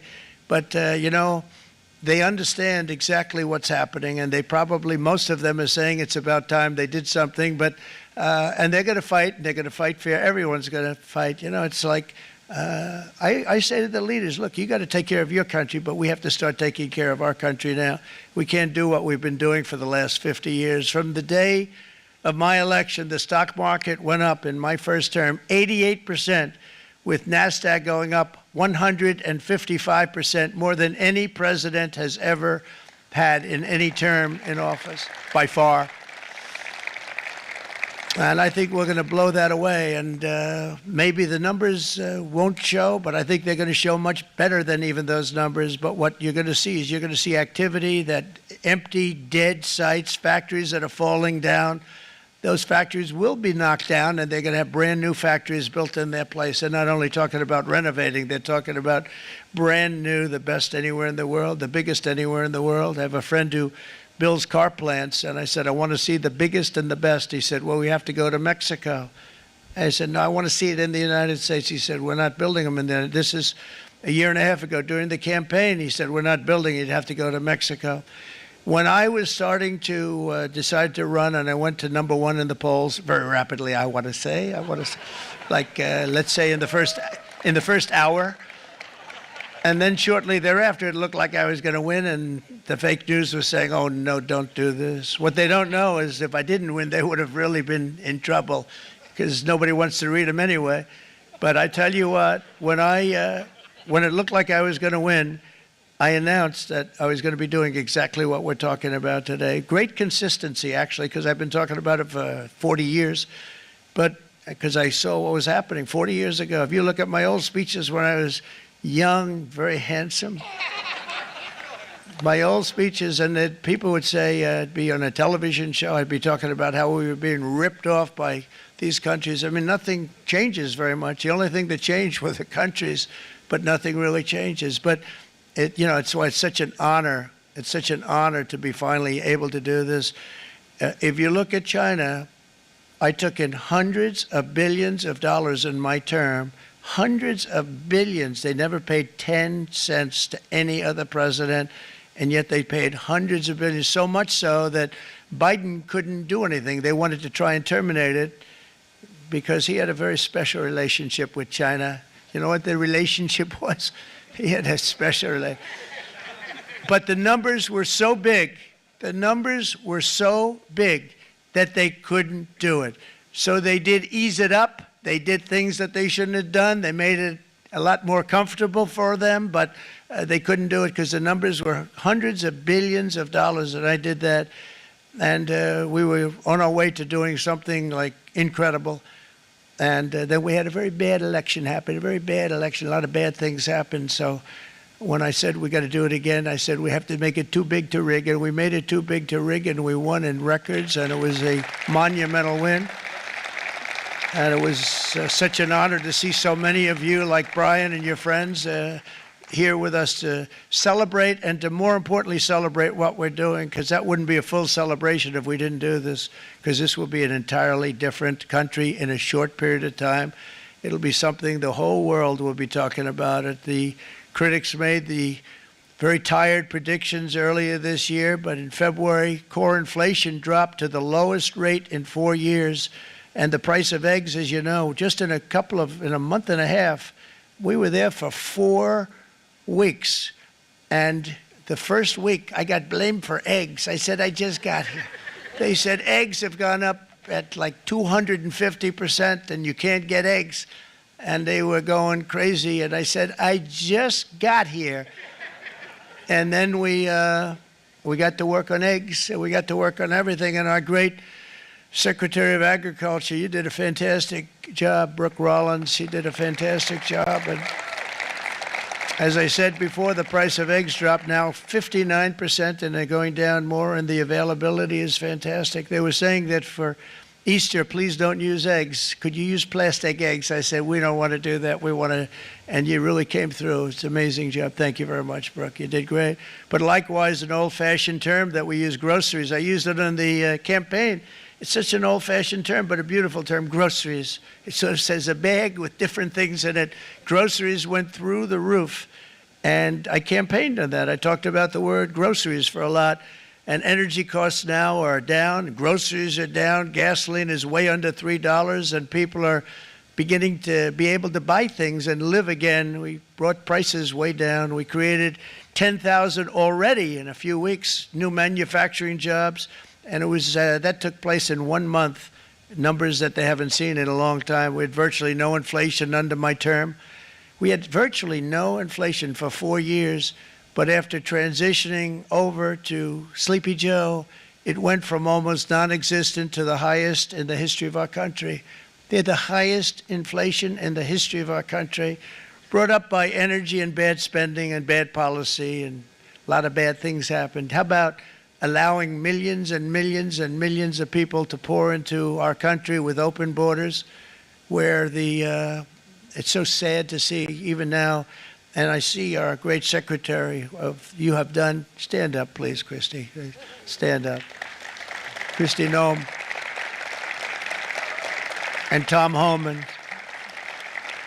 These people are doing a great job, but gotten them out in records. We have problems with judges that don't want them to go out. They want Tren de Aragua, and they want MS-13, the most vicious gangs ever. Nobody's ever seen anything like it. Absolute killer gangs. They kill people. They don't even think about it. And we put them out, and we have judges now, radical left judges that they don't want them to go out. They want them to even be brought back. Let's bring them back. You've done a fantastic job, and please thank everybody. Homeland Security, thank everybody. Appreciate it.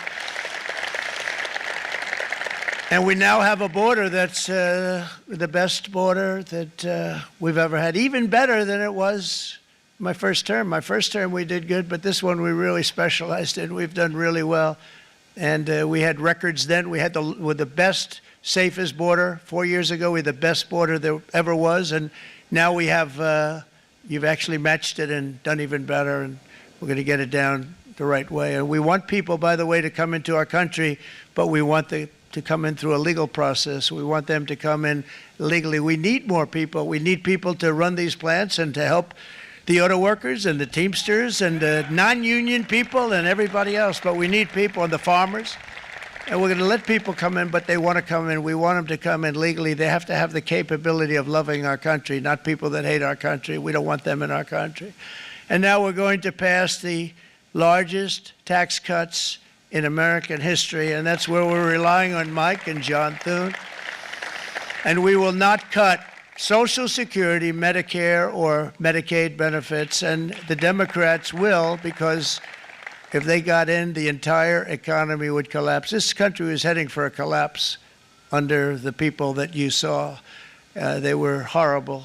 I think one of the reasons people like the job, I have my highest approval ratings because I think they're comparing me to the worst administration in the history of our country, so I appreciate that at least.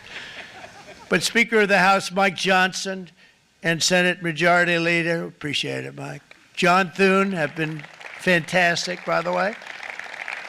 But they've been working tirelessly on taking the next step to pass the plan for our one big, beautiful bill. I'd like to name it that if you can. One big, beautiful. I made that statement about 6 months ago, and everybody calls it one big, beautiful bill.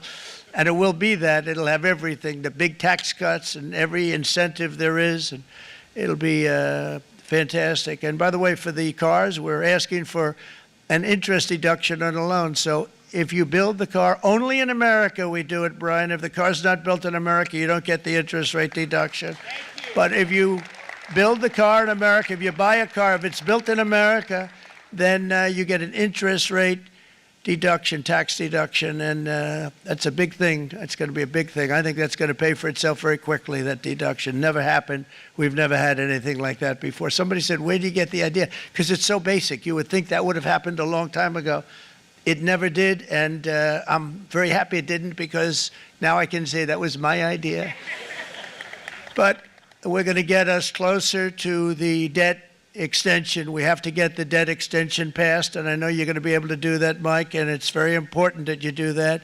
And all of the other things that the Senate budget plan gives us, along with working, because I know they're working together, John and Mike, and the two bills are going very well together. We need to get our shared priorities done, including certain permanent tax cuts. We want the tax cuts to be permanent, spending cuts, energy and historic investments in defense, border, and so much more. We're covering everything. These will be phenomenal. There'll be no bill like this going to straighten. One bill is going to straighten out our country for many, many years to come.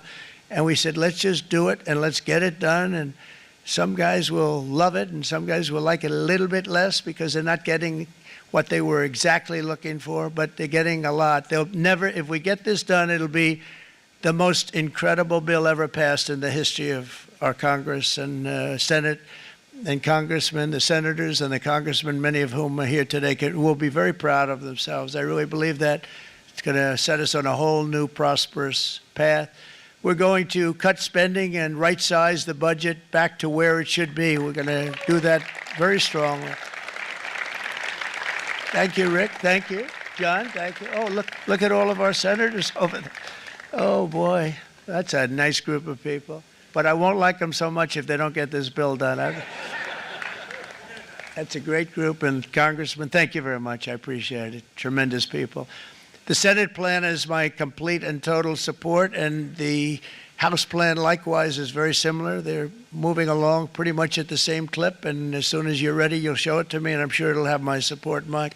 Every Republican congressman and senator must unify. We have to unify. We can't be separated. We have to get it done. We have to get absolutely everything we can, and we have to take care of the American people. That's the only thing that matters. We have to take care of the American people first. We need to pass this bill immediately, get it done, including debt extension. From this day on, we're not going to let anyone tell us that American workers and families cannot have the future that they deserve. We're going to produce the cars and ships, chips, airplanes, minerals, and medicines that we need right here in America. The pharmaceutical companies are going to become roaring back. They're coming roaring back. They're all coming back to our country because if they don't, they got a big tax to pay. And if they do, I'll be very happy, and you're going to be very happy, and you're going to be very safe. We're going to build our future with American hands, with American heart, American steel, and we're going to build it with American pride like we used to. We're approaching our 100th day as president and have been given credit by a lot of people, actually, even some of the fake news. Can you believe it? Which in this case hopefully isn't fake, for having done more in that time than any other administration in the history of our country in the first 100 days. I think we've had an amazing, in terms of what we've done, what we've gotten accomplished. I'd like to see if we can get that war ended and another war from not starting in the Middle East. We have to get Russia. They're losing 2,000 on average, 2,500 people a day, young people, soldiers, Russian. Think of that. 2,500 through some days, but on average, probably over about a 1 week period, it's 2,712, they say. They're losing those soldiers. They're dying. They're being decimated. And they're not from our country, but they're from other countries, but they're human beings. They're from Russia. They're from Ukraine in this period, most of them.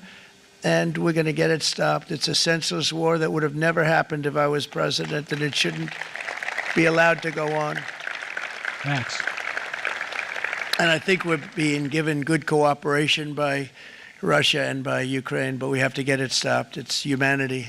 It's humanity. It's a terrible thing. Okay. This will be a very big moment. I think you're going to remember today. It's going to be a free nation that we're dealing with. We're going to have a very free and beautiful nation. It's going to be Liberation Day in America, and it's going to be a day that hopefully you're going to look back in years to come and you're going to say, you know, he was right. This has turned out to be one of the most important days in the history of our country. God bless you and God bless America. Thank you, everybody. Thank you very much. Thank you. Thank you very much. You know what time it is. Thank you for tuning in to the live show. It is currently 6:18 a.m. And of course, today's date is the 8th of April 2025. You just heard the OG, the 45th, now the 47th President of the United States, President Donald J. Trump, explain tariff to y'all. Everybody wants to know about tariff. You just heard about it, tariffs. And, of course, This Musk. morning, you can find some Democrats smiling, maybe for the first time in the last few months. That's after some. I think right now, Musk is almost done with his job, okay? Because it's not in the spotlight so much for the past 2-3 days. I'm not sure, but he's doing really important work.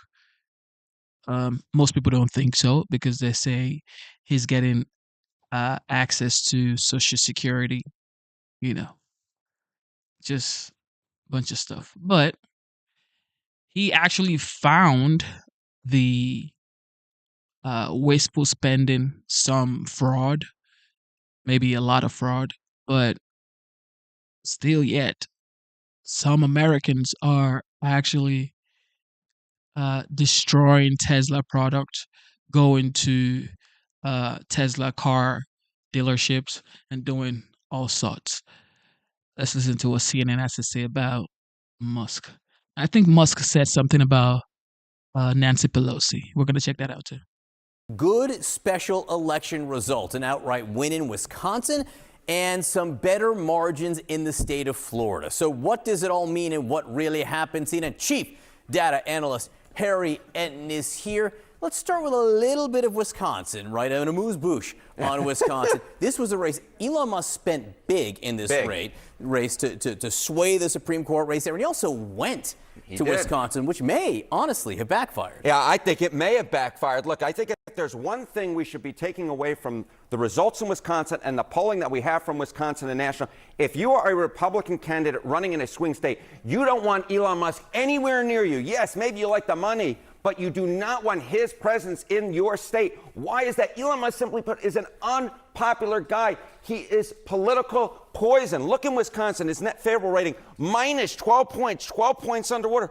That is an even worse number when you look nationally. Look at that. It's minus 17 points. So if there's one big lesson to take away from Wisconsin is Elon Musk does not help Republicans when he shows up. If anything, the data suggests that he hurts them.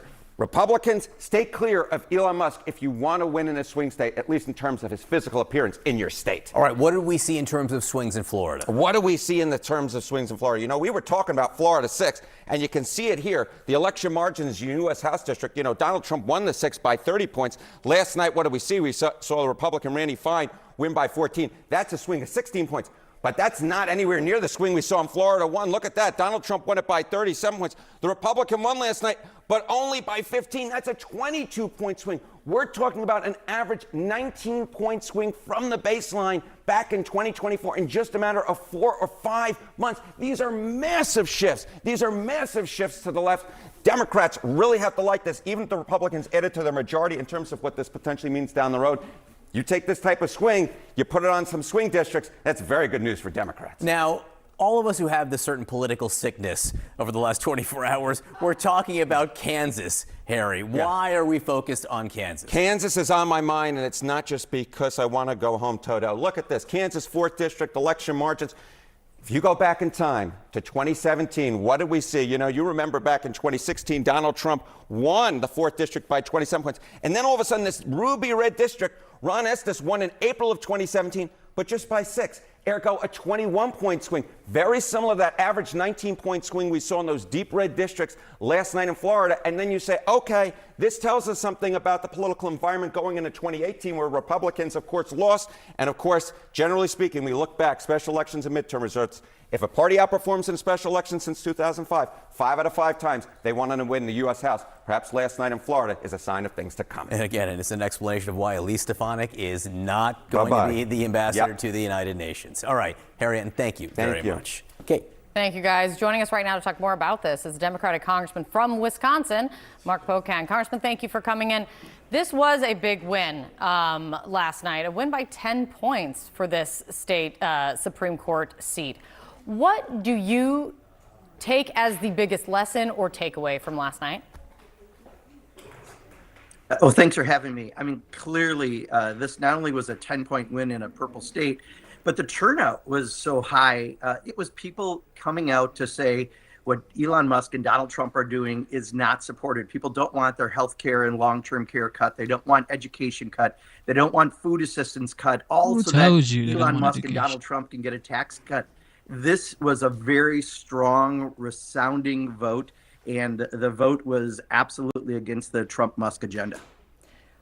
Were people voting for Susan Crawford, or were they voting against the influence that Elon Musk was trying to put in this race?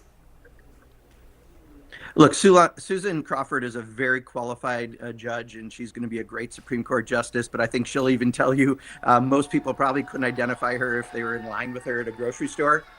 That's just kind of the way it happens.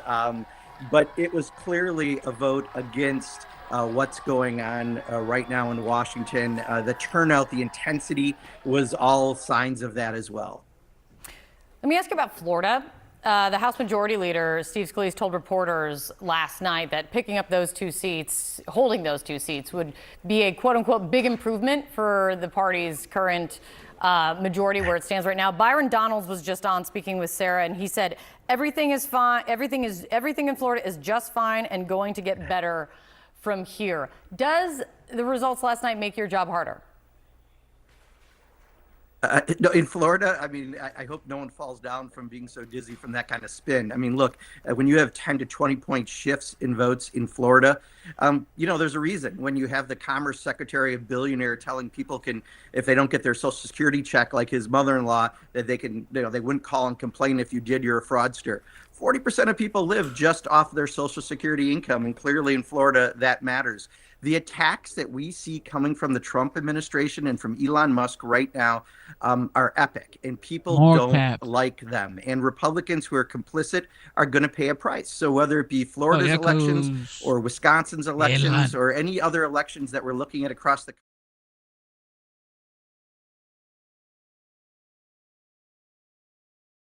had better take a quick look at their agenda, because if they continue to do this, which I hope they continue, because the American people are strongly against this and we will beat them back, they're in trouble.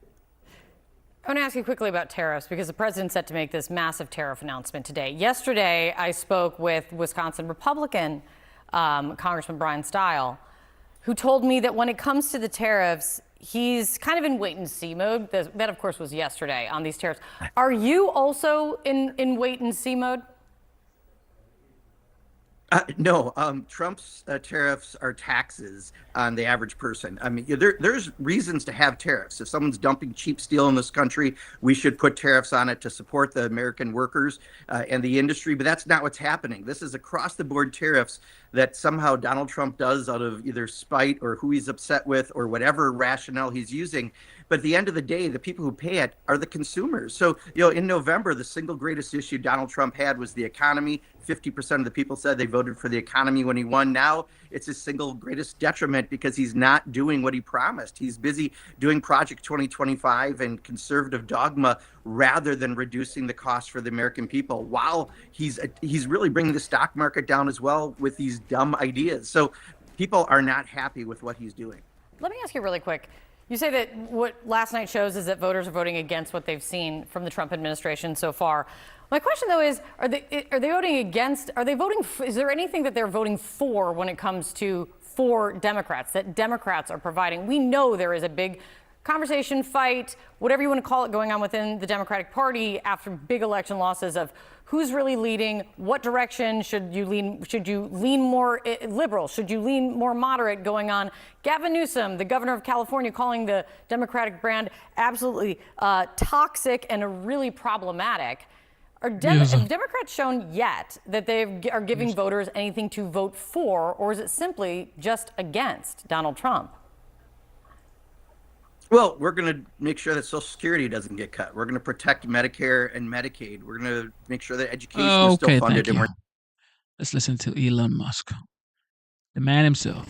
President Trump's tech support, Elon Musk, has been shaking up Washington with his Doge crusade to cut government waste as he becomes public enemy number one for the Democrats, who are hell-bent on destroying his companies and making him the boogeyman of tonight's special elections. One of those races, Musk says, could affect the destiny of humanity. The billionaire has been rallying voters in Wisconsin to get behind conservative Brad Schimmel in today's high-stakes Supreme Court race.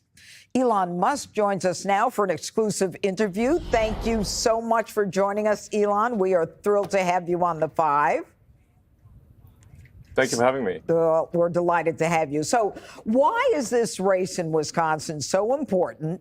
And what is your response to Democrats who've tried to make tonight's elections a referendum on you? Well, the reason tonight's elections are so important is that the judge race will decide whether the Wisconsin districts get redrawn. They're going to try to gerrymander Wisconsin to remove 2 Republican seats. And as you know, the House is currently Republican by a razor-thin margin, which means that losing this judge race has a good chance of causing Republicans to lose control of the House. If you lose control of the House, there will be nonstop impeachment hearings. There will be nonstop hearings and subpoenas. And they're going to do everything possible to stop the agenda that the American people voted for when they voted for President Trump with a popular vote, and the House and the Senate in November, they're going to do everything possible to stop the president's agenda. And so it's incredibly important that people in Wisconsin go out and vote right now, contact their friends and family, contact their neighbors, and take them to the polling stations, which close at 8 p.m. Tonight. You can actually register to vote and vote today. It's an extremely tight race. This is a race that will be decided by maybe 0.5% or 1%. It's really neck and neck. And so this could be decided by a single voter, potentially. That's how close it is. And if you know people in Wisconsin, call them right now and ask them to go and vote. And again, ask them to bring their friends, their family, their neighbors. This is a crucial election. There is also a ballot initiative to enshrine voter ID in the Wisconsin Constitution, which is essential for election integrity. Okay. You know, the interesting part of that is for years, people have never really understood, Elon, you know, the significance of this Wisconsin State Supreme Court race. But you make it very clear in terms of gerrymandering and the attempt then, obviously, to change the number of people, congressional seats in Wisconsin. So thank you for that. So we're going to go around the table and continue to ask some questions. So I'll start with you, Greg Gutfeld. All right, Elon, great to see you, as always. I have two questions. Yeah. I have two questions. One, I've noticed in the past you seem incapable of being risk averse.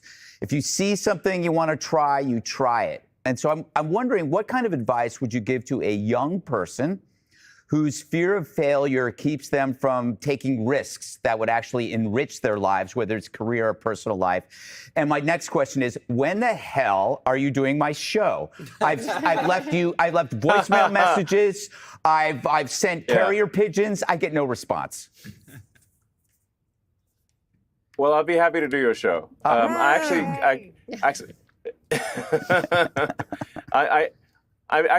seen pieces of your show, and it's very funny. Actually, it's my style of humor, so I look forward to doing your show. Awesome. With respect to what to tell young people, I think it's always good when thinking about something that you're afraid of. When thinking about fear, look fear straight in the eye, and it will disappear. Okay. All right. The nature of fear is that people don't look at it. Yeah. Look at it directly, and it will be gone. All right. Thank you. Yeah. Good advice. All right, Jesse. Jessica, look at me. Look at me. Face your fears, Jessica. Elon, how are you? I'm Jesse Waters. Good to see you. I'm not going to beg for you to come on my show. I know it'll happen eventually. You said the other day you uncovered some evidence that there was massive Social Security fraud and that arrests were imminent. Yes. What can you tell us about that? And what can you tell us about what you've seen politicians do to make massive amounts of money off of the federal government, like Nancy Pelosi? Please.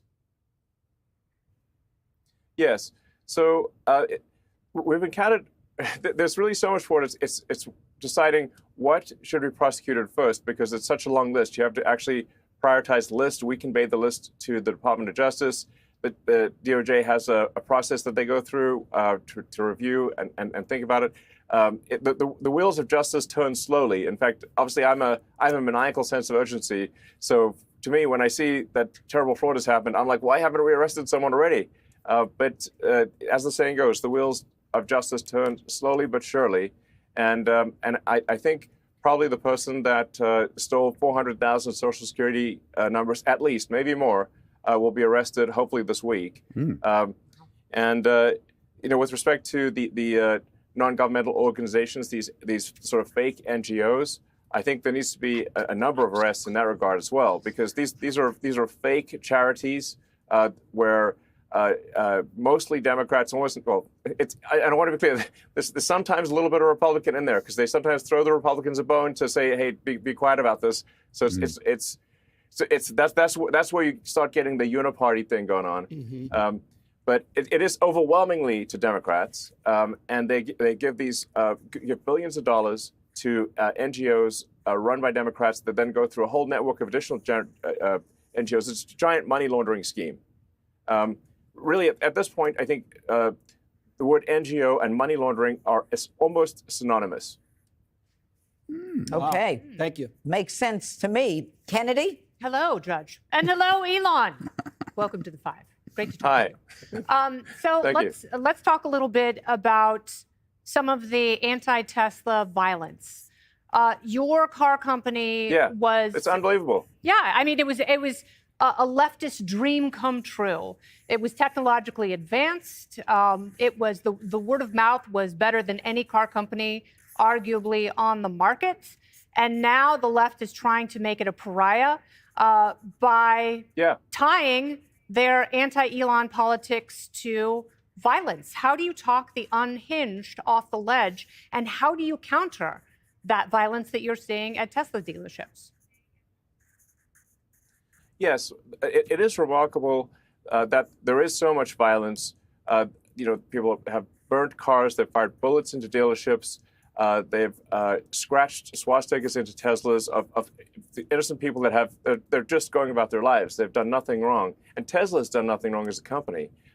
And so I find it ironic and incredibly hypocritical that the same Democrat politicians who would want to throw someone in prison for 20 years simply for watching things at January 6th, but not actually doing any violence, you don't hear a single word from them about the actual violence happening against Tesla. What incredible hypocrites they are. It's outrageous. I mean, this is fundamentally a case of terrorism. It's wide-scale domestic terrorism with the purpose of intimidation, and it's harming innocent people. It's really terrible. And I think what we actually have to get to are the people who are organizing and paying for these attacks and protests. That's who we really need to go after, because the people who are actually throwing the Molotov cocktails, they are the foot soldiers. Right. But we need to go after the generals, and we're going to do so. The president has made it very clear that we're going to go after those that are paying and organizing these violent attacks. And Attorney General Bondi has said the same thing. I believe that is exactly what will happen. Do you know who they are? We're coming for them. Do you know who those generals are? We know. We do. Yes. And hopefully the prosecution will be for RICO and an organized criminal enterprise, which makes the penalties even more serious.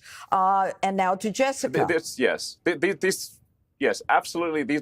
These are serious crimes where the organizers and pushers of mass violence will go to prison for a very long time. That's right. Okay. And I hope they see this segment. Well, we'll play it again. Jessica. Okay, well, liberal Tesla lover here. My sister has two in her family, so have not thrown any Molotov cocktails recently. But I wanted to talk to you about what DOJ has been doing. So you've been making cuts to a lot of the agencies that have open investigations and regulatory battles with your companies. At the same time, you continue to get billions in government contracts. Tesla gets billions in subsidies. How do you explain that to the American people? Well, everything that DOJ does is an open book. So I think the most transparent the most transparent organization in government ever.